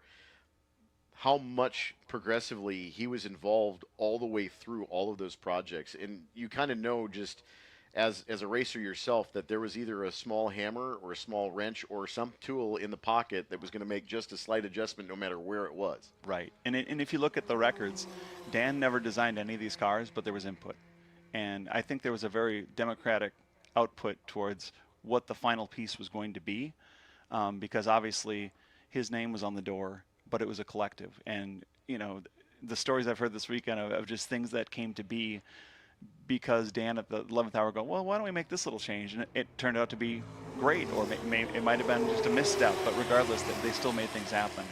In the kind of the guest of honor, so to speak, other than the Gurney family and all of the cars, but really that very unique Formula One car that never was. Mm-hmm. It was left unfinished up in the rafters. And Justin said Friday night, he goes, I knew the car's existence my entire life. It was just in the rafters my entire life. Right. And then when Dan passed away, Justin's like, how do we honor Dad's legacy? And I think all of these cars honor Dan's legacy with or without that car. But seeing that car with wheels on it in this paddock space, knowing how much, ingenuity was put into that car, even though they never finished it. Think of the thought process on building that type of car at the time. Right. And when they were building that in 1968, I mean, that was going to be the next Eagle. And there were two things that came up that basically stunted that car from being a race car. One was they just didn't have the budget to carry on. And second was when Joe Schlesser was killed at Rouen in the summer of 1968 with the prototype Honda, which was also magnesium based. Dan kind of said, maybe this isn't the direction we need to go in. And you'll find cars in vintage racing that are magnesium skinned. It's one of those things where do you reskin it in aluminum to make sure it's not a big hazard? It's one of those things making things current. But yeah, that chassis 601, to see its final execution, I mean, they did Dan proud. It's gorgeous. Yeah. And it's immaculate. And I can't imagine thinking about that car humming around Monaco in '69. That would have just been, the cat's meow. And we're very honored that, of course, this event is chosen. I know you guys are fairly local, and with your Kettle Moraine Restorations group, you've got a lot of different projects. Obviously, you've had the Ruby car. You've got Donahue's Eagle, the Sunoco Penske car. You've got your Club Ford. I know you've got Michael's Eldon. Yeah. Eldon. Yep. There's a lot of cars that you've brought here to the vintage weekends, 2-3 times a year, and I know that when you don't have a car here, you can see that there's that little light in the back of your eye, like I can't wait until this car is done to get the next project here. Yeah. And so what do you have coming up right now for you guys? I know this is the Eagle reunion, but yeah, I want to give you guys a little bit of credit too. No worries. No, there's a car here that we're displaying this weekend. It's the bare metal 1968 Eagle chassis number 407. This is the first time that car has been seen literally ever by the public eye. It was destroyed in a tire test on December 12th, 1968 by Bobby Unser when he put it through the Armco at Riverside for reasons which we'll just leave quiet. But that one's going to come up the pipeline into next year. It took a lot just to make it a full chassis again. Beyond that, we have a Kingfish Indy car, which is a copy of a 72 Eagle, but and a Cicada Formula B, which will be a long-term project, but we'll get there. That was a local Plymouth team that did what they could to make a B car and an Indy car later on. But you guys have done such a fantastic job, kind of minding the efficiency of the Eagles from a design aspect, obviously with a lot of love, care, and respect. For the history that these cars have, certainly in all of motorsports, but certainly history here at Road America as well. I know that this is home for for you and your dad and your staff, and it's Paul has done an incredible job with the Eaglet. Yeah, Paul's the man. It's funny because there's a few people have asked this weekend, did he work at AAR? Because he reminds them a lot of Rem. But he does a lot. It's heart and soul goes in every car, and I think that speaks for most of these car owners that are here this weekend. I mean, we are a collective. We usually barter. Go through. You got this. Oh, let's make a trade, because the end game is getting these cars back to life. And in fact, the car you're on board with right now, Dennis Firestone, he bought a set of wheels from me like 15 years ago, and that got us in a different direction with another car. And again, it's a fun small group. And I know Dennis wanted to say hi to his family who's here today, which is very cool. Another car that's out there, 72 Eagle chassis number 7229. That's Ted Warner in the STP livery. It's a tribute to the late Swede Savage. Ted wrote a book about Swede's life and basically turned that into a rolling roadshow of the car that unfortunately was his last ride in 1973. That's quite the car. And knowing 72 Eagles like I do, the execution on that's been spotless. But I don't want. I know that you would need to get back to the nest here shortly, across the way back to the perch. But I love the fact that these cars are running laps and at speed, because some of them, the more traditional Offie powered, engines. That's kind of the sound that a lot of us grew up with, in the late 70s, early 80s, that are consciously so embedded into these vintage weekends here at Road America. These cars just sound unbelievable. Not only do they just look fast, but they sound fast, and they're, in their original liveries, or some of them may have been, gone through 3 or 4 different car owners in their history. But looking to see where this driver was, won here in this car, and then it was sold to somebody else and won another race. You see the legacy of those wins. That not a lot of people know that type of history, where they see the car in its finished condition, and that must have been the way the car lived its life, and that's not always the case. No.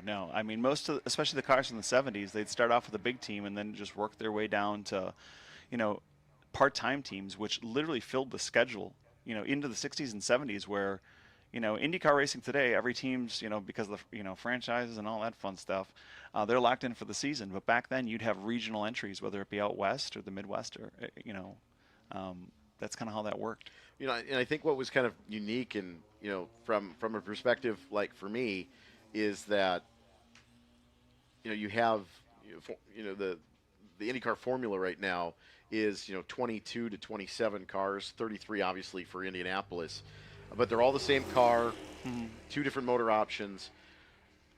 But back at the speedway, in the 50s and 60s, you'd have basically what today would be a Silver Crown car running with these modern Indy cars on the same track at the same time. Right. And technology considerably different in that perspective. So I think there is a little bit of the ingenuity that we've lost. Yeah. And in seeing these cars back to life is kind of one of those things that you're like, this is the way that racing should still be. Exactly. And I think the prime example of that is Lance Smith's 1980 Eagle. He should be going around turn 3 about right now. That car, when that debuted in 1980, had a Cosworth. At the first test, Mike Mosley was the driver that year. Took it to Ontario, did some basically some Airstream tests with it, and then they moved on to the stock block, a whole different formula than a turbo DFX. And then the next year, when it went to a privateer team, it came back and went to a Cosworth again. And Hurley Haywood drove that car, and there were a few other people as well. Well, we've got our onboard camera has stopped on the hill, and looks like may have stalled the car potentially here, or maybe trying to avoid further problems, but kind of backing down the racetrack here a little bit. Not what we want to see. Hopefully that's just a minor inconvenience for that car, but just shy of the Corvette Bridge, so that'll likely bring out a little bit of a local yellow here in turn 5. We've got our opening ceremonies coming up in about 10 minutes. We'll have our national anthem at 1:25, and then we will go racing with the Trans Am 60th anniversary as well. Jacques, thank you, and the entire AAR kind of family in the nest this weekend. It's been fantastic having you all here in the main paddock area. What's been best about this is seeing how many people have just concentrated and just studied the cars and just enjoyed them in person, not only on the racetrack, but in person, get up and close and personal to that. Yeah, and what's really cool is the person sitting next to you under that tent might be the person who designed that car or wrenched on it. There's so much going on under the tent this weekend. It's beyond anything I could even explain. And obviously Road America has done a lot to make this happen, and we just want to make sure that we appreciate everything you guys have done as well. Well, appreciate everything you guys do, Jacques. Say hi to your dad for me. Absolutely. Keep on trucking. Thanks for coming. All-American Racers Eagles checkered flag is out here at the National Park of Speed. We'll be back with more with the WeatherTech Vintage Weekend on our YouTube stream right after this.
Good afternoon, ladies and gentlemen. Welcome to the WeatherTech Vintage Weekend here at America's National Park of Speed, Road America. We'd like to get our opening ceremonies underway with our national anthem. Here is Carissa Schrader-Renner. Oh, say, can you see by the dawn's early light what so proudly we hailed at the twilight's last gleaming, whose broad stripes and bright stars through the perilous fight o'er the ramparts we watched were so gallantly streaming, and the rocket's red glare, the bombs bursting in air, gave proof through the night that our flag was still there. Oh, say does that star-spangled banner yet wave o'er the land of the free and the home of the brave? Welcome to the Vintage Weekend. The Trans Am 60th birthday feature events are up next.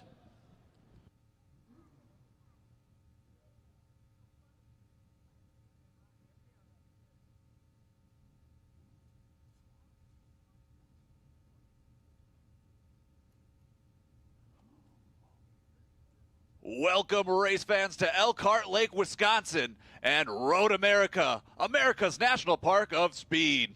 The WeatherTech Vintage Weekend with Brian Redman brings more than 400 historic race cars together for one of America's largest celebration of racing history. This year featured gathering is the largest reunion of those Dan Gurney Eagles. If you see the giant white tent in front of the paddock shop, all of the Eagles are under there, perched in the Eagles' nest. Also, during the WeatherTech Vintage Weekend, we are celebrating 60 years of Trans-American Championship, and we have 2 races on the docket for you for the back half of this day. Hopefully you all enjoyed lunch or you're currently eating something good, because racing is about to start here. Next up on the track, we have Trans-American Challenge up next at Road America. Street racing in the village of Elkhart Lake in the early 1950s. And then a Sheboygan County highway engineer by the name of Cliff Tufte had the thought to sell shares for a plot of land just off of a farm road, Highway 67, here in Elkhart Lake. From there, this racetrack carved into the Kettle Moraine under the guidance of Cliff Tufte. 71 years on, this racetrack still follows the same asphalt 4-mile, 14-turn course and changed motorsports history forever. Cliff Tufte, the statue just outside the paddock shop here at Road America.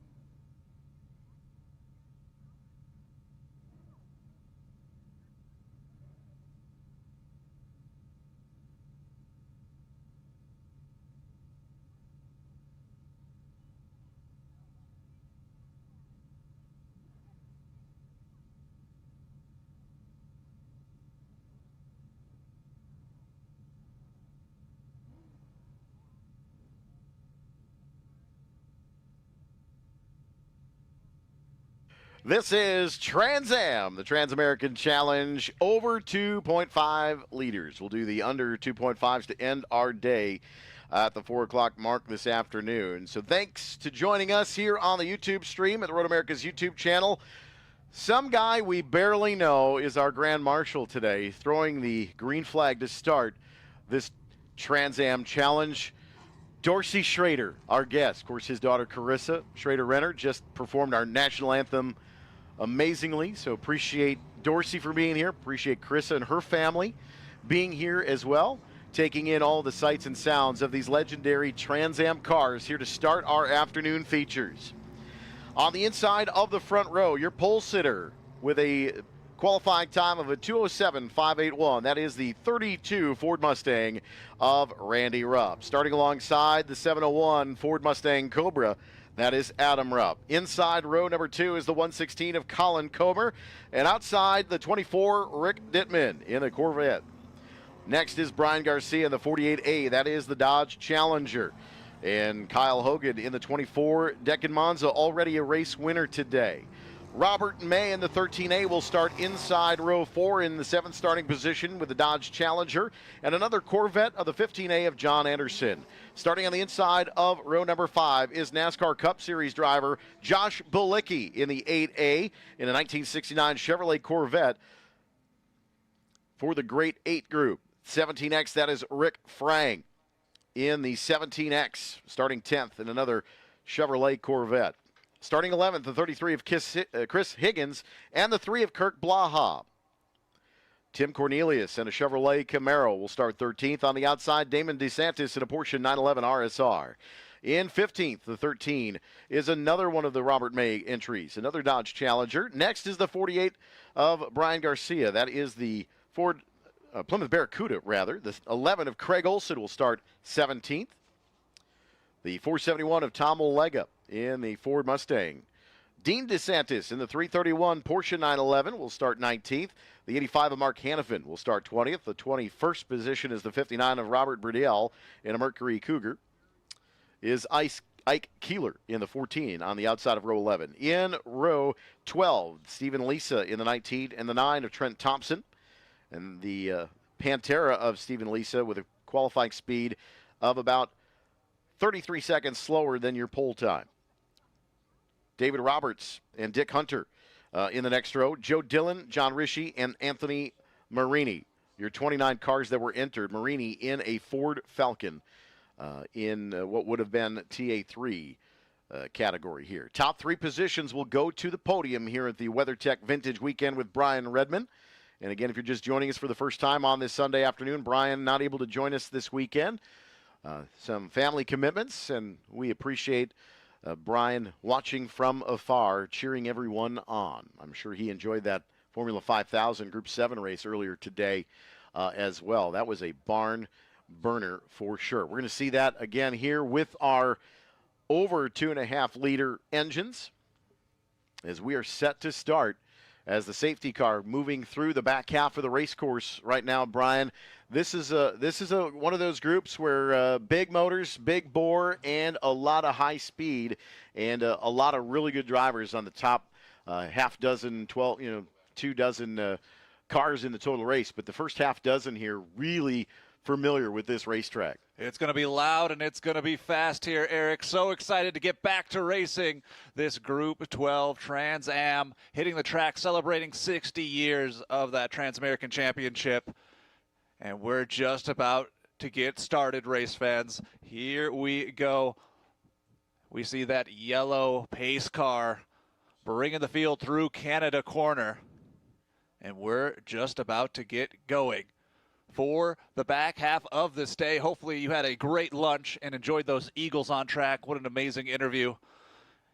And those Eagles still on display out front in the Eagles Nest if you still have time to take a look at a couple of those cars. But a full race afternoon slated up.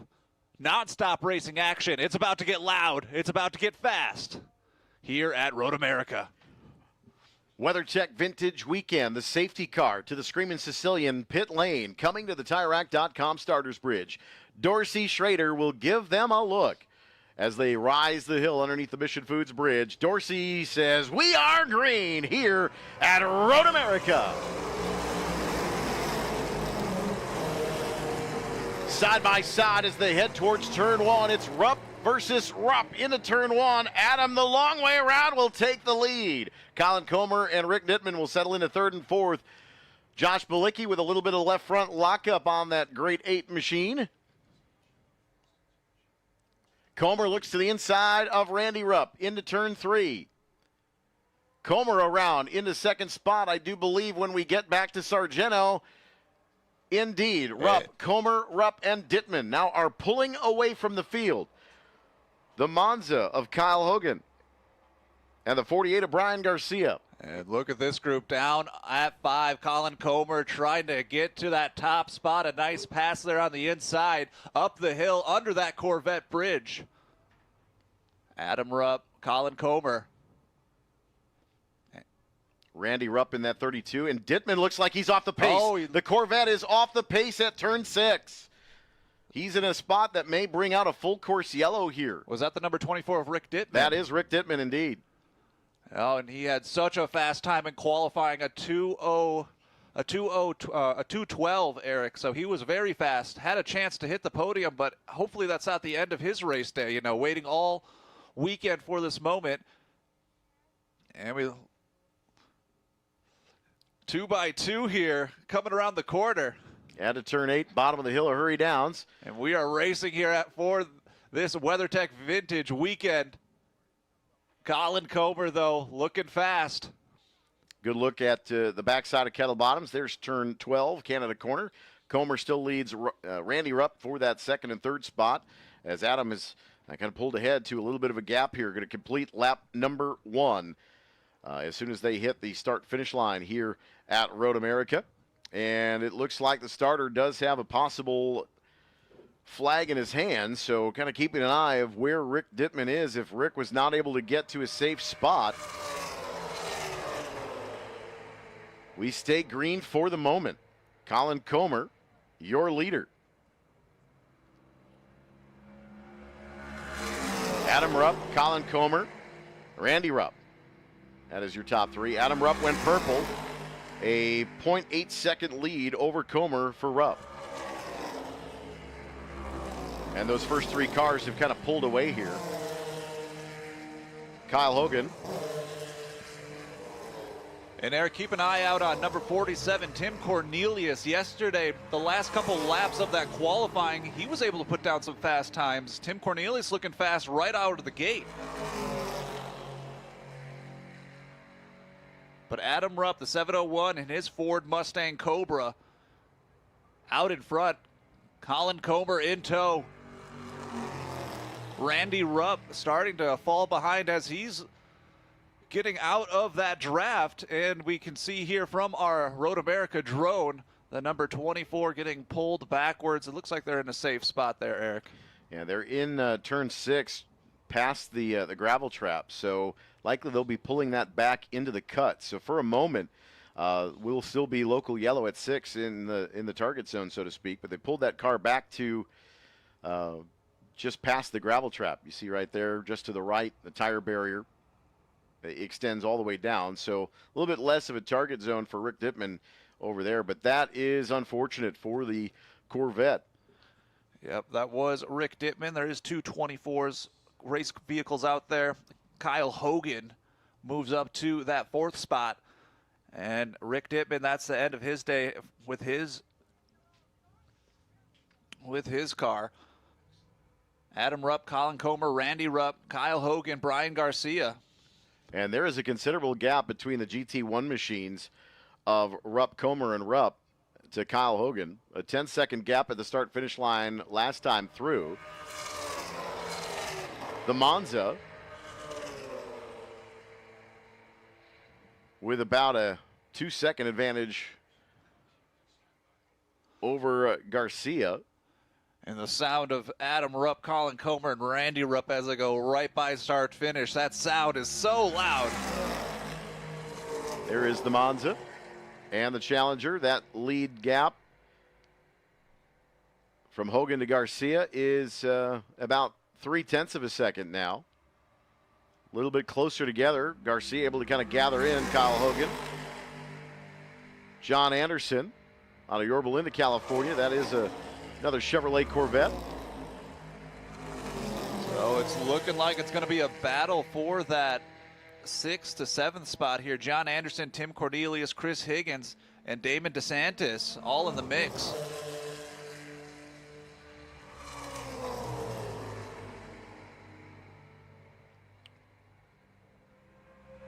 That green flag waving at the bottom of the hill at turn 8 is for the yellow zone for Dittman. So we stay a local yellow up on top of the hill between 6A and turn 7. And then after turn 7, we get the green flag. But as mentioned before, look for that 47, Tim Cornelius in his Camaro. Another fast lap for him, Craig Olson and Chris Higgins trying to catch up. But Tim Cornelius might be able to catch up to John Anderson just a few seconds off of his pace. Might be able to get into the top 6.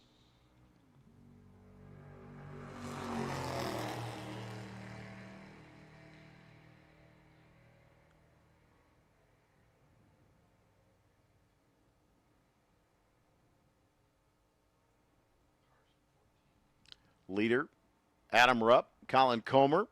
Bit of a distance between them now, and a bit of a distance back to Randy Rupp, too. Everybody somewhat settled in a position. Look at his speed shot. This is amazing. Just shows how quick these cars are moving down this Road America straightaway. Cam, our drone operator, doing a fantastic job all weekend. Caitlin and Tom, our video production team, keeps feeding us all these images all weekend long. Brian, you might know a little bit something about that, too.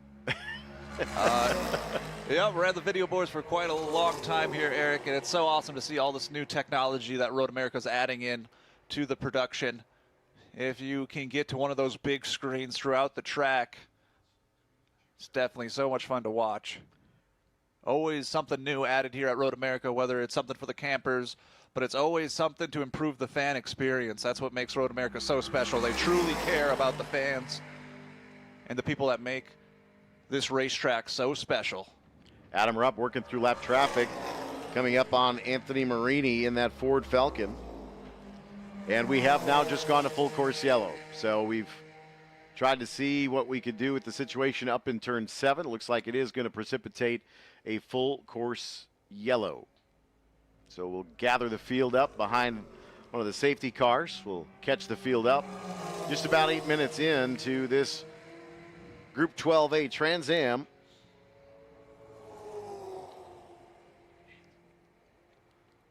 And it looks like we've got a car in 8. That's what's actually bringing out the yellow here. See if we can find a shot here. That is the 33A. Chris Higgins, I believe, 33. That's with the drone. That's over in turn 8 on the exit. Looks like maybe you've gone long and pulled off. Yeah, the 33 of Chris Higgins in his Ford Mustang. That's actually the Panos GT, I believe. Yep, that's Chris Higgins in the Panos. Oh, yep, in the Panos. My apologies. Adam Rupp still on top. Colin Comer, Randy Rupp. This should be a pretty quick one from the looks of things. Looks like they're all ready to hook up and pull away. They'll pull that tow rope tight, and then it'll be Chris's responsibility to kind of drag the brake and keep that line tight, but not too tight. What you don't want is to put any slack in it at any point. And those tow ropes are a couple of $100, like $300 or $400 if you break one. So not inexpensive for sure. But they'll go to the cut on the exit of turn 8.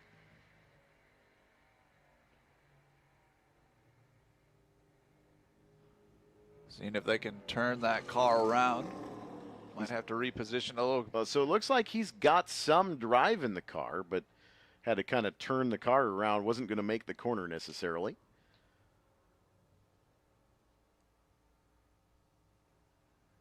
don't want to add insult to injury and graze the wall at all. Just enough. Believe it or not, these cars don't have,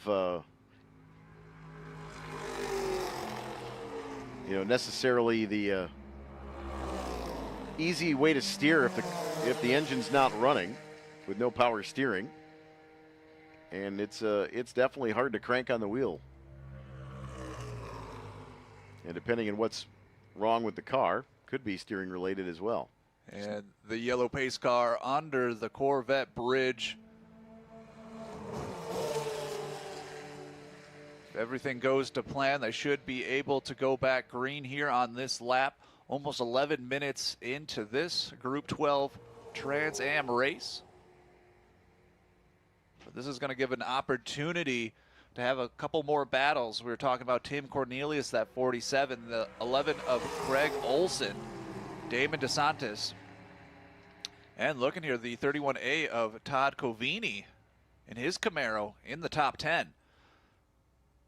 So 6th, 7th, 8th, 9th, and 10th could really go to any of these drivers.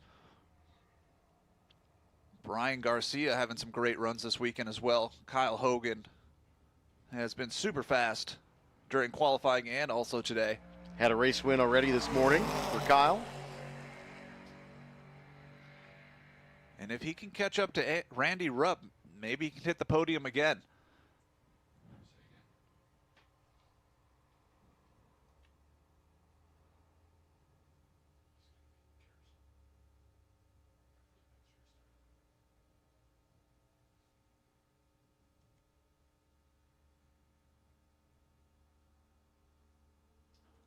Around Canada corner, the yellow pace car. We'll check to see if those lights are still flashing.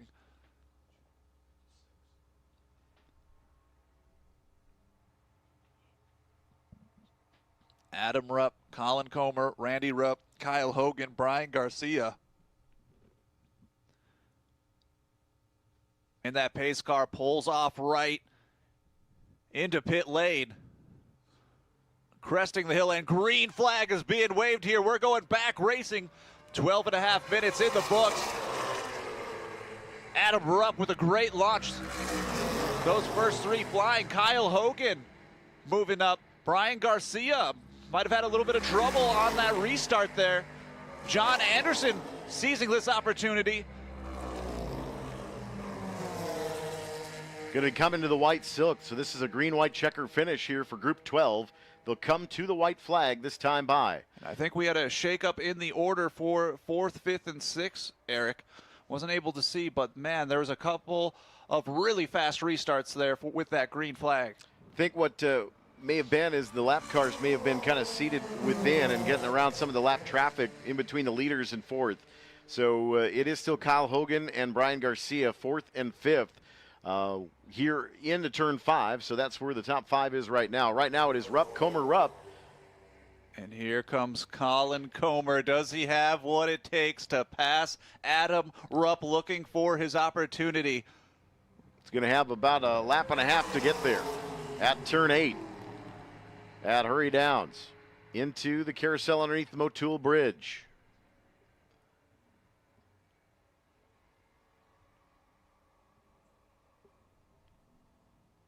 See that elevation change going downhill, loading that left front up, left rear up.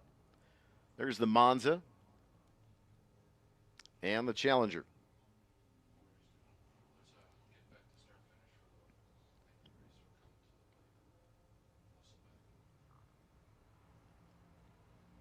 Your leaders working through Canada corner on the penultimate lap, coming to the white flag. Group 12A, this will be the final trip for the weekend. For the Trans Am over 2.5 liter. And the white flag in the air. Final lap here for this Trans-American Group 12 race. Adam Rupp in the lead. Colin Comer, Randy Rupp. Here comes Kyle Hogan.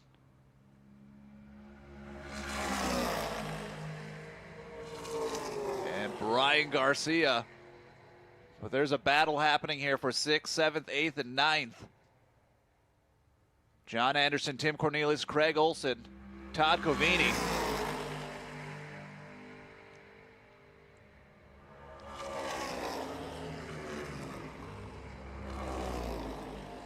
And Todd Covini gets past Craig Olson on that lap. Todd Covini up to number 8. Look for that 31A. Todd Covini trying to catch up to Tim Cornelius.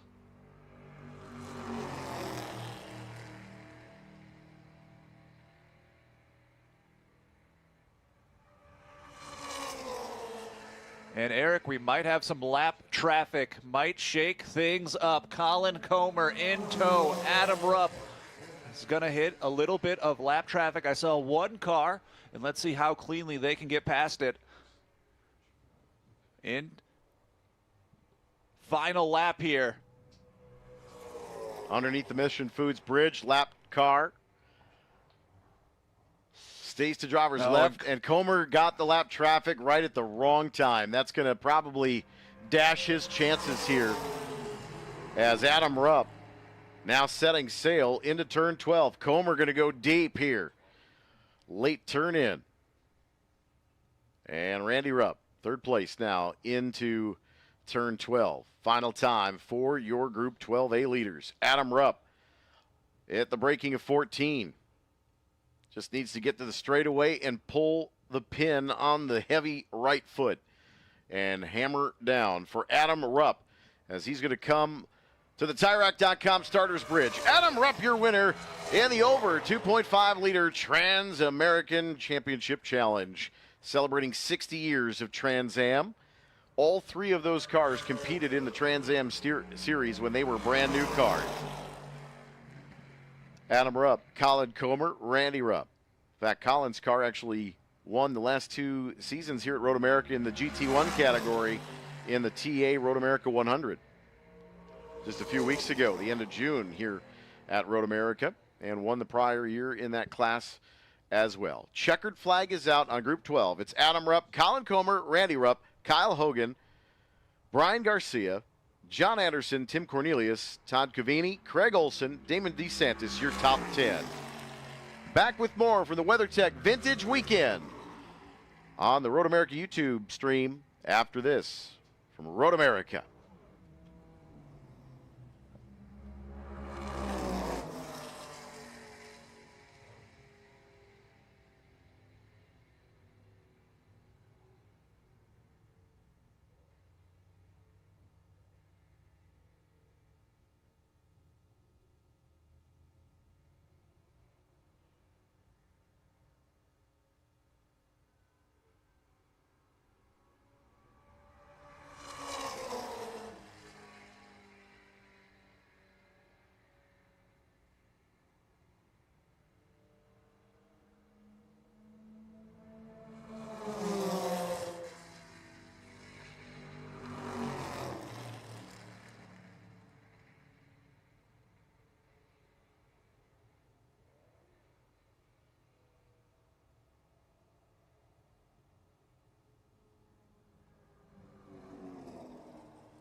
Race fans, start your engines with a cold, refreshing Pepsi or Mountain Dew. Nothing beats the heat like a 20-ounce bottle of Mountain Dew, now available at all trackside concession stands. Mountain Dew.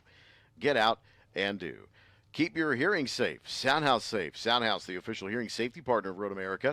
You can visit Soundhouse next to the paddock shop or one of the vending machines for your hearing safety gear. Soundhouse keeps all ears safe for babies, kids, dogs, and adults, as loud noises can permanently damage your hearing.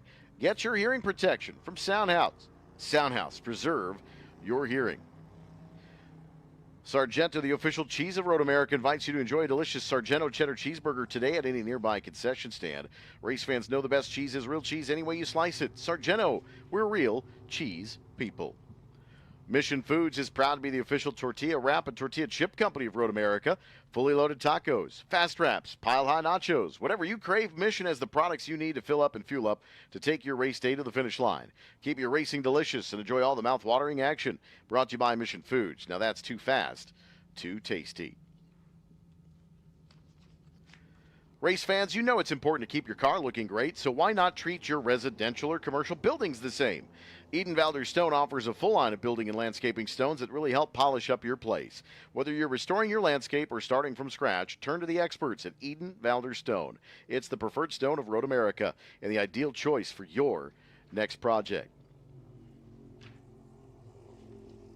Crete Truck Centers is a large inventory of new Mack, Volvo, Hino, Isuzu, and Autocar trucks, as well as road-ready pre-owned vehicles. With locations in Sheboygan and throughout Wisconsin, Crete Truck Centers is dedicated to keeping your business moving down the road by providing parts and service for all makes and models of trucks, along with leasing and rental. Find out more at CreteTrucks.com. Crete Truck Centers, the official vehicle recovery partner of Road America. TireRack.com is proud to be the official tire retailer of Road America. The right tires, fast free shipping, free road hazard protection, and convenient installation options. TireRack.com, the way tire buying should be.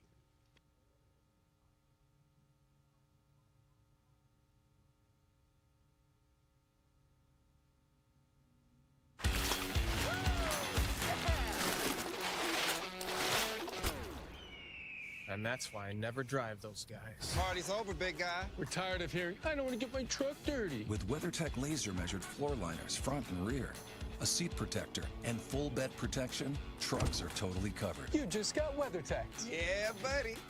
Let's get dirty. Order your premium American-made products at WT.com. Spark Ops Metalworks, the official metal fabricator of Road America. Our collapsible containers easily transport 8 at a time on a single flatbed from shop to site. Our product is designed to be set up quickly within hours. They are portable, stackable, compact, and sustainable structures. They're not just quick to set up and easy to transport. They're robust and reliable, built to withstand the demands of construction sites or marketing activations. Visit our website at sparkopsmetalworks.com to inquire.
Welcome back to the WeatherTech Vintage Weekend at America's National Park of Speed. 640 acres of a park-like setting with a racetrack that just kind of happens to be right smack dab in the middle of America's Dairyland. Since 1955, this race course has had the same layout as far as the racetrack is concerned. Yeah, there's a lot more fence, there's a lot more barriers around the racetrack, but at the core, this racetrack has remained true to itself.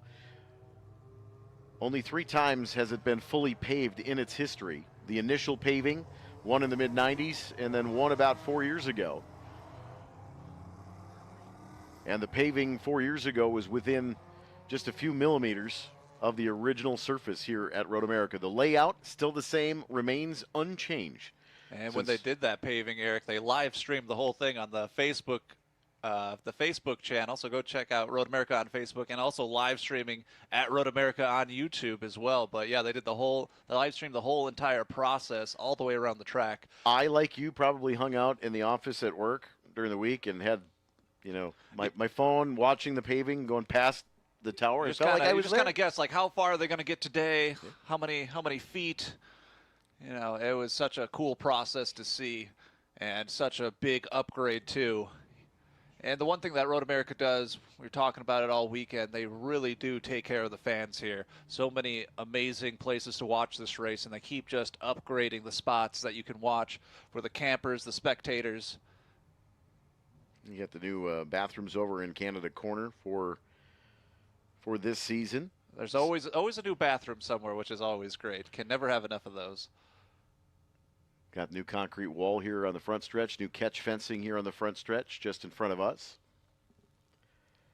We're looking at Group 1, which is modern prototype. On the inside of the front row, it is the Ligier of James French in the number 25. On the outside, the number 5 of Chip Romer, another Ligier JS. Travis Engen in that Audi R8 LMP. Robert Blaine in the 551, the Honda ARX LMP2 car. The 8 of Jason Miller, the win first entry, Kohler Power. The 45 is Brian French on the outside of that row. Starting 7th, the 48 of Joel Quadracci in the Orca. Jim Cope in the 21 in the Elan DPO2. Wes Allen in the 37 as well, another Elan on the inside of the next row. On the outside, Tony Smith in his Ligier. George Crass in the 55. Jason Ross is the 10. John Gaden in the 29.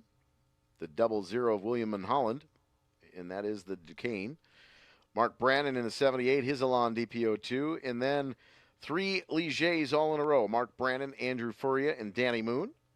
And James Cunning, and Paul Hager, and Adam Kroner. The Sebico, the carbless entry. Adam and his wife, Amanda, from Carbless right here in the Plymouth area. Field behind the safety car. Lights are out, flags are down.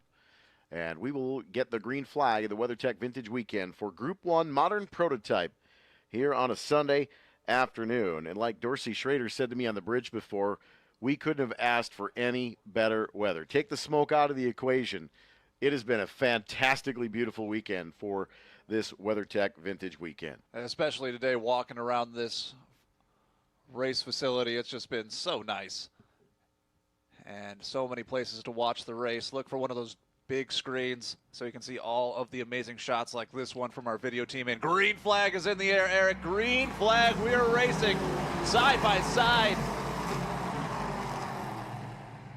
to number 1. James French, Chip Romer. And French with the red wing plates has the advantage into turn 1 towards turn 3, still on the inside. Romer trying to go the long way around. And brake lock up there in the back. That might be Joel. Joel Quadracci with a little bit of a brake lock up there. You're right. Working underneath the Sargento Bridge, turns towards turn 5 now. And they're side by side. They are battling for that position. They know how important it is to get out in front with these cars. Chip Romer going to have the tighter line into 5. He takes it, but we see that inside counter play going up the hill. And James French now to the inside, going up the hill into turn 6. Is he far enough alongside to get the lead back? Again, French is going to have the red wingtips.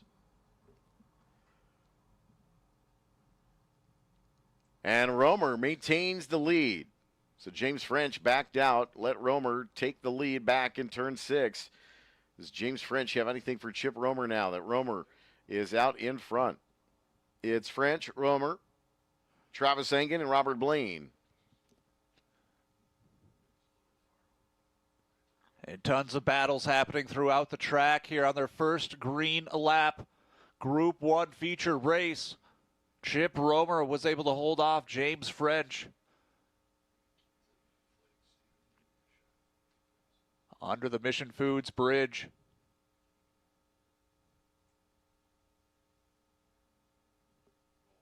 Leaders now making their way towards turn 14 through Thunder Valley here. There's Engen in the Audi.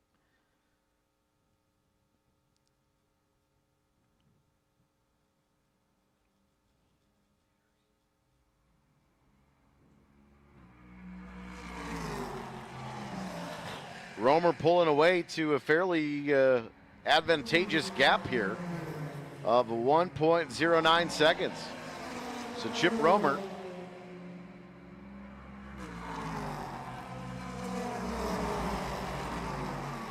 decidedly outpacing the field here. James French, Travis Engen, Robert Blaine, Brian French up to 5th, Jason Miller 6th, Jim Cope in 7th, Joel Quadracci with that lockup into turn 3 on the opening lap to 8th, George Crass in the 55 to 9th, and Wes Allen your top 10 as we're currently running. A little bit of a battle back there, a couple of Ligers in the back. There's Travis Engen in the Audi.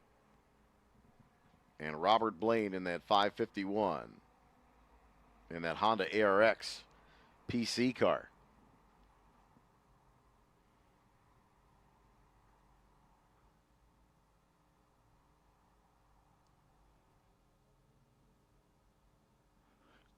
Great battles throughout this whole race group. Everybody fighting for every bit of position. A good group of cars there, too. It's going to be a fight all the way to the checkered flag. Chip Romer, James French, Travis Engen. Feel like every somebody's time around in. It looks like it might be Blaine, possibly. Didn't see who it was. Just looked up and saw a car was backwards in turn 10. There's going to be a full course yellow coming out. That's a bad spot to be beached. And we see it, yeah, I think you're right. I think it was that Robert Blaine, the 551 in that Honda ARX. He was immediately around. That car just swapped ends in the carousel. I looked down for a half a second, Brian. I was about to talk about Travis Engen again, and Robert Blaine gets off into the gravel. He was running in the 4th spot. So Robert Blaine was challenging for the podium. Now in the gravel trap. We'll let safety respond to that. We'll see when race control can get us moving here. 4 minutes into the session. Only one flying lap. They're now finishing their 2nd lap now under the yellow. Romer, French, Engen, your top 3 here for Group 1, the WeatherTech Vintage Weekend with Brian Redman, safety on scene.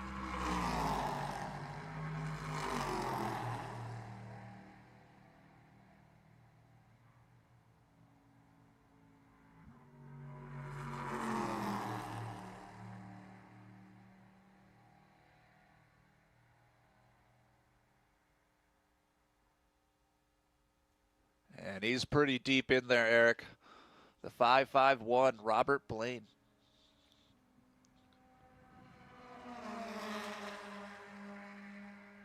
Good look at the car, a safety team responding. You can see the angle he kind of came in at.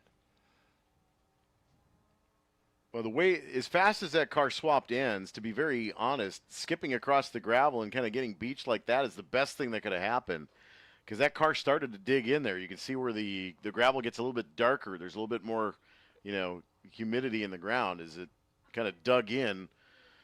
No different than digging at the beach with making a sandcastle. But that car started to dig in. So that's the best thing that could have happened is that car slowed down as it was starting to dig in.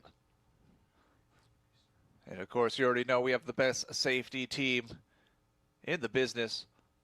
They're going to try to figure out what's the best way to take him out of this sand trap. If they do the front, it might dig into the gravel. So I think they decided, you know what, let's just go on the back here, on the rear end, and pull him out that way. I'll tell you that the front of that Honda ARX looks a little bit more like a shovel. And it is probably a little more expensive as well. So don't want to scratch the paint job there. Carbon fiber's not cheap. But that's going to group up all of these race competitors. And there's already so many battles. Jim Cope, George Crass, Mark Brannon, Joel Quadracci all battling, trying to make their way into the top 5. Of course, Brian French moving. He was already making moves, starting to go up the leaderboard. Travis Engen in third. He's going to have to battle off Brian French now. Travis Engen's going to have a full mirror full of Brian French.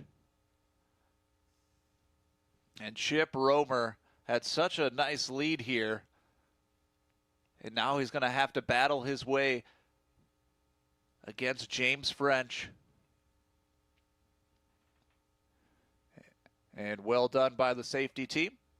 7 minutes into this Group 1 feature race. Next up, we have Group 2 Vintage Production. Group 2 is up next. Group 2 up next. The WeatherTech Vintage Weekend at Road America.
Full course yellow still out, about 10 minutes eclipsed in this one. Seems like it's been kind of the common theme of the day, Brian, that we're getting cautions about 8, 9, 10 minutes in, and then we end up with 1 or 2 green flag laps to finish with a little bit of a dash to the podium. Chip Romer, James French, Travis Engen, your top 3 now. Brian French up into the top 4. Jason Miller, that win first entry, going to run for a national championship again in the SCCA National Championship runoffs come October. Here for the 3rd and final year in a row at the National Park of Speed. It's our first weekend in October. And this restart is going to be electric. Chip Romer battling off James French. And in that third spot, Travis Engen going to battle with Brian French, trying to keep that podium dream alive for Travis and Chip Romer. Joel Quadracci in the mix in his 48. Even after that early brake lockup, still able to get into the top 10. Jason Miller in the number 8. In number 5. Romer going to bring him up the hill. James French, again, the difference between those two Ligers. James French has the red wingtip. And there we go, Eric. Green flag here. And there goes Chip Romer. James French chasing him down. Travis Engen, Brian French looking for his opportunity.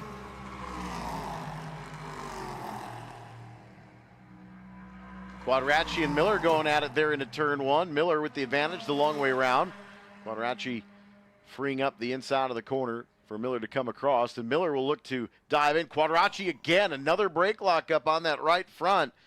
That keeps happening. It's going to keep happening more and more frequently the more flat spot that area gets on that tire. Don't want to see that tire go down either. Yeah, and losing some speed here, and some people are seizing that opportunity to get by him into 5. Miller maintains that about 5-6 car length distance. Jim Cope in that blue and white number 21, that Elan. Much smaller, narrower cars. Jason Miller in Cope by description compared to Quadracci's Orica. That prototype challenge car.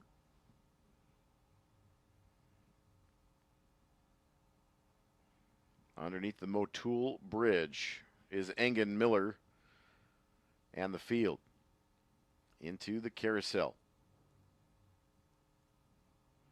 There's Jim Cope, George Crass, Mark Brandon, Wes Allen all in that shot as well.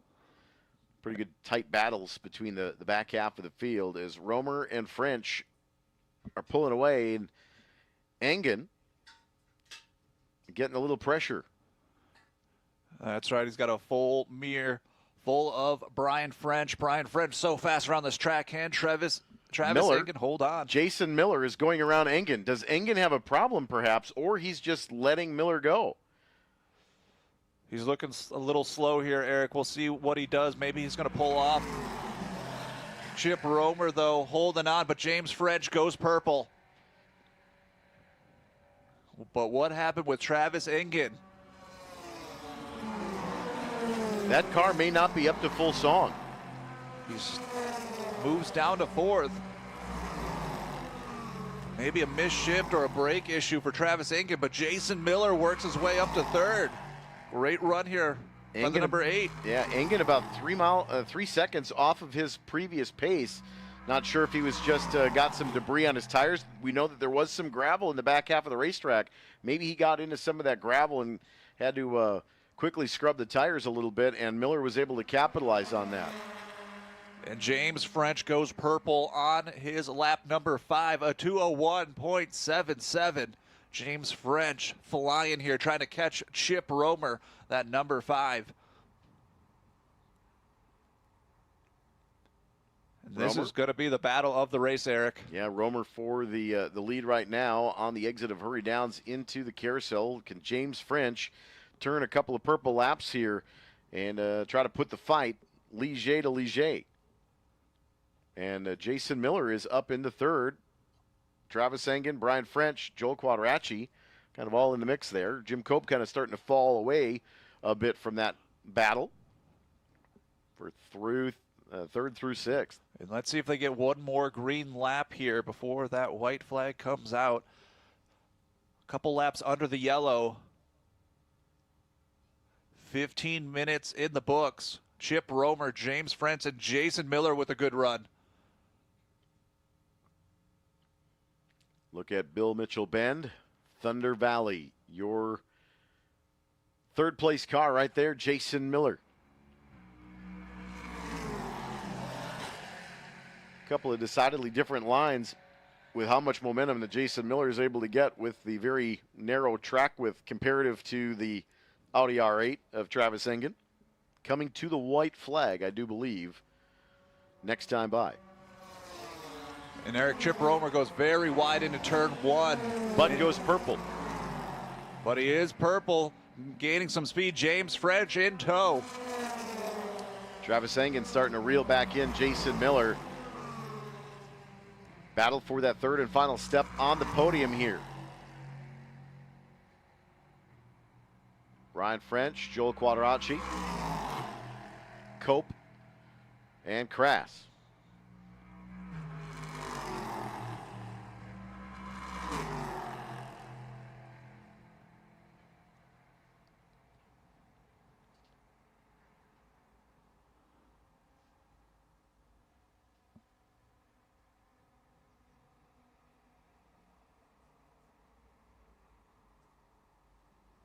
Jason Miller, such a considerable size difference. Now, the really odd thing is if you see the Audi R8 LMP by itself, it's a very low-slung car, and it doesn't look in person that big. But you put it next to Jason Miller's car, there's a decided size difference. French coming to the white flag in second spot. Can he do anything with Chip Romer? Romer a little bit faster last time through. Can French put a little bit of pressure and fill the mirrors of the Leger? French with 7 laps to figure out Chip Romer. Has he found his spot? Has he been waiting for his opportunity? It could be turn 1, turn 5, turn 6, also into Canada corner. So many passing opportunities still available.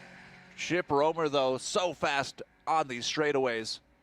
White flag is out here for Chip Romer. The number 5, Chip Romer, and the number 25, James French. Race fans, here they come. Their final lap here at Road America Group 1, the feature race. Travis Engen back to third, Eric. Jason Miller in tow. Brian French in fifth. Joel Quadracci right behind Brian. Travis Engen, though, Eric, to third. Yeah, I think maybe that Travis was just maybe trying to save the front tires for a little bit, cool them down a bit, and then take the fight back to Jason Miller. Because decidedly that Audi should be a little bit faster on pace normally than Jason. And I think Travis was able to get past Jason Miller at turn 5 in that heavy braking zone. So a great run here for Travis, getting back on pace. 22-second lead. A lap and a half after the restart for Romer and French over Engen and Miller. And only a few more opportunities, Eric, under the Mission Foods bridge. Big puff of smoke comes flying up as they go across into the dirt. Looks like Romer clipped the exit curb at 10.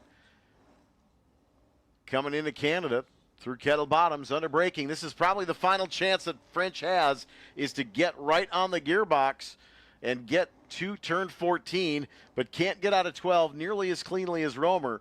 He went a little deep into 12, and it's going to cost him some exit speed. But Chip Romer right now, his best friend is going to be his right foot. Romer on the button, out of turn 14. James French in tow. Leger's at the pointy end of this field, coming to the start-finish line. Checkered flag is out. Chip Romer, your Group 1 feature event winner. James French going to come home in the second spot. And then we wait about 25 seconds.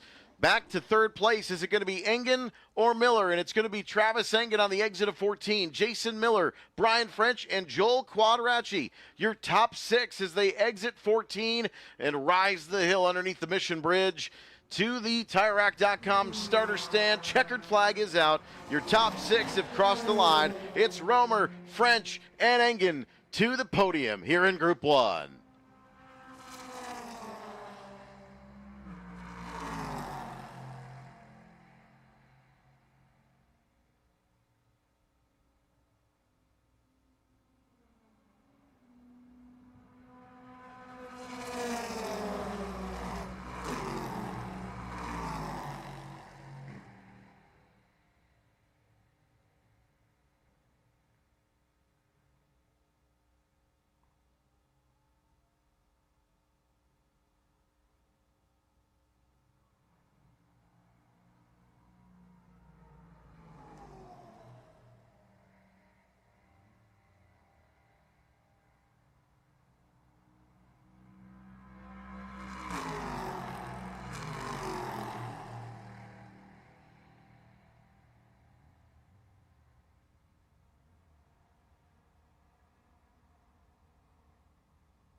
Getting set for vintage production. This is Group 2, the WeatherTech Vintage Weekend here at America's National Park of Speed. Grid still forming over in the false grid. Plus, they've got a little bit of track maintenance to take care of here. So let's go through your starting lineup. Not everybody anticipated here, but we'll still give everybody credit for being here. The 31st starting position is the 81 of Eric Jacobson in the Triumph TR3. The Mercedes-Benz 190 of Doug Radix will start 30th. Charles Might in the 730, the MGA. Another Mercedes-Benz Silver Arrow, David Bajcek in the 191. Joe Stiffel in the Austin Healey Sprite will start 27th. Starting 26th, Russ Wentenkamp in a 1982 Renault Spec Racer. David Roberts in the number 8 will start 25th. Starting 24th on the outside of the next row, the 47 of Brian Petty. That is the Datsun 1200. Mark Pladsen in the 144 in the Morgan 4. The Honda CRX of Josh Helm is the 43. Will start 22nd. Tom Reese in the 23. In the Triumph. The 10 of Brad Tank in the MGB. The Porsche 356 Roadster of Reese Candy, the 51, will start 19th. Starting 18th, the 50 of Bob Wagner in an Austin Healey. The MGA Mark 1, Michael Silverman, that is the 41 machine, will start 17th. Starting on the outside of row 8 is Evan Hubacek in the Morris Mini, a true Mini. Evan Hubacek in the 7. The 33 of Jensen Wentenkamp in the Renault SR. The Austin Healey of Eileen Wetzel in the 202. Chris Candy in the 34 Porsche 356 Roadster. Tanner Hurst in the Ford Escort GT. That is the number 18 car. He'll start 12th. On the inside of that row, the 08 of Nick Clements, the Porsche Roadster. Robert Van Zelst in the Porsche 356 Speedster will start 10th. Starting 9th, the 35 of Greg Wold in the Austin Cooper. The Austin Healey Sprite of David Brown, the 112, will start 8th. Jamie Jackson in the 01, the Porsche 356. The pairing of two Austin Healeys, Scott McQueen in the 106, 282 in row 3. In row 4, Kent Prather and George Ballback, Austin Schmidt and Craig Chima, your pole sitter in the Lotus Super 7 and Austin's Alpha Spider. That is unofficially your 31 entrants that did qualify for the Vintage Production Group 2. Next on the docket here from Road America. We are on a 3-minute hold here, so we'll be back with you in just a few moments.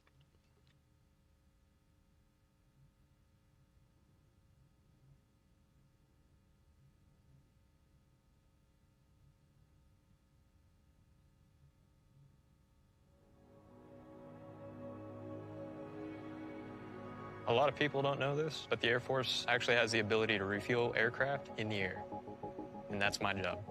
I'm Master Sergeant Ryan Cornell. I'm an in-flight refueling specialist in the United States Air Force. I'm more commonly referred to as a boom operator. A boom operator is responsible for operating the air refueling system at the tail end of the aircraft in what's known as the boom pod. So the Air Force needs in-flight refueling in order to extend how long other aircraft can remain on station.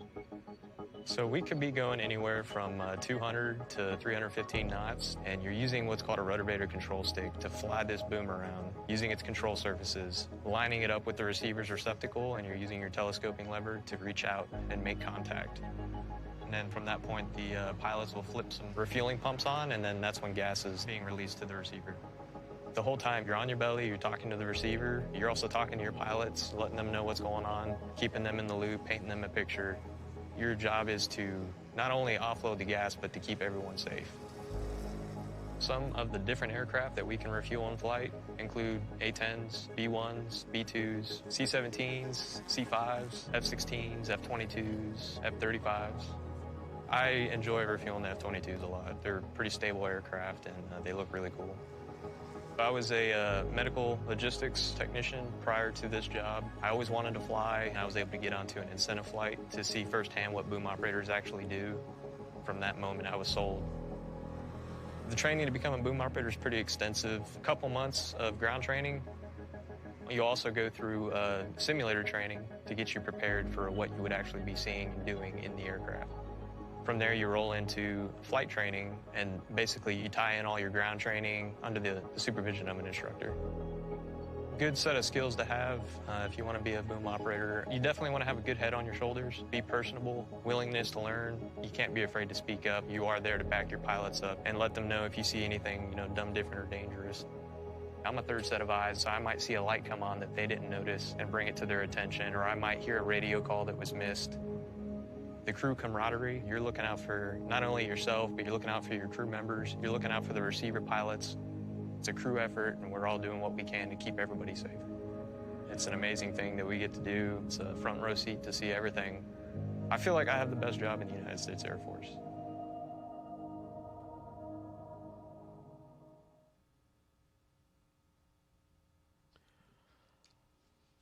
Welcome back to the WeatherTech Vintage Weekend with Brian Redman here at Road America. The paddock where history's kept, ready to race. Museum quality race cars on the racetrack.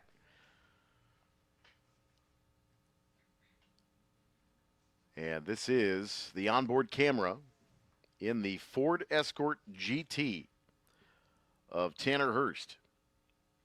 Starting now, which will be 11th position, as Craig Chima, the pole sitter in the Lotus Super 7, he did pull off earlier in the day yesterday, I do believe. So they may have had some problems in that Lotus Super 7 for Chima. But Austin Schmidt, George Ballback will inherit the front row.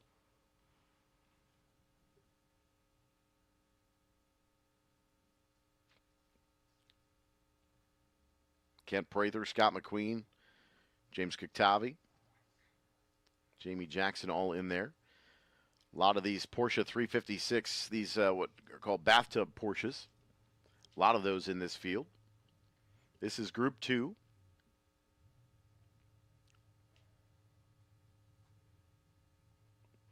And making the field's way through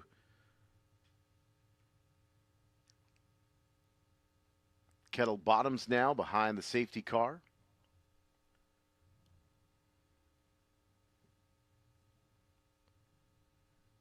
There's a good look at the backside of that Ford Escort GT.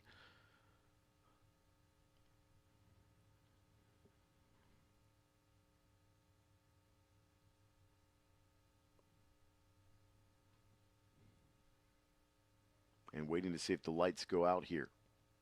And they do. Lights are down. Flags are down here at Road America. Schmidt and Ballbach. Prather, McQueen, Kuktavi, Jackson, Brown and Wold, Van Zelst and Clements, Hurst and Candy, Wetzel and Wentenkamp. And let's keep an eye on that 01 of Jamie Jackson in that Porsche. Some really fast qualifying times towards the end of his qualifying session. So definitely take a look for that 01 of Jamie Jackson to make some moves here early. That is that yellow and white Porsche 356 SC out of Edina, Minnesota. A lot of Land O'Lakes competitors here this weekend. This is your Group 2 Vintage Production featured race. Climbing the hill, Schmidt, Ballbach, and green flag, Eric, here we go. TireRack.com starters bridge is green, and Schmidt jumps out to the early lead over Ballback now. And Scott McQueen making some moves too, gets a good run on the inside. And they are 3 wide, deep in the field. Need to settle it out before we get to turn 1. Kind of a smattering of some Spec Racer Fords out there as well.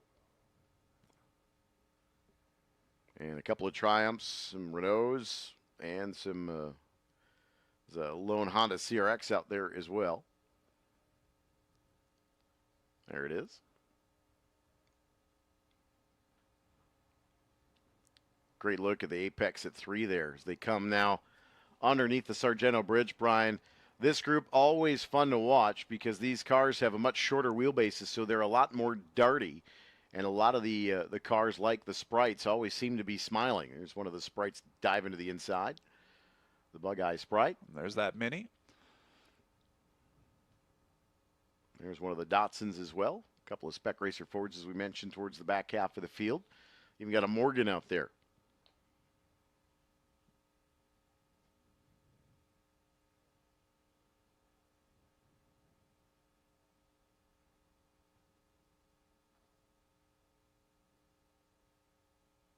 It looks like we've got a car off in turn 5. We get a look at the Corvette bridge camera here, maybe. We may be going full course yellow. And we do, Eric. Driver's right, top of the gravel trap in turn 5, and turn 5 seeming to be that problematic corner this weekend. It started off being Canada corner during the test and the qualifying, but yeah, turn Thursday, 5, Friday was turn 12, and turn 5 Saturday and Sunday for sure. There might be 2 cars, Eric, actually. There are. Yeah, I happened to see the car up the hill towards the Corvette bridge. Looked like he'd spun around, and a safety team will go there. I can see the 47 there of Brian Petty in his Datsun 1200, and not sure the car by Corvette bridge, but 2 cars here pulled off. So double the work here for our safety team, and we already got safety responding. And a wrecker going out that quickly usually is not a good sign. It means that there was some pretty significant impact, I would imagine. Weren't able to see exactly what happened there in turn 5, but safety on scene. Early yellow here, not even able to get our first flying lap in. Austin Schmidt was looking really good there. George F. Ballbach in second. Scott McQueen with a fantastic run there early on. As soon as he saw that green flag, he went driver's left and just shot his way all the way to 3rd place. So great run there, Scott McQueen.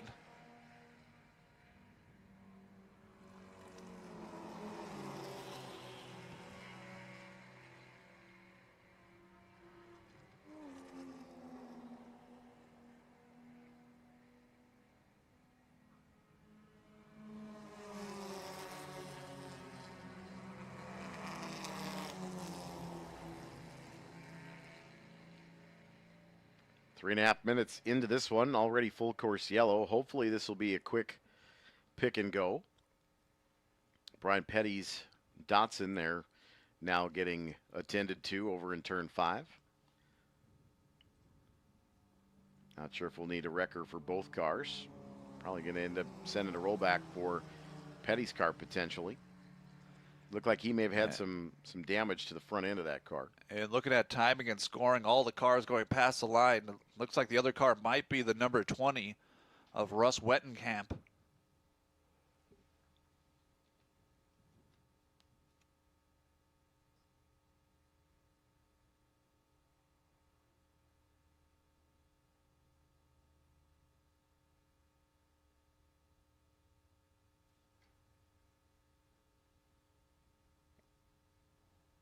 Yeah, that is the Renault. Definitely of Russ Wenkamp. You are correct. Pretty significant right front damage.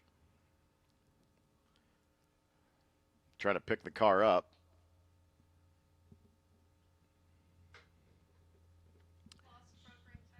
Lost the right front wheel assembly, looks like. Yeah, maybe going into 5, maybe bump Brian Petty, causing him to pull off there by the gravel trap. So number 20.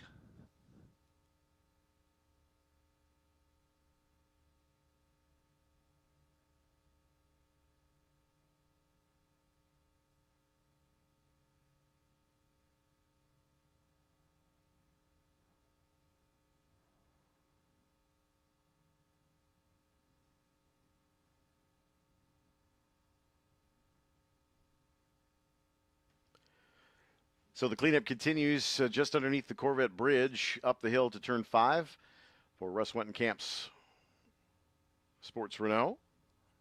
And Brian Petty's Datsun. They're going to need some assistance as well. Looks like the right front is down. Not sure where the contact initiated, but certainly would appear to have some contact for sure for Wentenkamp. Not sure if somebody spun and that was the end result, but regardless, 2 of our competitors not having a good day or not afternoon here at the WeatherTech Vintage Weekend with Brian Redman. And there is the second wrecker able to respond now. Unfortunate for Brian Petty. That beautiful Datsun going to go off on the hook as well. on this Sunday afternoon. Under caution here at Road America.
Under yellow here at the WeatherTech Vintage Weekend, on board Tanner Hurst in the Ford Escort GT.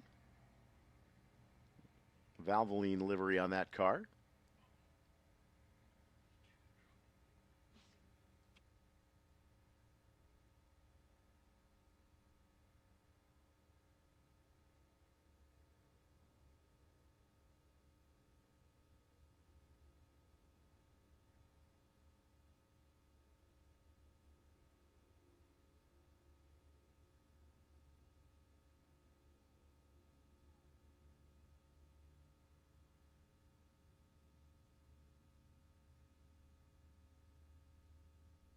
Sounds like the situation is cleaned up in turn 5, riding along with Tanner Hurst, currently 11th overall in that number 18. Just passed about halfway, 9 minutes in for this Group 2 feature. Safety car in turn 5, another half lap. Should be coming to green this time by, I would imagine. We'll find out when they get to turn 12.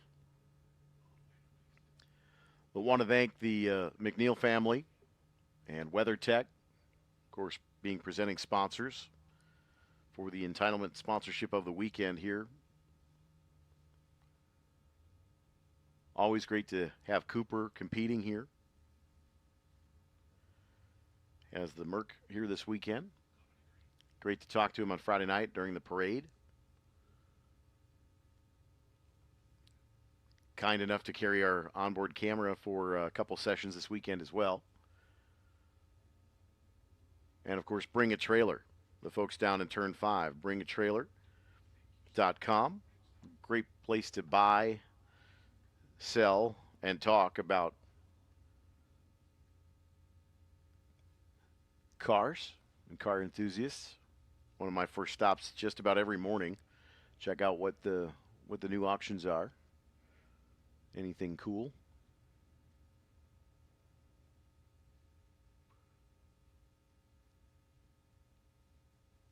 Kind of reminds me of the song, If I Had $1 Million. I'd probably spend it all at that site. There's a really good chance of that. Maybe not necessarily all in one place, but definitely on that site. Single file restart coming here.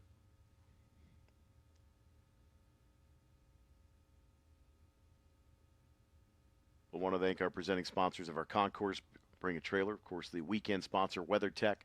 Great to have a lot of great corporate partners here at Road America that bring this event to life each and every year.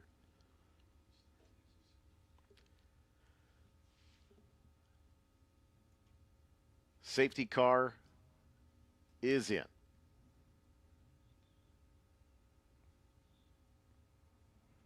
Field, single file here underneath The TireRack.com starters bridge. Oh, and another great run from Scott McQueen on the inside, challenging George F. Ballbach going to 1, Eric. Ballbach showing a little bit of mirror into Schmidt. Ballbach could go the long way around, side by side into turn 1.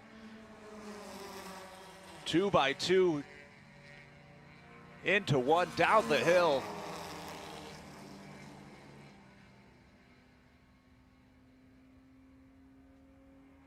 And that yellow flag grouping those cars together really has shaken up that top 5. Single file restarts kind of open up passing opportunities here. There's a little bit less congestion. And Scott McQueen certainly tried to take advantage of it. Got hung out on the outside at turn 1, went a little wide. And I think McQueen may have dropped back a couple of spots here. We'll looking like Scott McQueen might have dropped back to 5 in that red car. Yeah, he tried to take the opportunity, and it caught him out. And what did I say? The 0-1 of Jamie Jackson in the mix now, too. He was kind of the wild card coming into this race. I think look for that 0-1 of Jamie Jackson in his yellow Porsche. Everybody line astern. A couple of happy little sprites out there.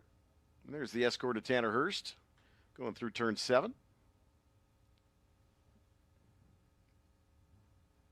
Into turn 8.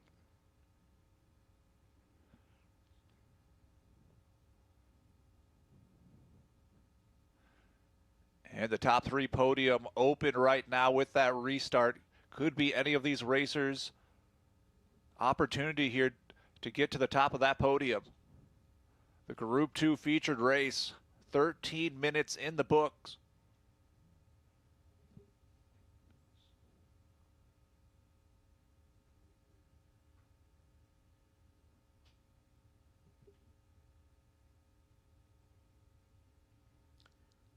Hurst looks like he's trying to make him move.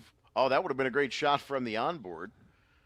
Side by side on the way into turn 12. And here's that pass. A little rough ride through the kink there. That's the pass. Just saw going into Canada corner. The advantage of having about a 6-second delay for the onboard, it looks like Tanner may have broke. That rough ride, that car may have broke, or he's just kind of got cycled off the power and didn't get a good drive out of 12. Not sure if he was dragging something there, Eric, but here comes our race leaders, and the white flag is out, Eric. The white flag is out for our Group 2 featured race. Austin Schmidt, George F. Ballbach, and Kent Prather to 3rd. Scott McQueen, like we said, drops back to 5th. Tanner Hurst stayed out with the car. May have just got a bad run or got the bunny hops down in 12 on the gator strips on the exit. He soldiers on, but Austin Schmidt on the final lap here for Group 2.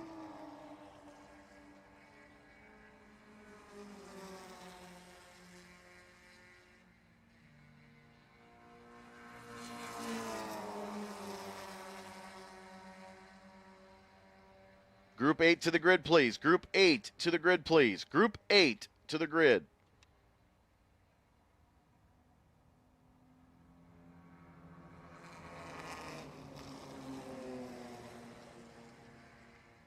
And the 106 of Scott McQueen trying to get past the 282 of James Kavatsky in his Austin Healey. Scott McQueen wanting to get that position back. He had such a good run on that green flag, but just pushed it a little bit too far. Drops from essentially 3rd all the way down to 5th. Scott McQueen trying to battle his way on the back of James, the 282, the Austin Healey.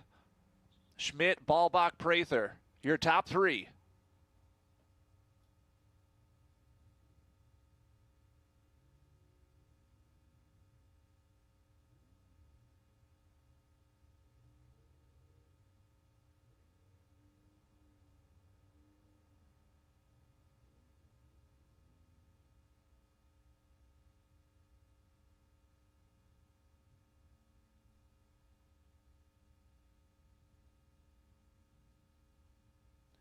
Your lead group through Canada corner.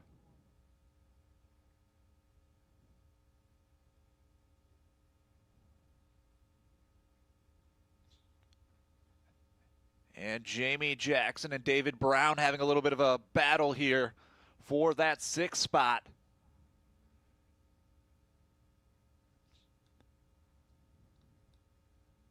Does Scott McQueen have anything here? Up the hill. And the double checkered flag waving. And Austin Schmidt, your Group 2 top podium finish. And looking back, and David Brown takes the 6th spot. Jamie Jackson, number 7. In the 8th spot, the 08 Nick Clements. In the 9th spot, number 12. Oh, and right at the last second, Greg Wold. Greg Wold makes it into the top 10. Great run, fast lap there for Greg Wold. 10th place with that Austin Cooper. Schmidt, Ballbach, Prather headed to pit lane for Group 2, the WeatherTech Vintage Weekend with Brian Redman here at Road America.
Race fans, TireRack.com is a proud partner of Road America. For over 40 years, they've been revolutionizing tire buying. Go to TireRack.com, try their easy-to-use tire decision guide for a personalized recommendation.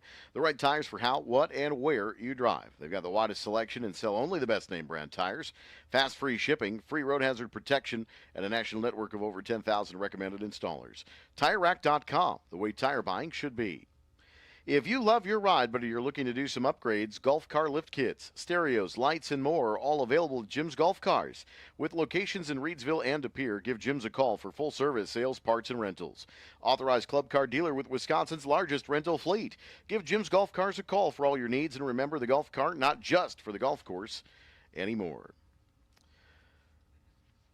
Ladies and gentlemen, please join us in welcoming the newest chapter of Women in Motorsports North America, the Women Elkhart Lake chapter. Road America proud to partner with WIMNA through the track events and the Women with Drive, driven by Mobile One Summit, helping support and empower women across all areas of motorsports. To learn more about WIMNA and the new Elkhart Lake chapter, visit womeninmotorsportsna.com.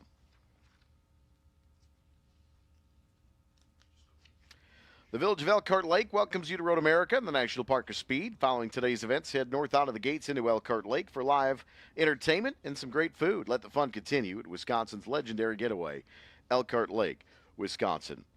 Whether it's your first track day or you're a seasoned pro, RaceQuip has the safety gear you need for less. From helmets and fire suits to harnesses and shoes, RaceQuip is trusted by championship drivers across the country. Visit the paddock shop here at Road America or check them out online. RaceQuip. Gear up, strap in, go race with RaceQuip.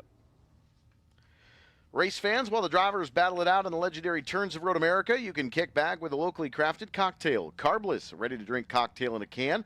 Carbless is zero carbs, zero sugar, and full throttle flavor. Grab a cold, refreshing Carbless at Pearls, at Deltonas, and Los Amigos Locos in Turn 1. Keep your eyes peeled for the Carbless race car whipping around the track.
Our biggest field of the weekend, 58 cars strong, entered for the WeatherTech Vintage Weekend Group 8.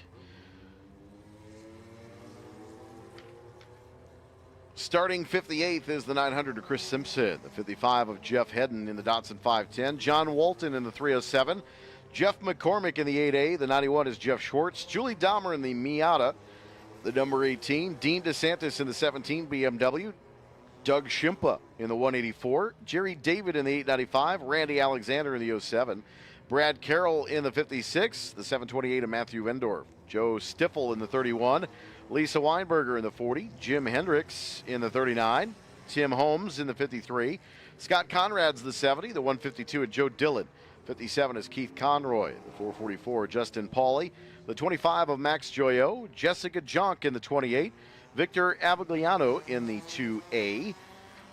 Into the front half of the field, Gerald Dulski is the 93, the 661 of Rob Cohen, Kevin Shaha in the 78, Stephen Hoke in the 19, the 47 is Michael Tews, Ben Robertasio in the 29, the 20 is Bill Sabota, 13 is John Daniels, the 808 is Robert Bechtel, Steve Walker the 58, the 3 is Travis Mionis, Dan Candy in the 2, Jeff Jagish in the 12, Rob Davenport the 22, Ike Keeler the 14, Frank Boucher in the 51, the 316 is Mark Hill, the 67 of Jackson Dana, Larry Lunda in the 99, the 199 of Scott Zellner, the 52 of Don Myers, Ed Dulski in the 15, Randy Green in the 72, Kellen Weinberger in the 36, Mark White the 935, Matthew Lawson the 27, Nick Clements the 8, the 46 of Craig Watkins, the 181 of Tim Peterson, the 0 is George F. Ballback, the 117 of Craig Sutherland, Chris Zappa the 44, the 110 Elisa Hansen carrying our onboard,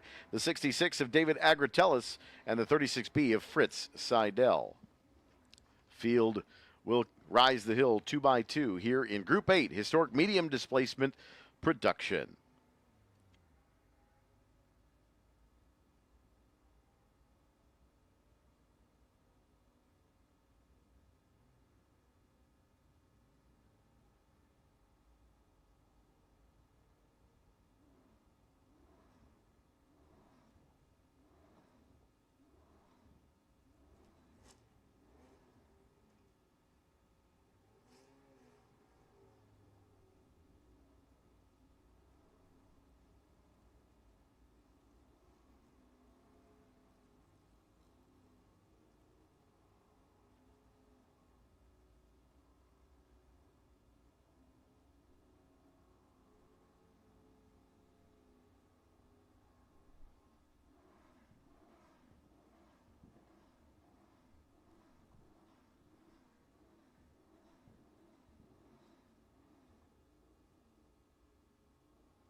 And here we go, race fans.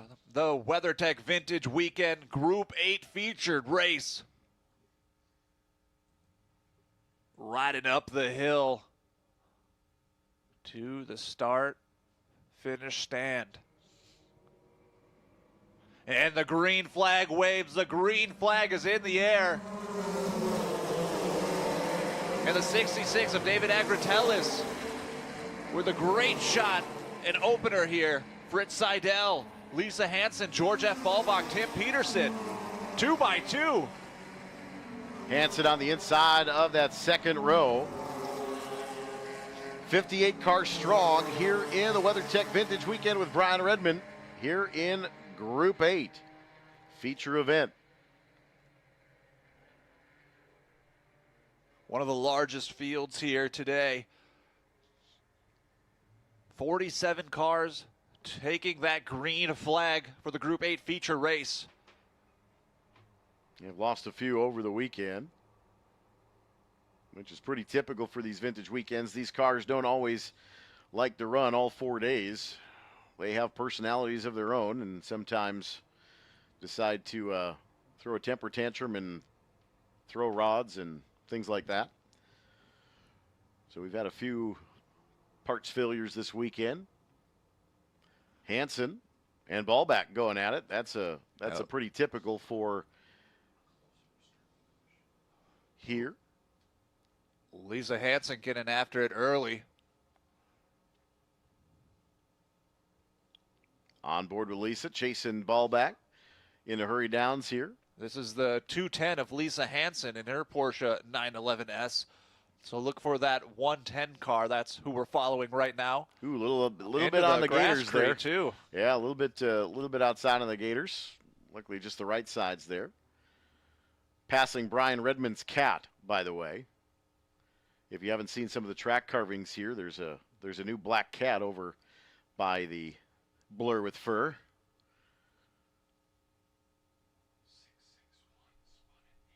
All right, sounds like we had a spinner over in turn 8. The 661 entry did continue. That's Rob Cohen. That's a 66 Alpha GTV. Continued all by himself. There's a good look at Jeff Jagish in the 12. Dotson. Jessica Jonk in the mix as well. That 28 BMW coming right there. Fritz Seidel. David Agratellis. Pointy end of the field. Agratellis. That Porsche 911 ST. Yeah, the 66 of David Agratellis had such a great start when he saw that green flag instantly on the gas.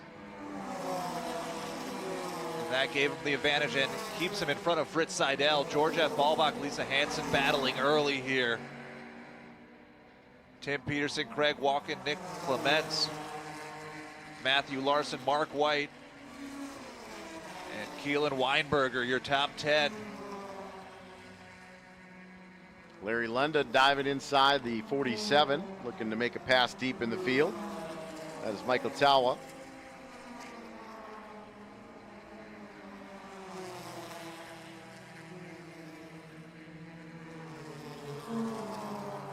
Lead pack through 5 up the hill under the Corvette bridge.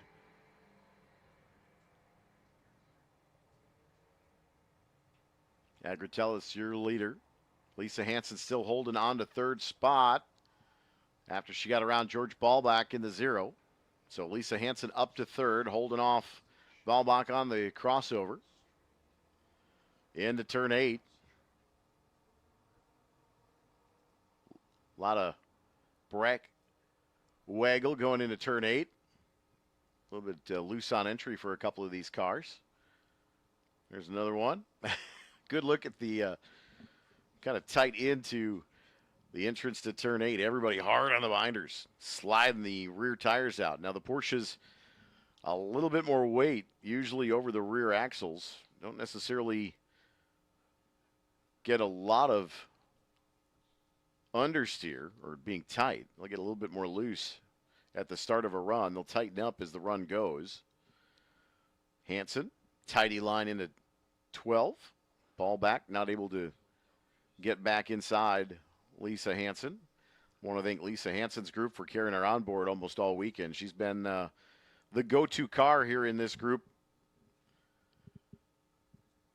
and well-deserved. She's usually in the thick of things at the pointy end of the field. And there she is working through the exit of 13 into 14. Coming to the start-finish line for another lap completed. And Lisa Hansen, who has our onboard, goes purple on that lap, gaining some speed, a 2:31.99. Lisa Hansen starting to move quick. Just 0.6 of a second behind Fritz Seidel. She's got George Ballback about 0.3 of a second behind her. So it's about 3 car lengths. And the 181 of Tim Peterson slightly falling behind Ballbach, trying to catch up to that group of 3. Doesn't want to get left alone there. But with Lisa Hansen battling George F. Ballbach, that gives Fritz Seidel and David Agratellis a little bit of room here as they are just cruising through this 4-mile racetrack here at Road America. Leaders back half of the racetrack now at turn 7.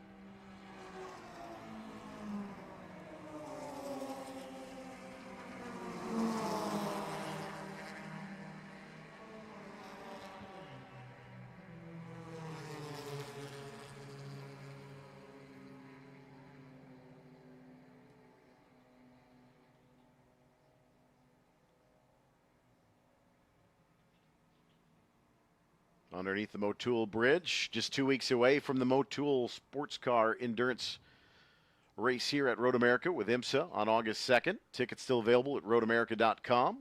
Come on out. And let's keep our eyes on Fritz Seidel. I think he's looking for a passing opportunity. And look at that. George F. Ballbach trying to go around Lisa Hansen. Oh, and 2 passes here in Canada corner. A huge shakeup on the leaderboards. Go to the corner. We've got a top 4 scrambling now. And Tim Peterson has the best view of all of that action and the onboard. And look at this. This is the pass for Ballback going into 12. This just occurred. Gets it on the inside. Lisa Hansen giving up that position. And I was saying Fritz Seidel was looking like he was waiting for his opportunity right on the bumper of David Agratellis, and we'll see how things shake up as they ride the hill. Tim Peterson trying to hold on here to catch up with that lead 4. And David Agratellis is able to get in front of Fritz Seidel. George F. Ballbach to 3rd, Lisa Hansen to 4th, Tim Peterson 5th. So Fritz Seidel knows where he can make that pass here. We're about 8 minutes into this session. So Fritz Seidel with some valuable information here that might give him the edge coming to the last lap. We're only 8 minutes into this session. Fill in the mirrors of Agratellis into 3. On the exit, they'll head towards Sargento. Fritz Seidel putting pressure on David Agratellis. Seidel purple again. Oh, and a beautiful shot here by our video production team at Road America. The eye in the sky. Through the Moraine sweep coming into turn 5.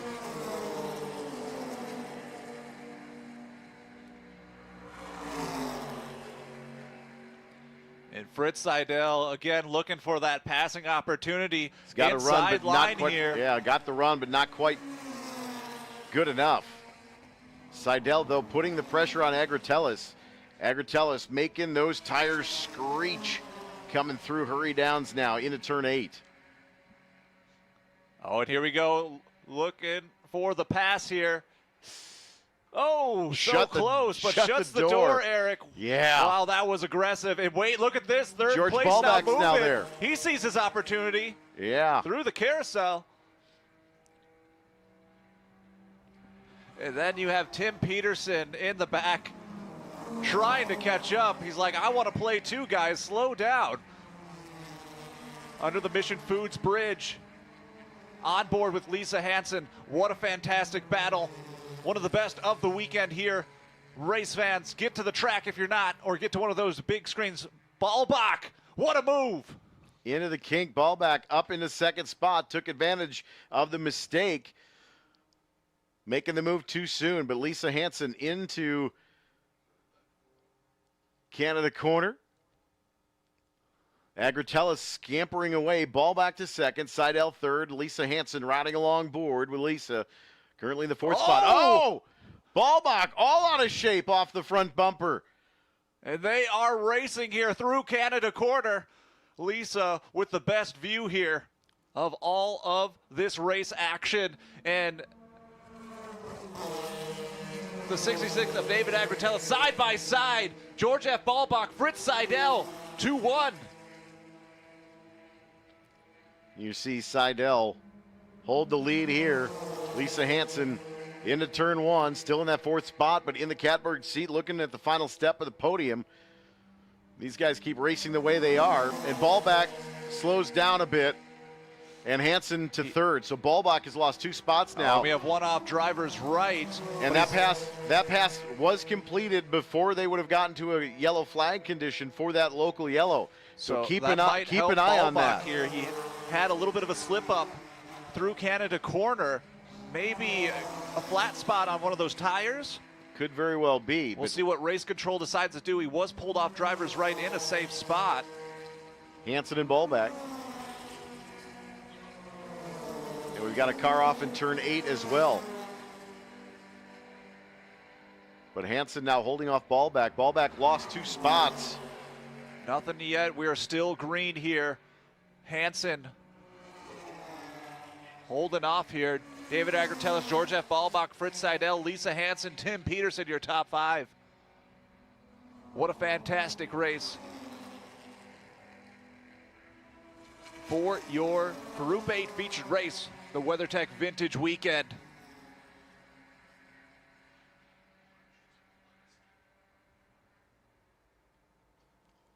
Frank Beck in the 59, that Porsche 914 is pulled aside.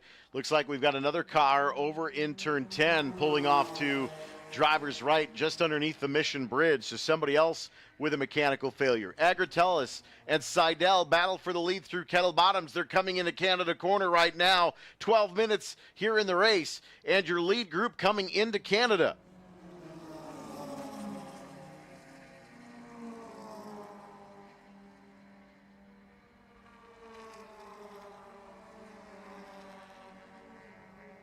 "12 minutes into this Group 8 session. David Agratellis, George F. Ballbach, Fritz Seidel, Lisa Hansen. On board with Lisa, following the leaders in that third spot. Lisa a little bit off pace now. That was a shot of her coming through the gears with the big gap between her and Fritz Seidel. She's gapped Ballback now here at the start-finish line. Does Agratellis and Seidel battle for the lead, nose to tail here. Want to stay with this battle in the lead. Working through turn 2.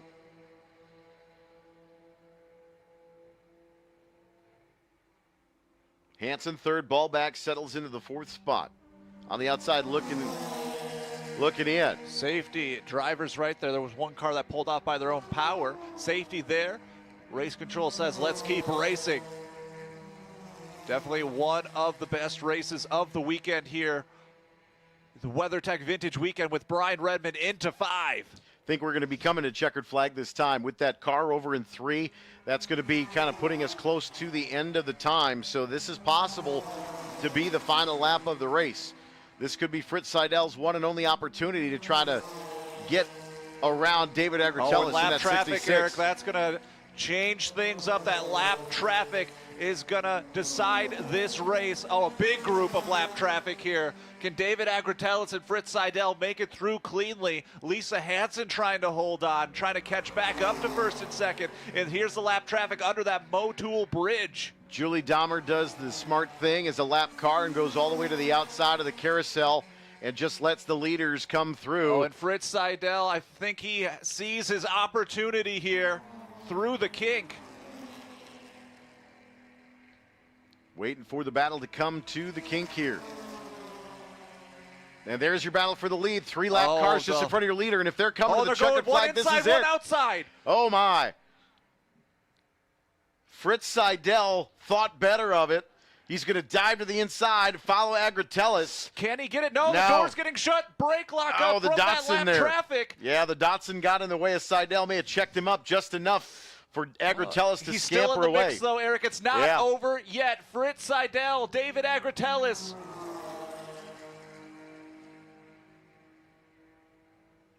Fritz Seidel's got to get a good run out of 14. Hansen's around into third if anything happens, but David Agratellis, the 66, that blue Porsche 911.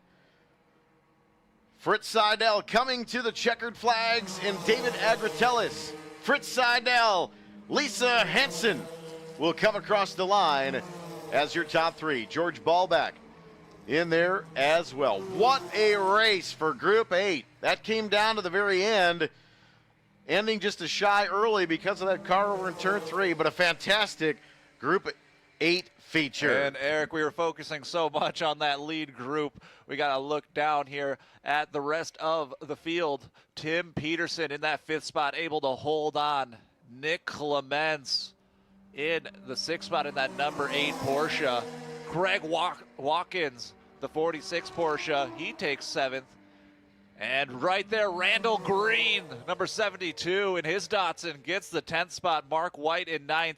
And Kellen Weinberger takes the 8th spot. Your top 10 here. David Agratellis, Fritz Seidel, and Lisa Hansen headed to victory lane here. That's Group 8 featured race, the WeatherTech Vintage Weekend here at Road America.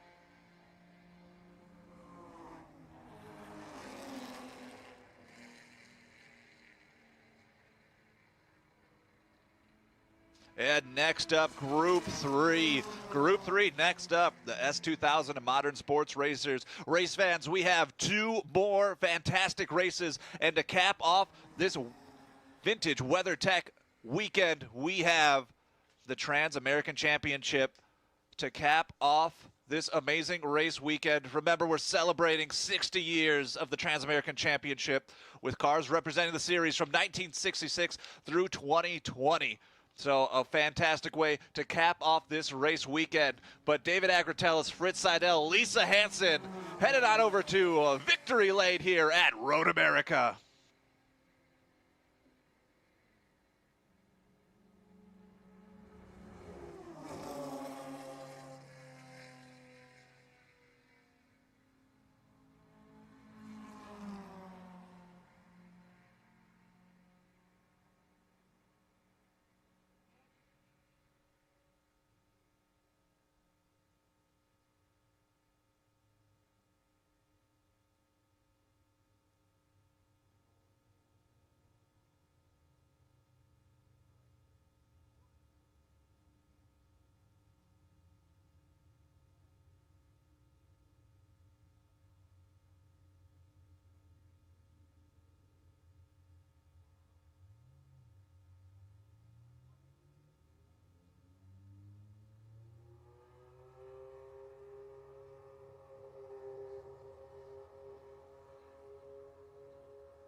This is Group 3. This is Sports 2000 and Modern Sports Racers. And we've got 8 cars that have elected to come to the field. The 936 of Mark White in the Carbier C Sports Racer. Avery Stuckert, the 31. The 50 of Jim Cope. The Swift DB2. Andrew Jekyls in the 34 on the Lola T88 with the 90 update. The 20 of Peter Escushy in the Swift. Luke Krepsky in the 38. Robert Ablard in the 54 in the Spec Racer Ford. And Ethan Alexander in the Legrand in the number 33. Those are our 8 cars here in Group 3. 12 were entered for the weekend. We've had a few that have had some issues throughout the course of the weekend, so field narrowed by 4. But we are set to go racing here again at the WeatherTech Vintage Weekend with Brian Redman at Road America on a beautiful summer Sunday afternoon. Thanks for joining us here on the YouTube stream as well as at the track at 87.9 FM or on the Road America app. Those of you watching around the big screens,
safety car lights are out. Group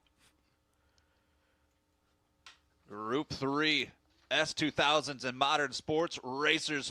2 races to go here. The WeatherTech Vintage Weekend. I can't believe it, Eric. Only 2 more to go. We're green here at Road America. Avery Stuckert and Mark White at the top of the field. Head towards turn 1. 2 by 2. Jim Avery Cope on the outside. Long way around into turn 1, has the lead over Mark White and Jim Cope. Great start there from the number 31, Avery Stuckert. That 33 of Ethan Alexander in the Legrand. You know, that last field had 46 different vehicles, and now we're down to 8. So a very different feel to this race here. We'll be able to get all the race action for y'all. Into 5. Stuckert, White, and Cope. Cope side by side on the outside. The Legrand, that orange number 33 for Ethan Alexander out of Grafton, Wisconsin. Been working his way through traffic here. Mark White still trying to hold off Jim Cope, as well as Peter Scushy in the 20 in the Swift. And a great battle here for that second position. And the 31 of Avery Stuckert is just loving it as they are moving under the Motul Bridge. And another pass here, side by side, into the carousel. White, Cope, Scushy, and the 33 of Ethan Alexander. And sounds like the 34 of Andrew Jacobs, the Cannon C Sports Racer's gone around in turn 5. Safety on scene. This should be pretty quick. Depending on how they're able to hook it up, should be able just to pull out of 6.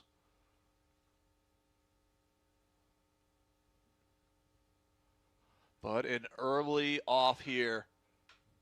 But a great run for 31, Avery Stuckert. They're going to group them back up here under the full course yellow. Group 3 featured race.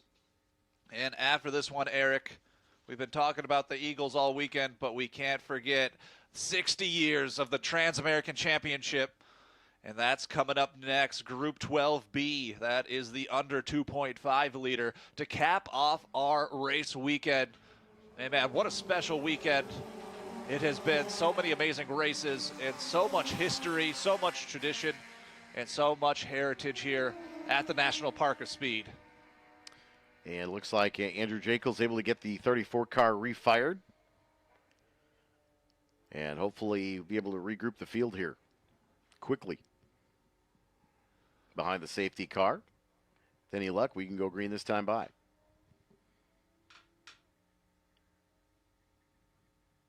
A lot of fans still here on a late Sunday afternoon. A lot of competitors starting to load up for the long travel back to places like California and Arizona, Texas. Had someone from Oregon here this weekend as well. And some of the Eagles have flown the nest, Eric. They have indeed. But there's still a couple under there. Still have a few chances to take a look at some of those Dan Gurney Eagles, 41 of them here this weekend. And an unveiling as well.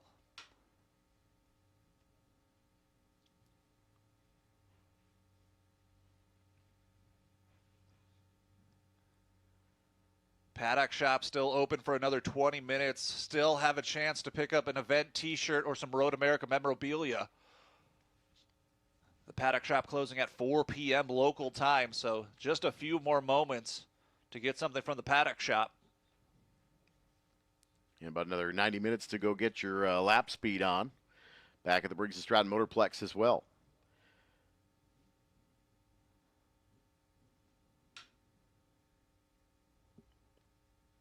Turn 8 for the leaders under full course yellow.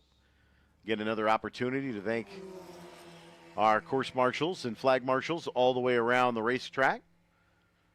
Everybody dressed in white on a very hot weekend. Hopefully they stay very hydrated. Ice and buckets of water, not just bottles of water. They've got buckets of water this weekend. But hopefully everybody doing okay out and about on a very sticky Wisconsin weekend. We can add the smoky to the sticky. 79 degrees right now, 42% humidity, 54 is the dew point.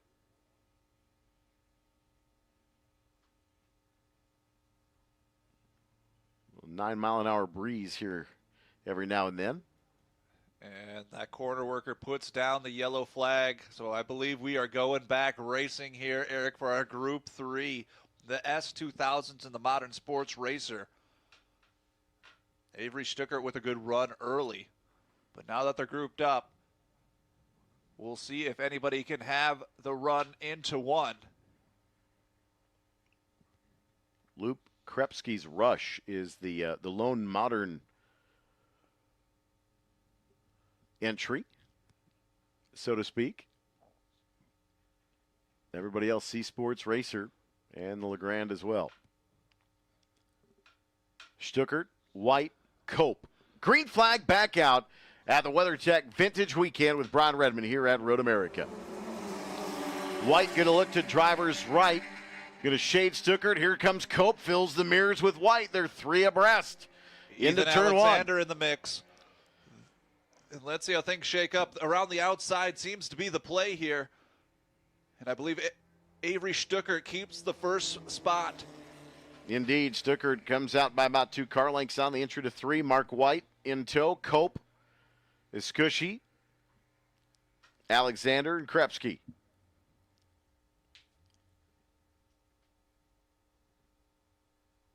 Too wide under the Sargento Bridge.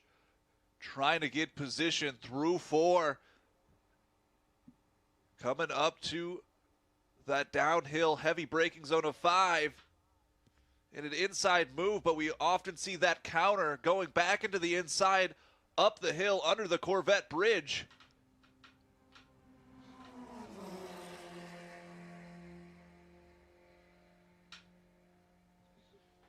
And White under pressure from Cope again. Cope trying the long way around, had a dive back inside, opens the door. Everyone taking a different angle at this one, Eric. Yeah, different lines. Making that shallow entry to 8's going to push him out wide for White. Can Cope do anything? Cope tries to get a better run. Escushy gets a little wide in 8, and now the Legrand going too wide on the outside. That's Ethan Alexander, the young man in that very vintage-looking Legrand. The high wing.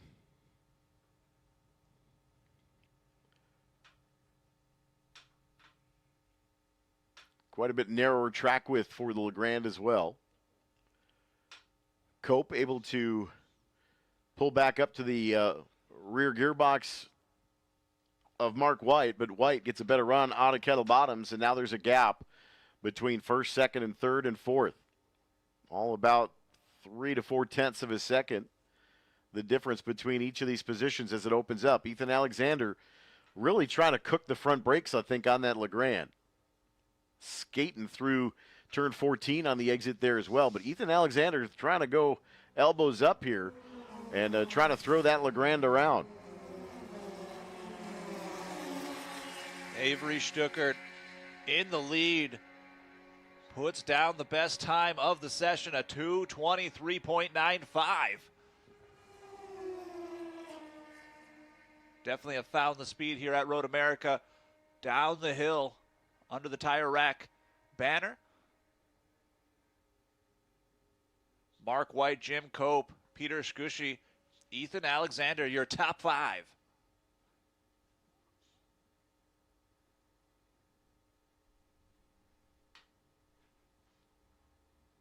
And after those crazy battles through the back half of the course, things seem to be settling in here.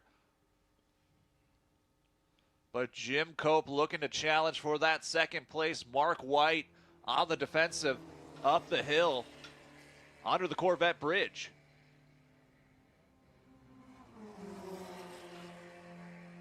Of course, Robert Ablard just across the start-finish line, as well as Andrew Jacobs. But Ablard, that is earlier generation of the Spec Racer Ford. I believe that's a later Gen 2 car, if I'm not mistaken. And Jim Cope getting awfully close to the back of Mark White. I think he's trying to set something up here in Canada. See the little bit more tidier line through the center of the carousel for Cope, running right along the painted line. But to do that, you're scrubbing a lot of speed off because Mark White's car carried a little bit more momentum through the center apex, and that's why Cope's not quite able to get a good run into 12 because he's not getting as good of a drive off because he's actually kind of binding the car up a little bit. I think if Cope goes maybe a shade of a half a car with outside of White, might be able to get a little bit better momentum to lead to that pass potentially down to turn 12. So a lot of things that racers can do is find a little bit different line. You got to go where the grip is, but in this situation, you scrub off a lot of speed when you try to hold that white line to the inside of the carousel. You got to make it almost a double or even sometimes a triple apex corner if you can, just kind of opening your hands up, letting that car float through the corner. As Avery Stucker continues to lead in the 31 machine here at the pointy end of the field. The 936 of Mark White out of Waunakee, Wisconsin. Both of those are Car Beer C Sports 2000 racers. Jim Cope in the Swift DB2. Peter Escushy in the Swift. Ethan Alexander in the Legrand, still in the fight. Luke Krepsky, Robert Ablard, and Andrew Jacobs falling to the clutches of time, going away. The 936 of Mark White was able to put down the best time of this race session, a 2:22.08. 08. So Mark White gaining a little bit of speed. Can him and Jim Cope link up to catch up to Avery Stuckert? Down the hill. Heavy braking zone, back up the hill, under the Corvette bridge.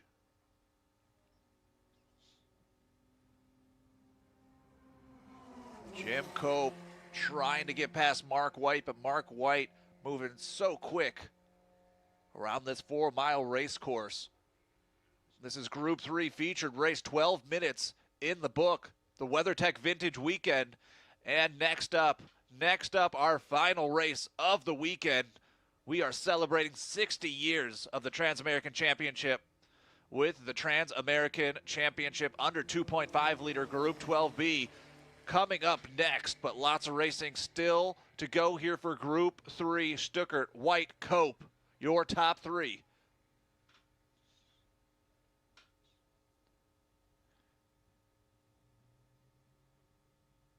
And Avery on an island. Jim Cope losing a little bit of pace here. So it is a battle for second and third, fourth and fifth. Mark White gaining some speed, though. Mark White is looking fast. Maybe he was saving some of the tires, and now he just decides to push it here. The final couple of laps coming out.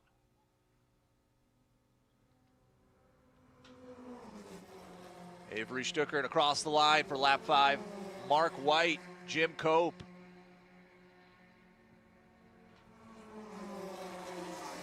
Going to be coming to the white flag next time by for the leader, Avery Stuckert, in the 31. And Avery Stuckert all alone on her own island.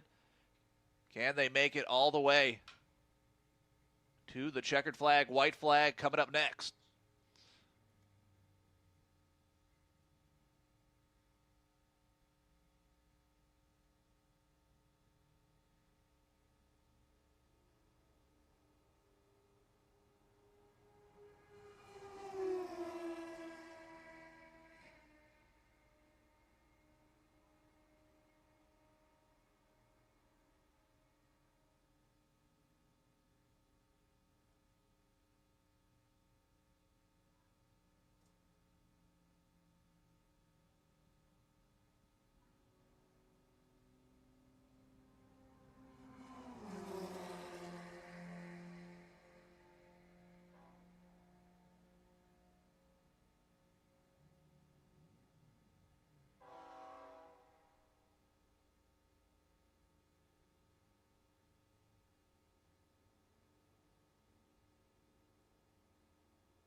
Cope with a big moment.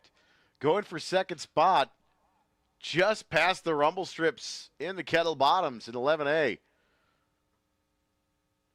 Cope settles into the third spot. Don't think he's got anything for Mark White here, but they're going to be coming to the white silk. Final lap coming here for Group 3, our penultimate feature event of this WeatherTech Vintage Weekend with Brian Redman. The TA Championship under 2.5 liter feature. Our final race of the weekend is up next here from Road America. But we've got one more lap to go for the 31 car beer of Avery Stuckert, Mark White, and Jim Cope in the Swift. And we did just see the number 54, Robert Ablard, come across the line, so maybe a little bit of lap traffic here. Might be able to mix things up just enough for one of these racers to get around and secure a podium finish. Stuckert, White, Cope, Group 3, final lap.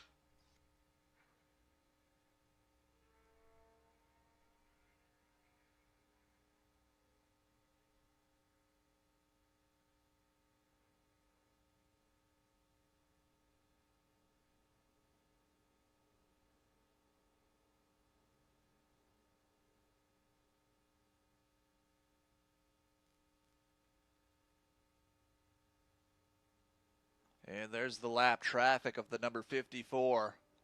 Looks like the lead 3 able to get around with no issue.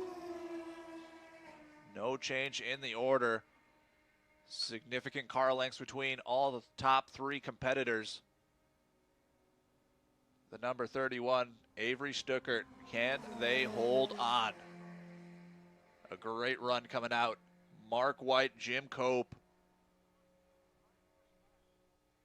Coming to the checkered flag. Around the carousel.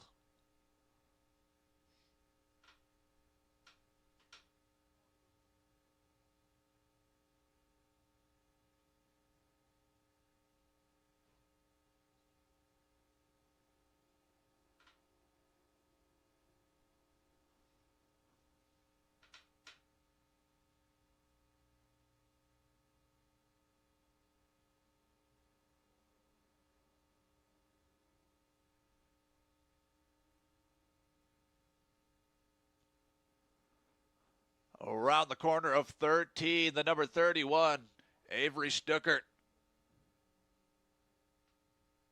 Around 14, up the hill.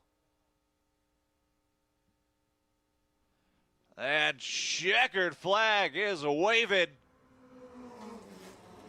Avery Stuckert's your winner. Mark White, the 936, and Jim Cope in the 50. Your top 3. White went purple on that final lap, got the gap down to about 1.8 seconds. Another 7/10 of a second back to Jim Cope. Peter Escushy 4th. Ethan Alexander in the orange Legrand in 5th. Luke Krepsky, Andrew Jacobs, and Robert Ablard. Your 8 cars to take the Group 3 feature. One more race to go here on our race day Sunday. Group 12, the T8 Championship under 2.5 liters feature is on the way in about 5 minutes from America's National Park of Speed.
Taking a look at our lineup here in the Trans Am under 2.5 liter.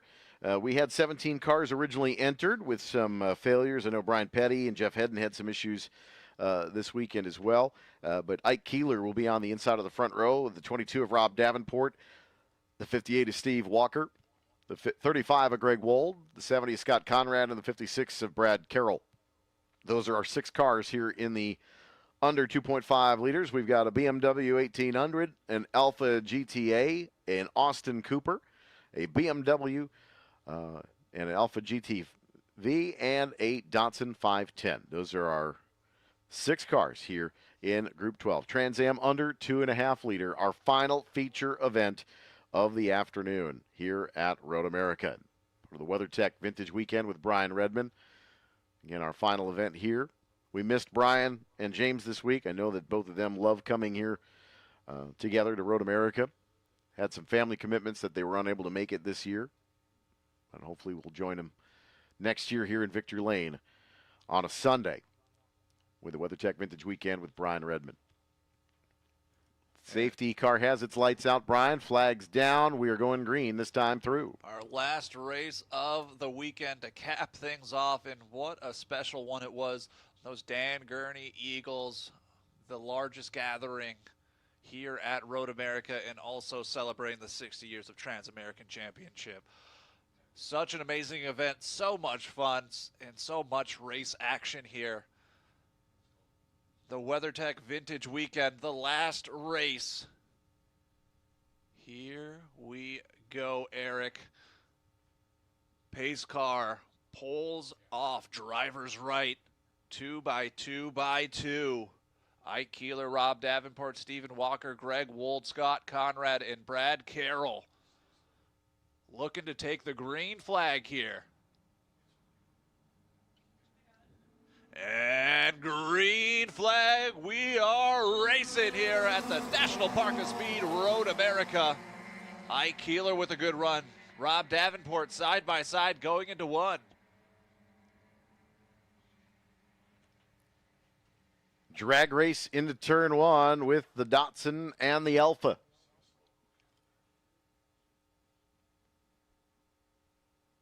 It's the GT Apex photography there hanging out at the end of the barrier in turn 1. Getting a good look at them coming down the front stretch here in the TA 60th Birthday Championship. The under 2.5 liter cars here.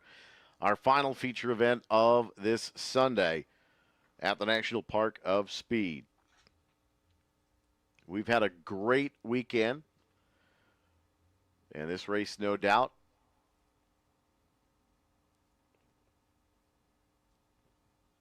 good battle here between the Alpha and the Datsun.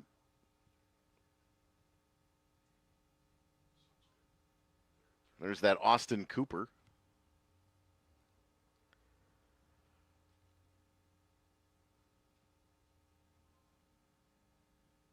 Really short wheelbase. The other Morris Mini here this weekend, Evan Hubchak, was entered in this race as well. Had a little bit longer toe, I think. Hopefully nothing mechanical for most of our competitors. Sometimes it's just you got to make the pull out west when you can. And so a little bit smaller field than we expected here in the final. But still beautiful race cars circulating here around the carousel. See that Austin Cooper just slinging around, and the 56 of Brad Carroll. Shotgun on the field, along with Scott Conrad in the Alpha. Through the kink, coming up to Canada corner. This lead 3. Ike Keeler in his Datsun leading the way.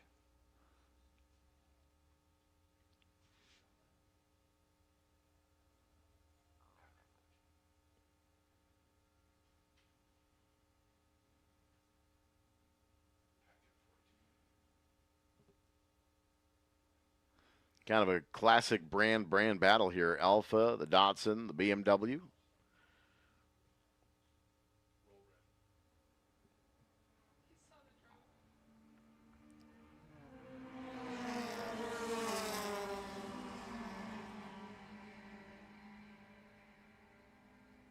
And a great shot from the eye in the sky. Ike Keeler, Rob Davenport, Steve Walker, your top three.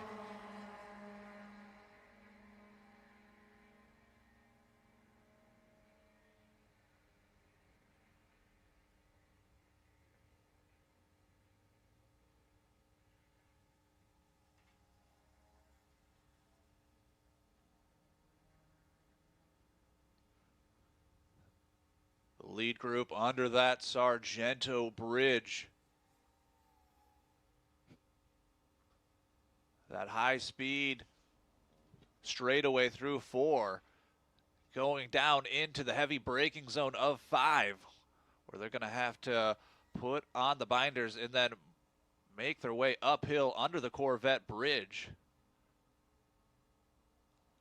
And it looks like Steve Walker falling a little bit off pace. So it is a battle between Ike Keeler and Rob Davenport. A battle between the Datsun and the Alpha.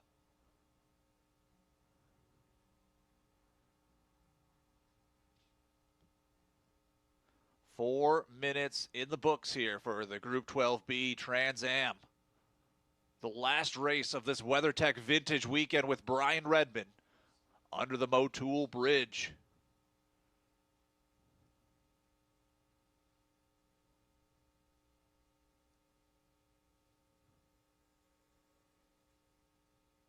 Fantastic weekend. This is, of course, cars that were in the under 2.5 liter TA. Kind of think, if you will, these smaller cars, part of Trans Am, of course, back when these cars were almost brand new, so to speak. Kind of similar to you had your big bore cars, your Corvettes, Mustangs, Camaros, Challengers, Chargers, you name it. You had some of the bigger bore cars. That was Trans Am, and then they always had a little bit of what would be an undercard. So today, kind of something similar to TA2, but in a much smaller capacity, which gave a lot of drivers opportunities to kind of work these smaller bore cars and work their way into full-fledged championship drives.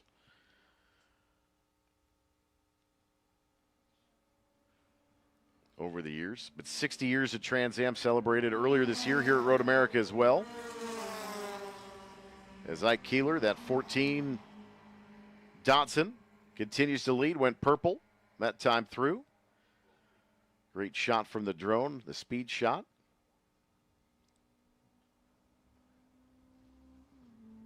"60 years of Trans-American Championship and also 100 years of racing here at Road America throughout all of the vintage classes. And we saw them all on this 4-mile racetrack at Road America, pre-war, post-war. To start the day off, we also saw those Dan Gurney Eagles taking flight on the track. A historic moment, 41 of them gathered together for the first time. Such an amazing event, so much fun, something for everybody, and we're still racing. 6 minutes in the books here for Group 12B. What an amazing event by WeatherTech and Road America, the Vintage Weekend with Brian Redman. Make sure, race fans, to check out the Road America website to get early bird specials on certain tickets and events. Also, this facility is a 365-day facility. Stuff happening throughout the whole year, also into winter too, with the winter driving schools, also motorcycle schools offered as well. So there's something for everybody. Check the Road America website and take a look at the event schedule. Something new and something different every single weekend. The Wisconsin Camaro Rally next weekend here, as well as some SCCA Cap Majors, I do believe. And then the week after, IMSA, the Motul Sports Car Endurance Race round, August 2nd, Sunday the 2nd. 6 hours here at Road America. I think we're expecting 62 entries, if memory serves me correctly. But it should be an amazing weekend just 2 weeks from now. But club event next weekend, of course, Milwaukee Region Major. And then, of course, you've got plenty of time to get into IMSA coming up in just 2 weeks here at Road America. And also make sure to be following our socials. Of course, the YouTube channel live streaming all of these events at Road America on YouTube, as well as our Facebook page. So many amazing pictures from this event are going to be posted there, as well as some inside look of those Dan Gurney Eagles. A couple of great videos on our Facebook page as well at Road America.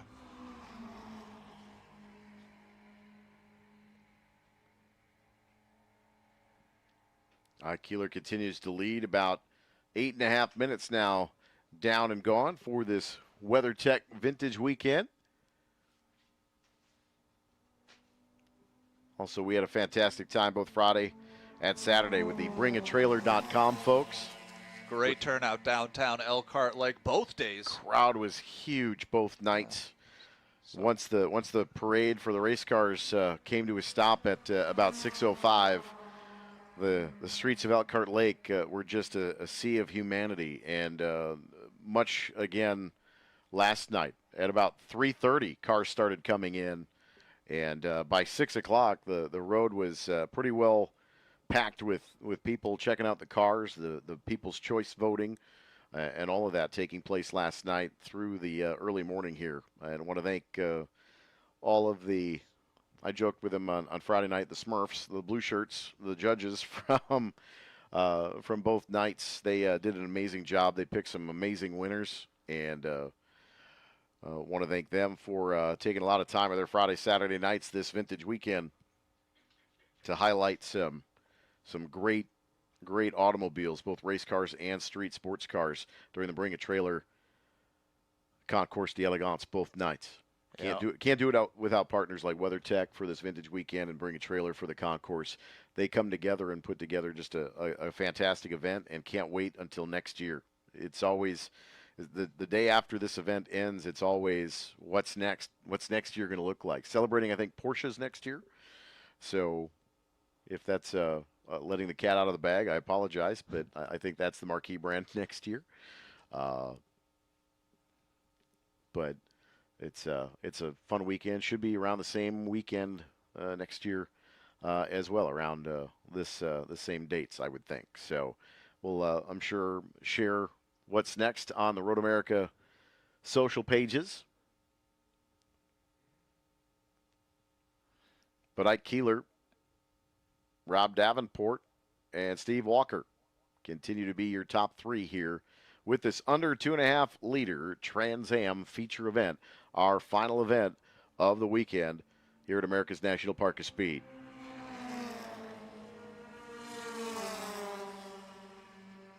And Ike Keeler goes purple, his best lap of the race session, 2 minutes 41.7.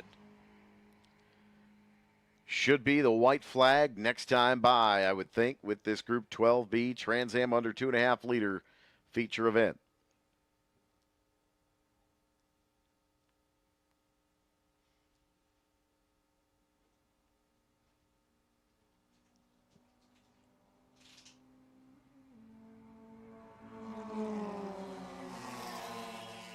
'70 of Scott Conrad and the 35 of Greg Wold just across the start-finish line now. Just about 7 seconds adrift of Steve Walker. Brad Carroll across the stripe as well.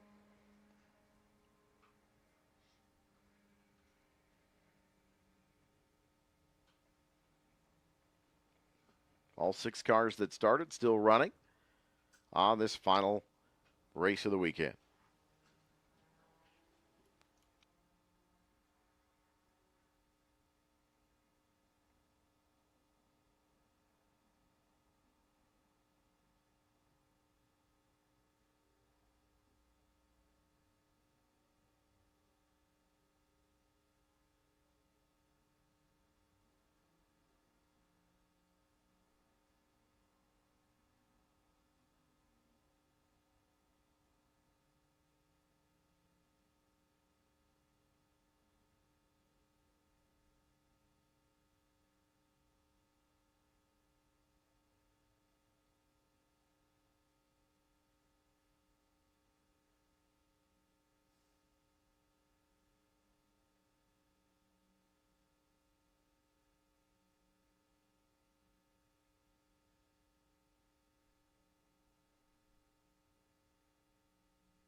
White Silk is out here at the TireRack.com Starters Bridge for the final time around Road America here on this July Vintage Weekend.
Final couple of corners here in the WeatherTech Vintage Weekend. The 14 Datsun 510 of Ike Keeler will make the right-hander at 14, closely followed by the Alpha of Bob Davenport in the 22.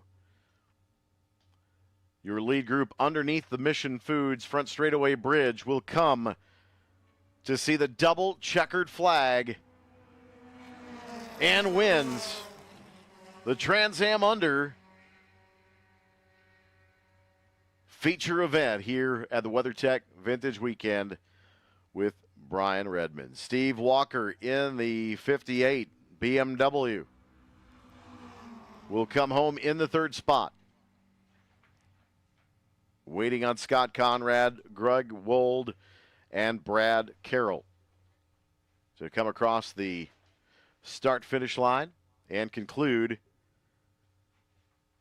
our weekend here at Road America. Eric, what a absolute amazing event all weekend long. So much amazing race action here. I want to give a huge shout out to all of the Road America staff, those angels in white, the flaggers, and of course the safety team, as well as race control. Also, thank you to all of the production team here at Road America, giving us those great visuals, including the drone shots. So shout out to Road America for putting on such an amazing event. And it's hard to believe it's all over. Greg Wold in the Austin Cooper will cross the checkered flag on pit lane, and the 58 of Brad Carroll completes the 6-car field here at the WeatherTech Vintage Weekend with Brian Redman. Encourage any of you that are celebrating with our podium finishers over at the Road America Victory Lane on this Sunday afternoon. We'll keep the cameras rolling on Victory Lane and let you at least have the footage of your favorite driver celebrating on the podium. John Everett handling all of the podium duties today with some help from Dakota as well. Our entire Road America team all pull in one direction to make this event such a fun weekend each and every year. Sending out a couple of bottles of champagne as well from the Road America Victory Lane. That is going to do it for our live coverage of the WeatherTech Vintage Weekend with Brian Redman here at Road America. For our entire staff, for Brian Eaton, Caitlin, Tom, Cam, John, all of our team bringing you all these images. Dan, our video specialist as well this weekend. Thank you so much for coming to this Brian Redman Vintage Weekend, sponsored by WeatherTech. Bring a trailer, doing the concourse this weekend. It's been fantastic. My name is Eric Miller, reminding you that race car spelled backwards is still race car. Have a great night. Have a safe trip home. We'll see you next year at the July Vintage Special.